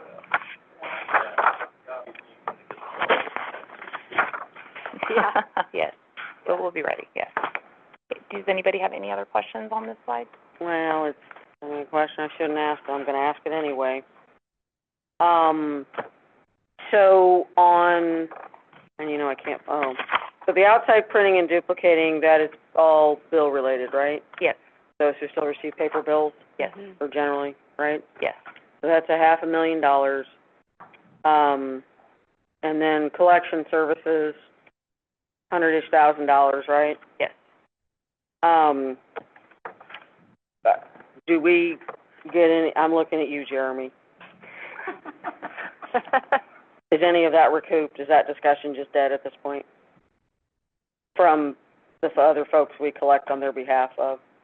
So, I think it was part of the, no, there's no new discussion. I think it was gonna be on the meeting that, on the sixth or whatever it was. But no, there has not been any new inquiries. We have not got anything from anybody that wishes to pursue, Collections, we do the whole bill. Thank you. But I do think, though, you make a good point, is when, wanting all those still get the paper bill, we probably need to work on some messaging again. That, hey, we have this paperless option, hey, we have this paperless. Well, we do with She'll do it way better than I will. Well, I was gonna say, with the new, when a customer starts new service with us, we automatically sign them up for paperless billing. So when we send them the notice to let them know that they've been set up, we make them aware they're set up for paperless billing. So then if they want to change it, they have the opportunity to change it at that time. But all new services we set up are automatically put on paperless billing. And then as far as the collections part, we did increase that, just, I didn't touch on that, but I can. With the online validation that we want the customers to do, we'll see some probably increased costs with that, so we just want to make sure we accommodated for that, so we put a little increase in. And that online validation is to streamline the start transfer of service. So right now, as anyone who has service here knows, that you need to provide a copy of your driver's license and then either your lease document, your closing, your closing statement, anything like that. What we're moving towards, the customer could potentially validate online, so they could enter a social, driver's license number, do it all online, and our service would validate them, so we would not need all of that documentation. The only time we would need documentation is if that system cannot validate who they are. So that will streamline that process from customers having to send in email or bring down documents that they would previously have to do. When we get out of the risk business of sharing all those social security numbers and different things. Right. And so then they let us know if that person's validated. It's the same company that right now does that soft credit check to determine if there's a deposit. And so they would let us know, yes, that person's valid, and then if deposit would be required or not. So it'll streamline that, where somebody could really do a start transfer service completely online. And do we, will this system, will it mask everything but the last 4 digits of the social? Yes. When you're entering it? Yeah, when it comes over, all we see are the last 4. And once the customer enters it, it'll mask it on their side also.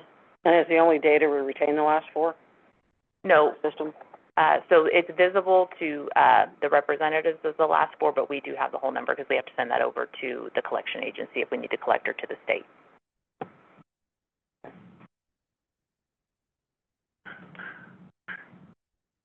Does anybody have any other questions on this? So, mass start service for customers, like through the setup you made with the housing authority, that's working out well. No problem. And we have been keeping them up to date on who to contact because we had some changes in that department. So whenever there's a change of who they need to contact, we make sure to follow up with them on that. Great, thanks. No problem. Okay, next slide, Rob. And then this is just our budget overall. So you can see we have increased our budget over the last couple of years, and that's just, again, to put in any programs and processes we need since we've made changes in our operations due to COVID. So to help support those initiatives and streamline the services for the customers. So the biggest dip, like I said, we took was in 23, and that's when we made the staffing changes with the changes made after COVID.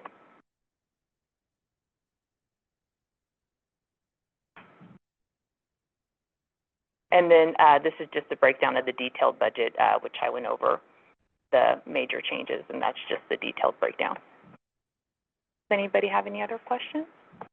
Yeah, no, go ahead. I want to kind of summarize back on the virtual lobby. Yes, for sure, yeah. Yeah, no, So yeah, we're all clear and can. absolutely.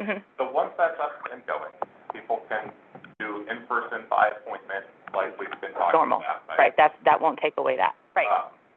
But they can also, if they just walk up, they can get some of those basic questions answered. Yes. They can pay through the kiosk, That will still be available, yes. walk-up feature. Can they, if they ask some basic questions via the virtual lobby assistant, and they need to do an in-person, have a more extensive conversation, can they schedule Oh, that for sure, yes, through that? yes. Okay, and then I guess maybe the top line, like how much more affordable that combo is than, say, the old system of, or returning to the old system of completely remodeling, and, because I know we talked about last year, I think in the hundreds of thousands of dollars. Yeah, and it's significant. We can monetize that. Yeah, we absolutely could. So right now, we're just talking about like a single monitor where somebody would walk up, and so, right now, the lobby is not set up to have just walk-in. We've got a room actually on where the security office sits on the back side, that can be closed off from the rest of the facility. So it's kind of a room that could be a safe place for customers to come in from the outside without having access to the entire building. That's where the safety and the security comes in. So you're talking about setting up one room to be conducive for people to come in versus an entire lobby that would need to be completely remodeled and reset up. Not to mention the equipment. You're talking one computer with monitor and some equipment there versus multiple computers, multiple desks, multiple chairs, all of that. And presumably because of I know we have the staff, but in person, but because it's scheduled, we're making the most efficient use of that person's time as opposed to sitting and waiting. Yes. I say all that just to compliment you guys on the work that has been done to try and recreate as many of the positive aspects of what people liked before without having to incur all of those costs and the safety concerns and all of that. That I feel like in 2 years I've been here, we've been chipping away at that, and this feels like a really significant step forward to be able to offer Yes, that's what we're nearly hoping. everything that was available before, but while still saving everybody money and staff. And that's our intent. Like with this new kiosk, the virtual lobby, it doesn't require additional staffing. It doesn't require additional security. And so they would have, still the option of the in-person if they need to speak to somebody. This would handle some quick questions that they need. So that is our intent, is to provide the best experience and the best service that they want in the most efficient way. Thank you. Thank you. Anything else? Thank you. One thing sorry. Did you want to do it? Yeah, I can do it. So sorry, I was going to touch on that. We did just want to give you an update on the hardship and utility dollars. So for the current month of November, there was just a little over $20,000 distributed to agencies, and they got that money on the 15th of the month. And hardship still has just a little over $4,000. For December, the utility allocation is going to be about $19,000, and that will be distributed also on the 15th. And then hardship will be at $7,000 for the month of December. And then for the fourth payment arrangement, we have been offering that to customers, and since that has been offered, we've had 14 customers take advantage of it.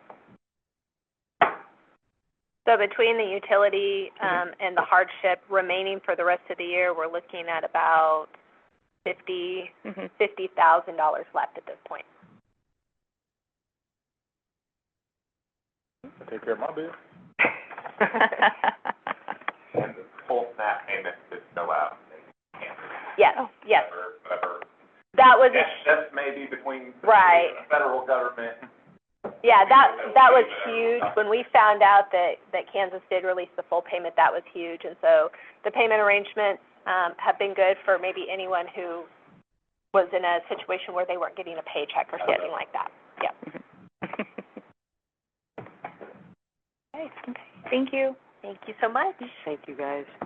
Just a point of order, I've had a couple people reach out via text, but the side conversation with Brent Hargan, stuff on the night. Brent Hargan just whatever he's talking about is going out to the public. Oh. Fair I enough. didn't say anything bad about you, Rob.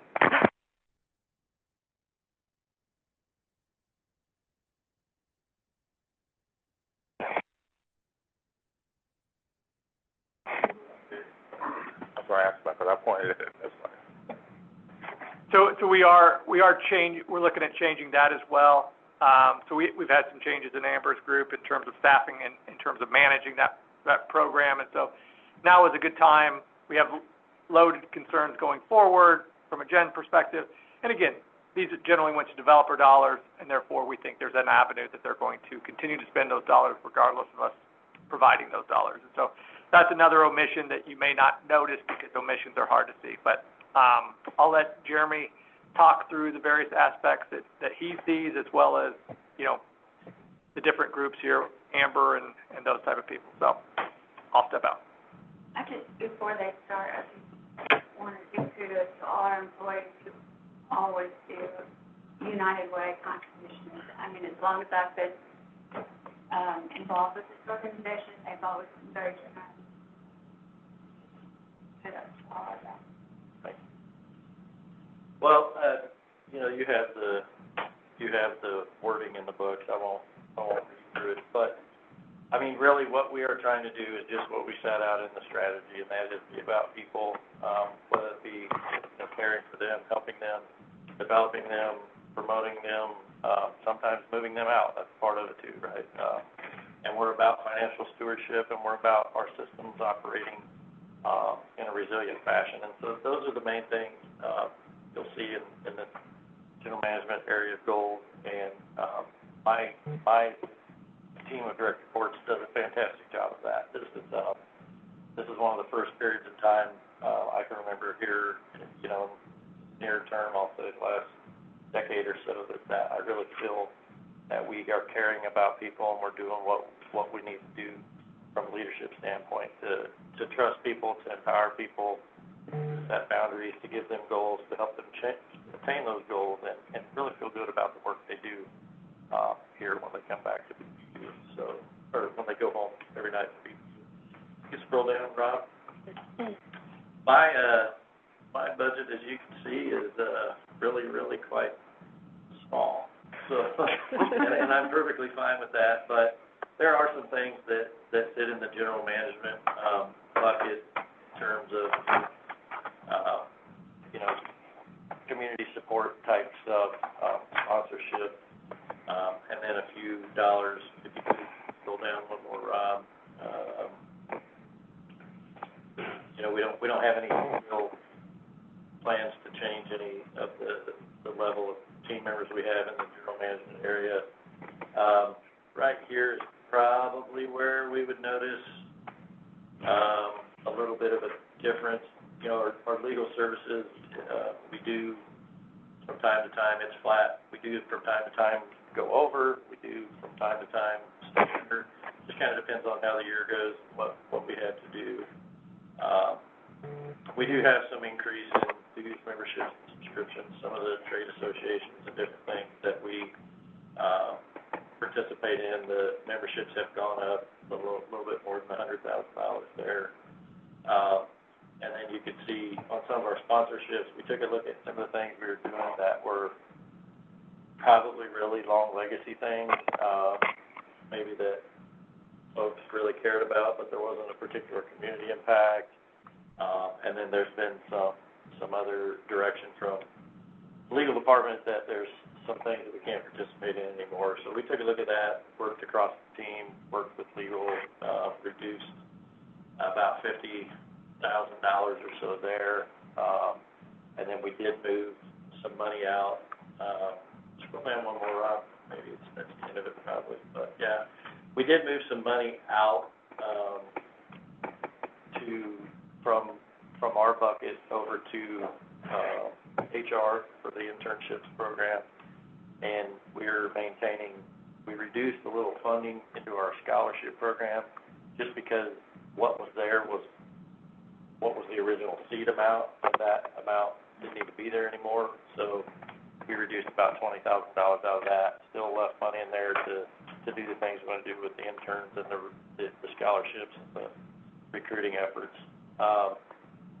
Outside of that, that's literally really about all the money that I have that is just considered spendable, I guess, if you will. We did decide there was a couple of programs and memberships that we weren't getting any value out of, which was we have participated in a particular program in the UK. We were paying $12,000 or so a year, not getting a dime's worth of benefit back. If it was outside of our regular membership, that cost went up this year $2,500, so we dropped that one. We dropped our membership to the Kansas Chamber. It was a little bit expensive, and I can't tell you in my 4 years of walking around on the fourth floor of any one single event, training, conference, any activity that I went to, and when I polled around some of the, more senior executive type folks, they had never been to anything either. So we gave them notice that we weren't going to re-up that. No. We still participate in the KCK chamber stuff. Right. Okay, thank you. I was about to say, no, not the KCK, no. We're still right in there in the KCK chamber. The state one, we weren't getting any benefit out of it. So those dollars, albeit, when you look at the grand scheme of what we cut out of my, small thing, it's, $60,000 or so out of 180. So from a percentage standpoint, that's a lot.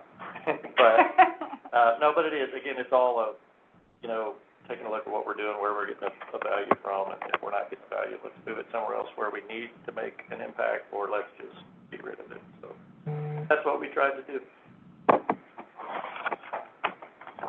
And I think, Stevie. Yeah. Oh, thank you.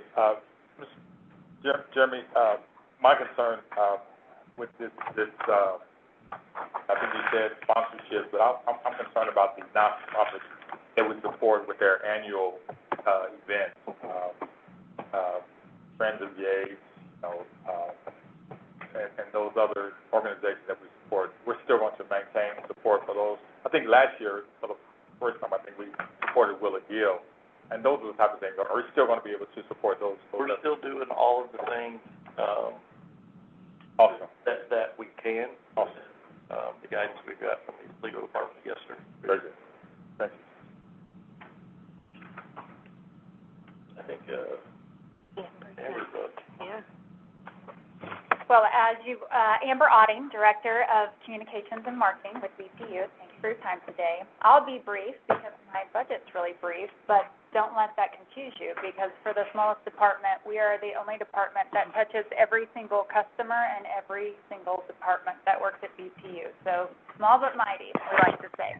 I'm surprised you can't hear me from over there. We need that right there. As Andrew mentioned, the rebate program, we made a determination that was not really, it was hitting just a certain segment and a tiny little market of what we want to impact when it comes to our customer base. And something that we spoke about internally is how can we reach a larger base? And I never like to compare us to Evergy, but let's have a little comp, shall we? So Evergy every year does the box fans that they give away for customers, and it's not based on income. It's not based on who you are. You come up and you pick up a box fan, and it's a goodwill to get you through the summer.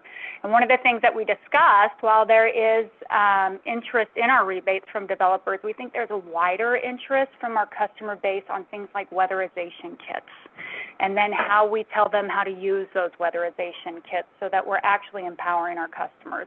And that's one of the strategies that we'll take on. So while we don't have the rebate program, we want to fill that with something that we think would be just as, if not more effective for a wider audience base. A lot of things that were discussed today are innovation, modernization. Those are great keywords that I like to use, but sometimes that doesn't mean a lot to the customer. So we really need to tell that story. And again, we're small, but we have a lot of plans to do more with our digital responsiveness, and that comes from video, photos, to learning what a day in the life looks like.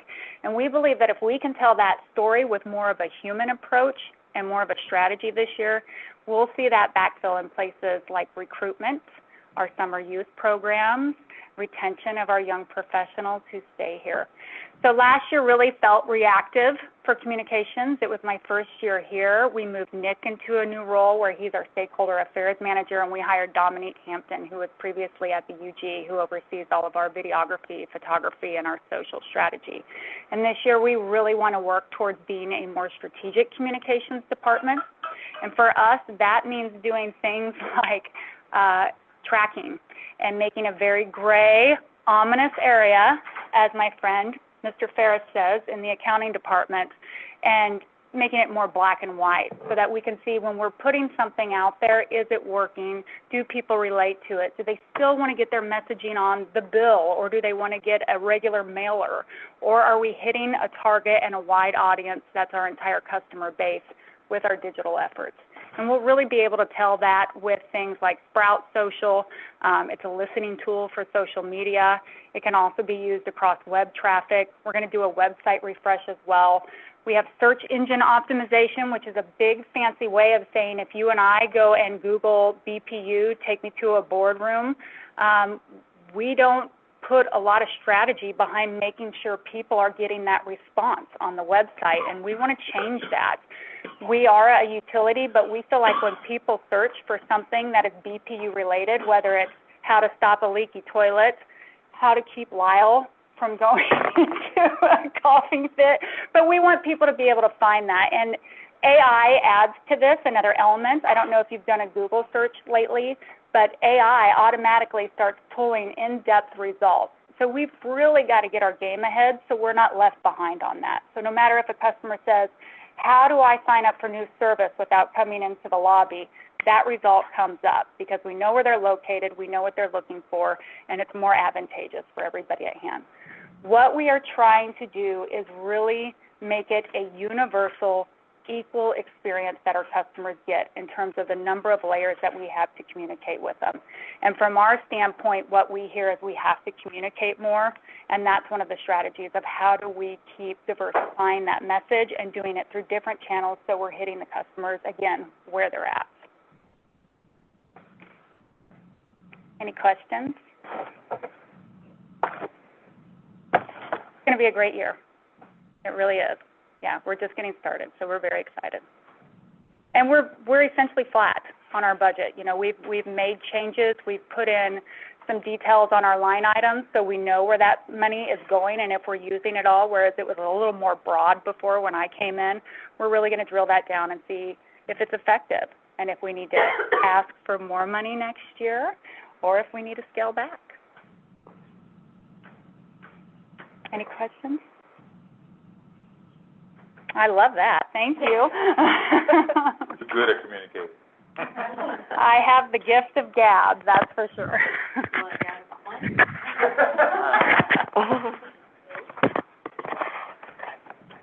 So I'm Jody Frenchette. I'm going to kind of take Jeremy's approach because when I was upstairs, I made the decision not to bring my budget book down, and my mind is much younger than my eyes, and I can't really see it on here like I thought I would be able to. So I'm going to highlight, I think I'm okay. I'll just highlight some of our major, thank you, Andrew, major projects. So in administrative services, we're pretty much staying status quo. In administrative services, when I talk about that, I'm talking about like the on-base and the stuff that I used to do regularly before facilities was added on.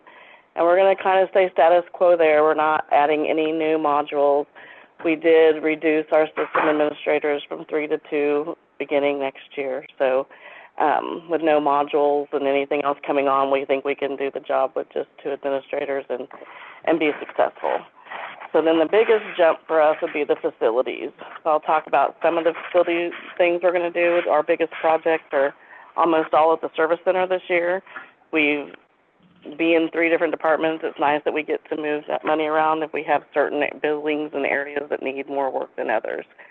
So at the service center, they need a new life safety system. It's very outdated, it's grandfathered in, there's things that are required with codes now that never were required before, but we had an active shooter this last year, and during that, we found out some of the speakers weren't working, and now that we have to make repairs to those speakers, you have to bring everything up to code. So they pretty much need a new entire life safety system, sprinklers, a new fire panel. It'll all be connected. It'll be a voice over, so it'll be active for tornadoes, fires, and even like active shooter situations. So we are doing that at the service center. Also, at the service center, it needs painted. It needs painted very badly. So the entire complex on the outside will undergo painting. There's some joists and things in the corners that are really being affected that we need to get resolved. And then they need a whole new, they're running out of electrical. We've added departments, and we need some new electrical panels and things like that out there. So a lot of the major work is going to be done at the service center for facilities. But as far as the others, we need a lot of concrete and asphalt work done. Some of the docks are coming. They need repaired, and then the asphalt and all the parking lots and roads and our plants and stuff need repair. So those are our major projects for next year. I don't know if you have any questions about any other projects or any facility things you think of. I can tell you that we are building the department, but we're reorganizing the department. We had 2 painter positions that they retired this year. So we've created through general management, everybody, a new position for general maintenance tech. It's gone to the union. We're actively hiring those now. We just held interviews. And so kind of restructuring, so not someone that just can come in and just paint, but they can actually do the HVAC, and they can actually do electrical work and plumbing work and things like that we can do in-house before we have to hire a contractor to come in to do the lot of stuff. The intent there is to save on contract work. We need things fixed or service. So we can do the preventive maintenance, and we can do the small break fixes and things like that, and if something that they can't do. We are requiring one of the 3 certifications, either HVAC, electrical, or plumbing. So they have to possess one of those. So the service center, when you say the service center, you speak of location off the Riverview. Yep. Thank you. Mm-hmm. Okay. That's really. I really appreciate coming, when I came to Market Garage, do the little patio area. Appreciate all the plans, they always look. Thank you. Thank you. In the summer, they're all blooming and. Not right now, but. Yeah. Yeah. Right. Yeah. It's almost time for the winter change, so. Okay. Thank you. Thank you. Right. You're up. All right. Good afternoon. Yeah, that's right. Dennis Dumovich, the Director of HR. So, I, just like some of the others, I don't necessarily want to take you through, everything that we do, but I would want to point out a couple of the accomplishments that we've had, this past year. And from an HR perspective, our department does a couple things that typical HR departments don't do, and that we're responsible for safety and security as well, which are huge tasks here at BPU. But some of the accomplishments we've had, we've been automating HR processes. When I started here, we were way behind where we should have been, and through PeopleSoft, our software system, we are automating our requisition process. So now when you're wanting to fill a position, you can do so via PeopleSoft. The paperwork is being eliminated. performance management systems automated. We have a learning management system that is automated as well. And then, as you've heard before, our security infrastructure is becoming more and more automated. So we have a big console now that we can see every spot at the utility that has a camera near it, which we have hundreds of cameras now. So thanks for the capital budget that you guys have allowed us in the past. We've been able to have better 24/7 protection for BPU and reduce our security staff, which has really been great, I think, for the ratepayers. We've had a big focus on safety the last number of years, but in particular this year. So we have less injuries than we've ever had, at least since in my time here. Our work comp spend is down as well, so less injuries and less severe injuries have really helped us. And we've done that through more employee involvement. So our employees are involved in committees and groups that will hold each other accountable and improve our personal protection equipment. So, they'll make recommendations on, hey, we need a new version of a hard hat that is also FR approved and things of that nature. So we've gotten really good at that. And then we're much better at reporting and holding people accountable. So when we do have an injury within the next 48 hours, business hours, we're out. Our HR team is out meeting with the supervisory staff and the employee to find out what happened and how we can avoid that in the future. Better security protocols, better camera systems. We talked a little bit about that. Our pharmacy benefit programs, we've improved over the last number of years. So when I started here and then the following year in 2020, we had about $600,000 in pharmacy rebates. This year, we are projecting over the next 2 months or a month and a half, we'll have $2.7 million in rebates that goes back to our health plan. And that's one of the ways we're able to keep good benefits is, we've improved those savings or those rebates by $2.1 million a year. That money alone would pay for the entire HR staff. So it's really a big deal for us. And then also we added another high-dollar, high-cost drug prescription program that helps us monitor those costs, and we've saved $150,000 this year in addition to that $2.1 million this year alone. So we're working at these system-wide savings as well. We are in the middle of a RFP broker process. So we are interviewing finalists for our broker services, and we are with that. The new broker will then take us to market on our health and dental programs as well as our life insurance programs to hopefully reduce administrative costs. That's what our end goal is. One, have great coverage for our people and have great doctors and hospitals available, but also reduce our administrative fees. So Dennis, this will be a different broker than what Lee spoke of earlier. Different. Different. Completely different line of business. Yeah.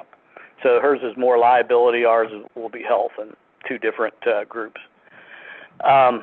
We've completed our MARC training, so every supervisor that was in our system, as well as our union stewards, attended employee relations training, a 2.5-day training, so that the union understands what our expectations are, and our people, I think, are better at working with our employees. We've reduced the number of days to hire somebody at BPU by 20 days this year. A big focus that automation helps us, but also our people on our recruiting side are doing a great job. So what is it at today? It is at 71 days versus 91. So less than 3 months. And that's from requisition to hire date. So, Start date. Yeah, to start date, hire date, yeah. So that is a big improvement for us from the HR perspective. And then lastly, we've been working on improving our culture. You guys may have heard about it a little bit earlier, but we have more team events that we are organizing through our culture club. We've done strategic planning. Jeremy led us through the strategic planning process, and we've involved more people, and as a result of that, we'll have better performance management that's tied to the company goals. Our survey results that we presented on like last month were extremely improved, 50% improvement on employee engagement. So, working on that culture is helping. We've started the morning brew process where our leadership will go out quarterly and meet with employees and provide them information on programs that we've got coming. Our volunteer program we started for the first time since I've been here at BPU. It creates better community engagement. We also started a culture club.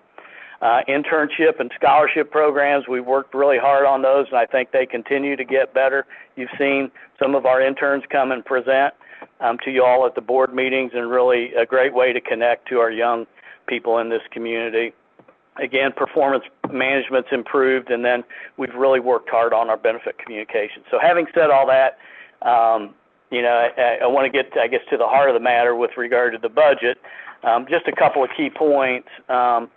While our budget did increase 3% overall, and a big part of that is due to our contract that we have with our security provider, and that has a multi-year program with a 3% increase, so that we can still attract and retain, for us, decent security guards. So while that's increased, if you flip a couple pages back, Rob, you'll see that since 2020, the HR budget, the average change is 0.1%, and in fact, from 2019, our budget was actually, when I started here, $4.765 million. Today, it's $4.777 million. So in 6 years, it's only increased $10,000. Less is like, I don't know, is 0.1% or something like that. So we've worked really hard at keeping the costs down, and with that, I'll turn it back to you guys for any questions that you might have. Yes, thank you. I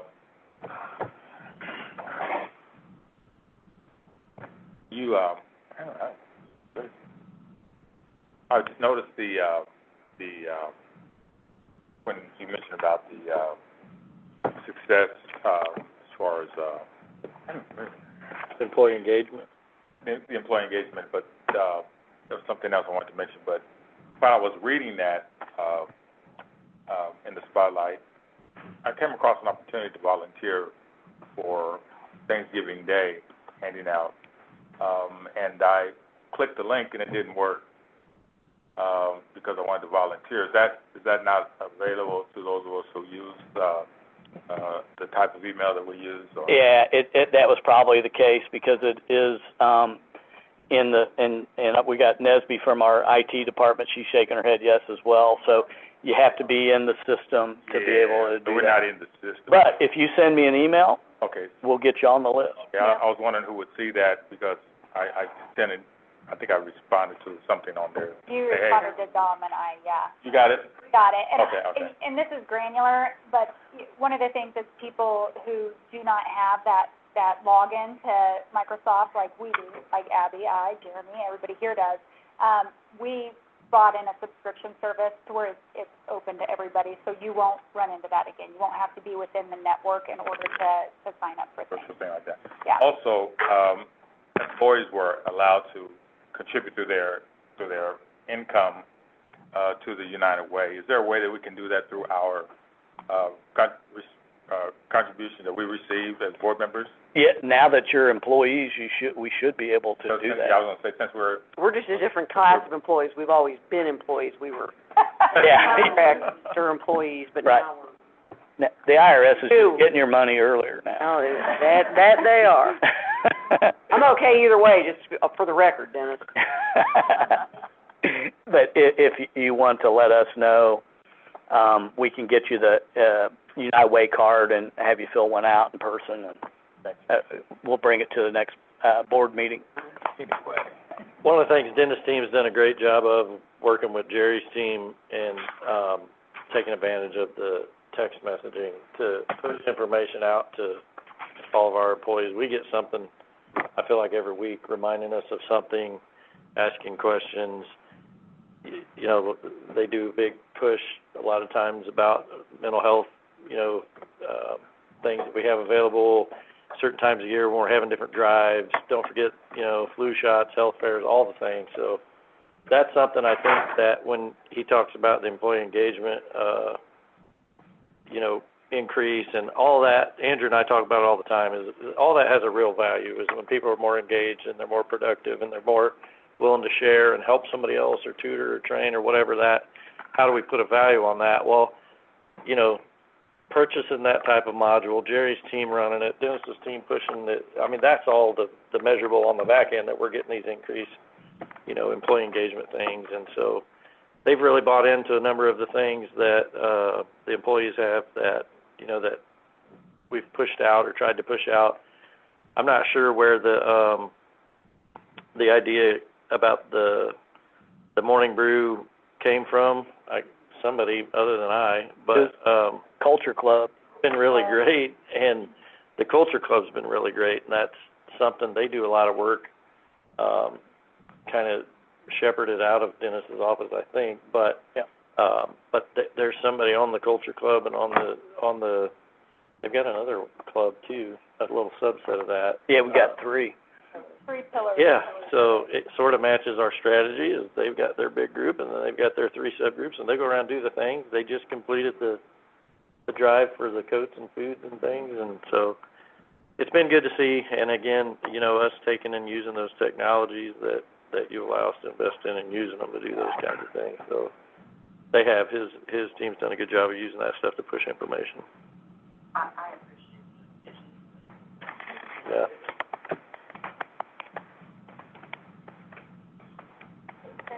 Are we back to you? Are you done? I'm done. Excellent job. Yeah, I just want to say thank you. I think HR has been doing an excellent job of providing us with excellent benefits, reasonable pricing, and personnel. I haven't really been disappointed in anyone that you hired, and I think you've done a great job hiring a great team. I think Well, we thank you, and we proud of. thank you very much, and we thank the board as well for investing in our people, and giving Jeremy and our leadership the opportunity to do the things that we try to do for our employees. Thank you.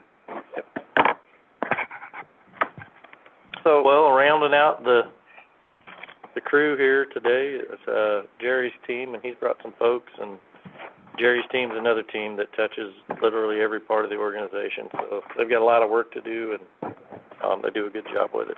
Thank you, Jeremy. Robert, if you can go to page 3, we're going to do a little bit different here, if you don't mind. My team is here. You don't often get a chance to meet them. Nesby. Hi. She has the enterprise applications, including texting. She has human capital management.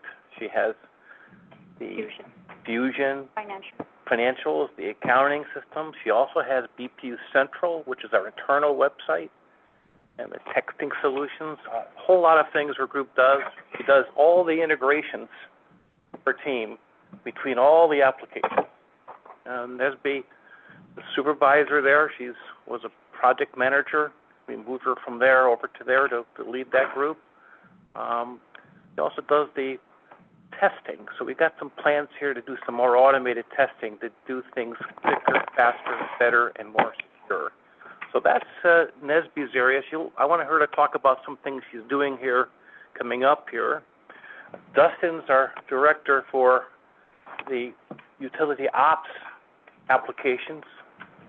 He's got the Maximo Enterprise Asset Management tool.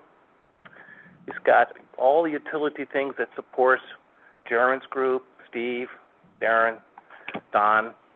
So outage management, GIS, mapping systems, the meter to cash, the Kayenta system, the meter data management system. So all the utility operations and meter to cash systems.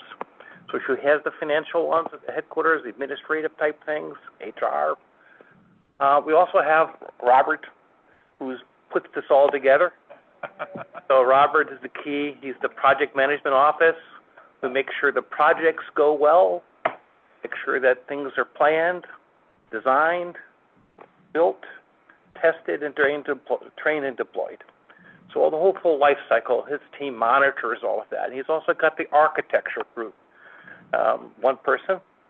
We do things very small here compared to Evergy. They probably have 10 people for every one of ours, but the same applications, same type applications.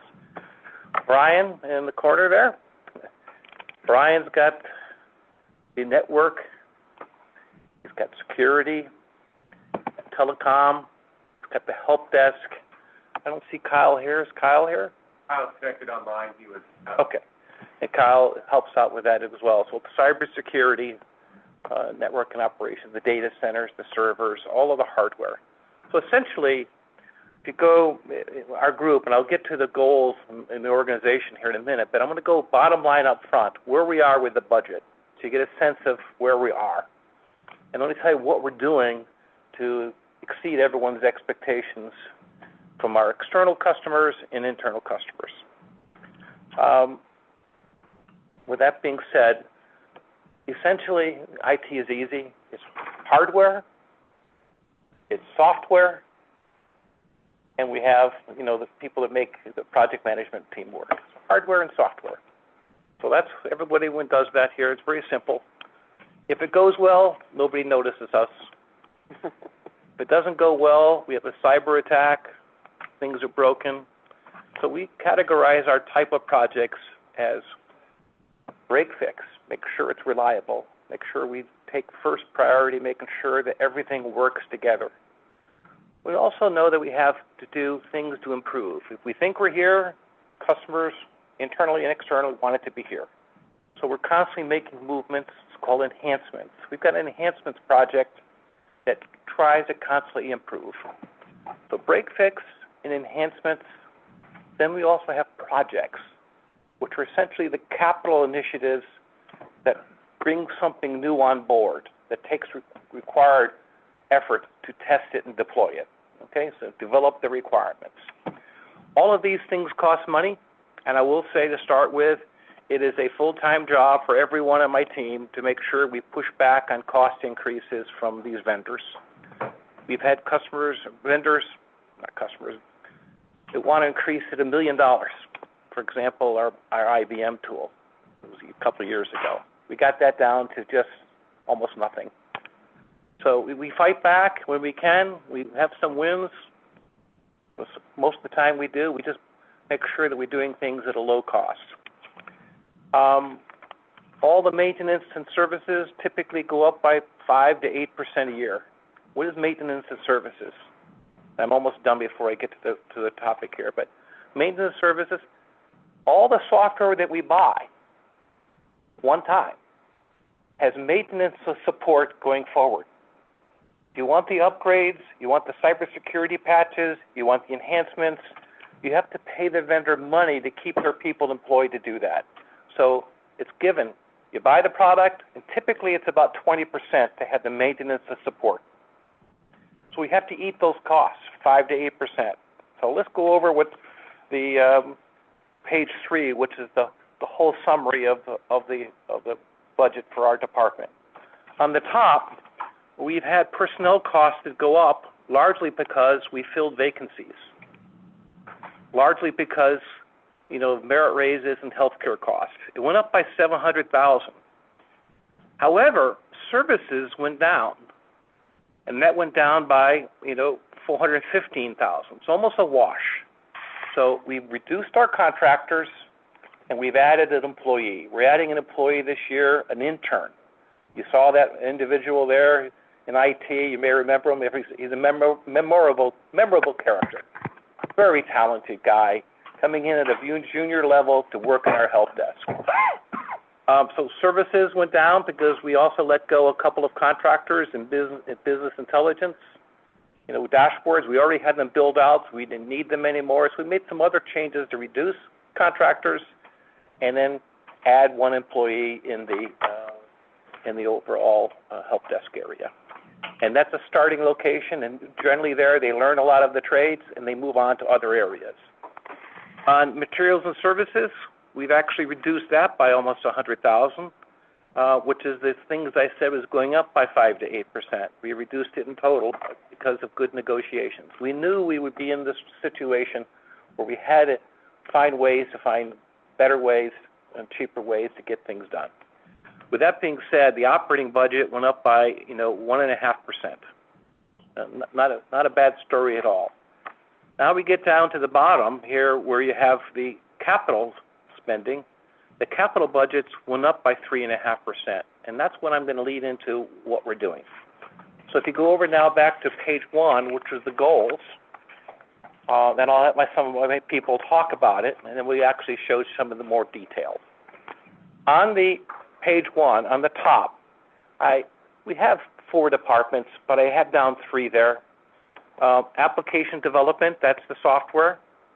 That's Nesby and Dustin. Network and security is Brian and Kyle, who's on the phone working remotely.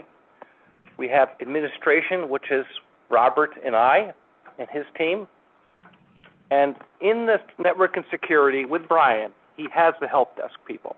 That's another department you'll see arrayed separately because we categorize those costs separately. With that being said, I'm going to go over and ask my folks, who are the key people to make these things happen, what are we doing in application development that you need to know about that's costing us money? So with that, I'll start with Dustin to talk about your highlights of the ones you've got. Yes, I'm going to talk about 2 projects. The first is finishing our Maximo Mobile implementation. So this year we completed our supply chain procurement effort, and that was really modernizing how we receive goods, our purchasing processes, how we count inventory, using mobile devices, moving away from paper-based processes, analog, and moving that into a system that we can more easily track and report out of. So we're finishing that project by now moving into our facilities and our distribution field areas. Within our plants now, we're rolling out Maximo Mobile to our optechs and our supervisory staff. So what they'll be able to do is have a device, a tablet, as they're doing their work. They're going to be able to see what's my work, what am I doing today, what are all of the work orders that I have assigned to me, what tools do I need to do this job, what material do I need to get from our storerooms in order to perform this job. So it's right there at their fingertips. They're going to have it every day, and it's really going to drive efficiencies into our workforce. Following the implementation of our plants, we're going to be doing the same thing now for our field distribution sites for both water and electric. So the crews will be able to see what are the jobs that I've assigned to me today. If while they're out in the field, maybe they see an issue on a pole, they can take a picture of it, create a work order on the device right then and there. It goes into the database, which that they can then use to plan and schedule additional work for that particular week. The next big project along the same vein is upgrading our Maximo platform to the next version. And we've been on the current version that we're on now for the last, let's say 15 years. And now we're going to the next big version, which is, we call it Maximo Application Suite version 9. And it's a cloud-based product. And so that is taking our existing on-prem solution, moving it into the cloud, and you're essentially, in doing so, kind of rebuilding the application because you can't just lift and shift into that kind of environment. We have to reconfigure the solution on someone else's server. Essentially, that's what in the cloud essentially means. So that's our next big project for 2026. Yeah. So because Bill Johnson wanted us to keep the budget flat, we had deferred or actually extended the start on some of these Maximo projects to meet the budget. But that's catching up to us now this year because if we do those in the cloud, that's going to cost some money. With that, Nesby, would you like to talk about your Kronos? Yes, so our current timekeeping solution, which impacts pretty much everyone in the utility, it's going to be subset in 2027. So we are now actually in the final stages of our RFP to implement a whole new solution, which will also be in cloud. But it does provide us with a whole lot of new opportunities to modernize our workflows and improve our employee experience, giving them or empowering them to do more with their PTO, with their time, with their, performance, all of that. So this is an awesome opportunity for us to finally venture into that space because it's been something that for a long time waiting. We're still doing a lot of timekeeper duties on paper, and the idea of being able to view your time cards on your mobile device, it's going to be a huge win. So we're definitely looking forward to that. It is I would consider it a small technology project, but a big project from a change management perspective because it will change how we do things today. And we hope to introduce that as lightly as possible so that there is quick adoption and easier adoption. So that'll be a little bit of effort, quite a bit of effort to get this RFP out, get it done, tested, deployed. You're also doing some interesting things on the O&M side for Dennis and for Andrew. Well, it will. There will be a lot more visibility from a work orders perspective, and for if you were, is that where you're going with Fusion that? enhancements Yeah. and HRIS. Oh, okay, sorry. So, yeah, along with the project with Kronos, we are always working on enhancements and improvements for our current solutions like PeopleSoft and Fusion. So we have a whole roadmap of enhancements that we want to go tackle that, give us a lot more flexibility, a lot more efficiency with our current processes in both financing and accounting. So, yeah. Good. And purchasing as well, right? Whenever Dustin talking about supplies. Oh, purchasing. Yeah, that's great. That's great. I think that's great. Yeah. Yeah, so as you mentioned on Dustin's project over there with, Maximum Mobile, you heard Becky speak earlier, and how those tie together, right, is we found some efficiencies on that side, in the storeroom side, that these costs hopefully have a savings on the operations or business side, and so I think that's what we're finding across these different things, just like I hope we're going to find that on the Fusion side as well when we start doing some of those things and getting through our staff, so, great. On compliance, too. Okay, great. So we'll be using Maximum more on compliance and self-report. It's a significant effort on this Maximo. We spent a lot of money over the years on it. Now we're coming to a point where it's really bearing some fruit. It's wonderful. And Dustin, one of the reasons we brought him here is that he's got stellar background in that area. Stellar. And mapping, too. The whole of mapping, too. So, Brian, why don't you go next about things that you're doing? Thanks, Jerry. So there are a couple of things that I heard earlier today that I want to interweave into the discussion. So maintenance and support and infrastructure. So Steve Green earlier talked about some of this infrastructure and its lifespan being 70 years, 100 years. I wish that were true, right? Ours is more of the 5 to 7 years. Generally, at the beginning, the first of the 5, you don't trust it, so you don't deploy it.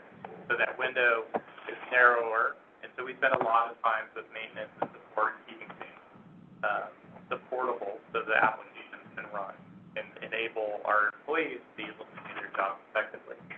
And so we're going to spend a lot of time on end-of-life equipment and staying away from the end-of-life support for applications. So the applications can run. We'll continue to get security patches, be able to update the system, support the systems with minimal risk. And then Dustin, as part of the Maximo project, Maximo Mobile, we have, as part of the infrastructure, now we support the mobile devices, which might be a cell phone or a tablet. And we're placing those in positions where we've never had to support them before. Right? So how do we effectively make sure that everybody's cell phone has connectivity wherever they're trying to do work, right? Within the power plant, it's in the substations, it's in the water towers, it's in their home, it's wherever they are able to do work, right? So it might be a cell phone or a tablet. So how do I effectively enable that and make it secure, right? In the good old days, I used to have somebody come in and say, I need a cell phone. Well, here you go, right? Well, now I have to put controls in place so that portions of those applications that are installed can't be updated. Just if they accidentally get it updated by the Play Store, then they no longer work, and then the staff can't do their job. They can't do inventory. We have to be able to control it, and that's an evolution of the capabilities that we've never had to have before, right? So we're evolving those capabilities next year. Within my staff, and it's fairly small, we have about 3,100 devices that we support, so network switches, cell phones, laptops, tablets, phones, just all of those devices, being ahead of the bad guys. That's the other big part of our job. I heard some talk earlier about AI, and the things that AI is doing for the bad guys, how they're able to effectively use AI so that they can penetrate the utility or a company. We're trying to stay ahead of that best we can.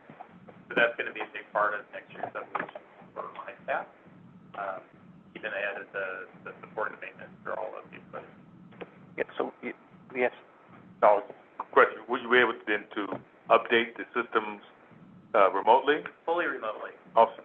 So if you ever have an issue with your cell phone and need help, we can actually remote to your cell phone and share your screen with you and show you how to do things on your cell phone now.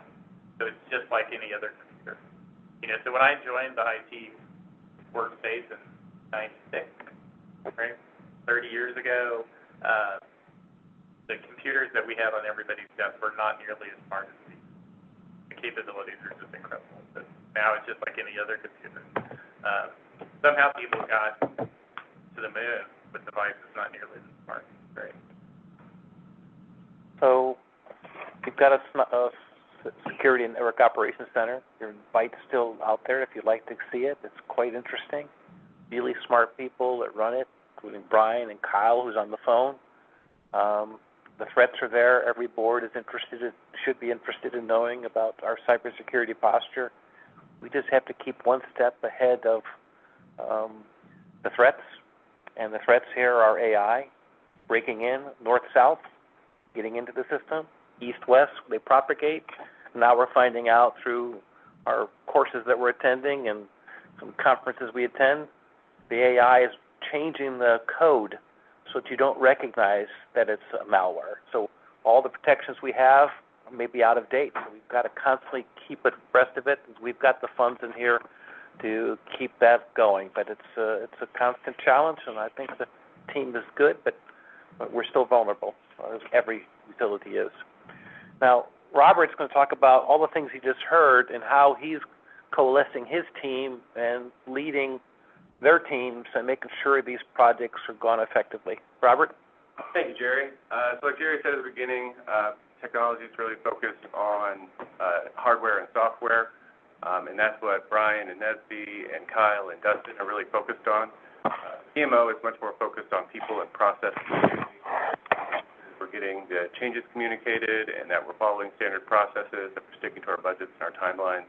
And that's really been our focus in the last 7 years that I've been with the organization, and we've made a lot of really great progress. Moving forward for 2026, we're working very closely on a number of RFPs that have already been mentioned today, with bill print, with the website, with the credit card fees, with the kiosks. We're working very closely on all those, plus the RFPs that IT owns wholly on its own. We're focusing on standard approaches to projects and standard project management tools. We're deploying our SmartSheets project management software wider across the entire utility, and we have an intention this year of standing up a cross-utility user group for those users to make sure that they understand how to get the most out of the tool and also how to incorporate more project management tools into their daily operations. We're really focusing, I should have had a cheat sheet in front of me. We still want to focus on improving customer satisfaction and documenting lessons learned and process improvement training, making sure that we have a repository for those lessons learned and that we're carrying those forward, like we mentioned earlier. And then we are also going to do our standard focus on cost, quality, schedules for major projects and implement them through 2026. And then for 2026, we're also going to focus on, in addition to the break fix, which is the help desk ticketing system, which is mostly managed by the rest of the IT team. We also have our capital projects and our O&M projects. And then we also have a list of enhancements that we've been building for the last several years. We're going to really make an effort. The team has done a great job, and they've cleared about half of that enhancement backlog to date. But we're going to make an effort this year with fewer capital projects to try to focus on those enhancements and get the maximum value out of the systems that we've already purchased, and conduct training to make sure people know how to use them effectively, and look for additional modules that we can buy from those vendors that can get us the value-added needs that we need, such as the CRM tool with our CIS tool, and a few others that we're looking at. Any questions for the CMO? Thanks for your time. So in summary, how do we keep ahead? We have funds in here, which are about the same every year, for training. So we have NESB that shepherds this and tries to get people to attend lunch and learns we have on site. We have them in here. We have meetings, we get together. We have conference rooms, we discuss it. If somebody goes to a conference, we have them give a presentation. We're thinking about starting a Toastmasters group to give people public speaking in our own group. We're going to expand it out to the company. We haven't quite figured it all out yet, but it's minimal cost. But a lot of the guys we have and gals, they don't get up in front of other people. But we want them to grow and be able to diversify within the group, be in other areas, and part of it's how you communicate. So that's some of the things we've got planned, and we just keep rocking and rolling and moving things ahead, thanks to my whole team. Any other questions for our team? Yes.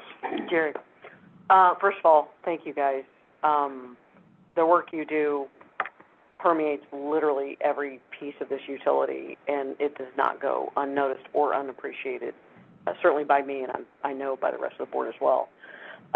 If I wanted to come visit the SNOC, do I just get with the folks and they get with you? How does this work? Let Jeremy know. Because you know I've never done it, and you know I've wanted to for like 2 years. Okay. Well, Kyle and Brian, we've got a, Will you let me in, Brian? Yep. Okay. It's really interesting, and you'll see Stevie, a lot of the things we tell track. the board a minute. So you're all invited. Jerry wasn't here then. The fella that's worked there, they're all good. Angie will freak out. Don't tell us we're all invited. That's a whole situation. One at a time, two at a time. No Jeremy's had a tour of it. Well, I'm certain he's taking Abby through it. It's pretty cool. It's constantly changing and evolving, but we want to get situational awareness. Do we have an issue with a server? Do we have an issue with memory? Do we have an issue with storage? Do we have an issue with cyber? It's a complex thing here, and they're really smart people. You'll be amazed how smart they are. They're really, but anyway, yes, by all means. Yeah. Any other questions at all? I don't have a question, but I do have a comment, because Justin, I'm amazed at where Maximo is now, because years and years ago, there was a little maintenance person down at Nerman Water who loved Maximo, and he wanted everybody to use it, and he was about the only one using it. Not with it anymore, but sometimes I just want to call him up or text him and tell him, hey, Paul, we're gung-ho on Maximo now. I never imagined he could do the things that he just said that Maximo Mobile does. And Rob, we can get to a meeting with that. That's right. Appreciate your whole group. Thank you. Thank you all. Okay. Yes. Thank you, Jerry. Yep. That is all of Northman's. Again, Andrew's probably got some wrap-up comments. We'll be, from my perspective, happy to answer any question you might think of after you leave today. If you still have them today, feel free to email them over to I, and we'll get them distributed to whoever it is to answer it, or if it's Andrew, email it to Andrew and I, and we'll get it answered. Andrew mentioned it. He's probably mentioned after I'm done. We will. This will be on the December 3rd agenda with a couple of other things. So I think that's really it for the day. Nope, that's exactly right. So I'll let Randy speak here in a second. One other thing, There's an environmental surcharge notice that we have to, I'll lay out the next year's costs. There's a rule in the rider that says we have to notify you what it's gonna be every year annually, so it's usually in December, but because we moved the meeting up, we're not quite ready with the reconciliation, so sometime in December, I'll probably have it ready at the meeting. I'll give you, I can make it an informational, I can make it just a report, however you want it. I mean, we can talk about it, but it'll be just a couple pages, and, it's not gonna go up much, very little. Penny. Is the notice to the customer, is it just a bill notice? No, it's just a notice to you, to the board. Huh. We have to explain to I feel like, Before Lori, like, do I gotta tell, like, 68,000 customers, or how does it? Lori made it part of the presentation, Uh-huh. so that was the notice, that was the what we considered the notice to the board, but, This meeting has occurred before they have all the information to include it. so, I will, Well, it's ticking up a bit, yeah? I mean, I see that? residential was like, Proven I read it, Jeremy. I think the preliminary is like 5 cents or 10 cents Mm-hmm. 4 point. a month. That's, yes. Yes. ESC, this is the, Right. Right.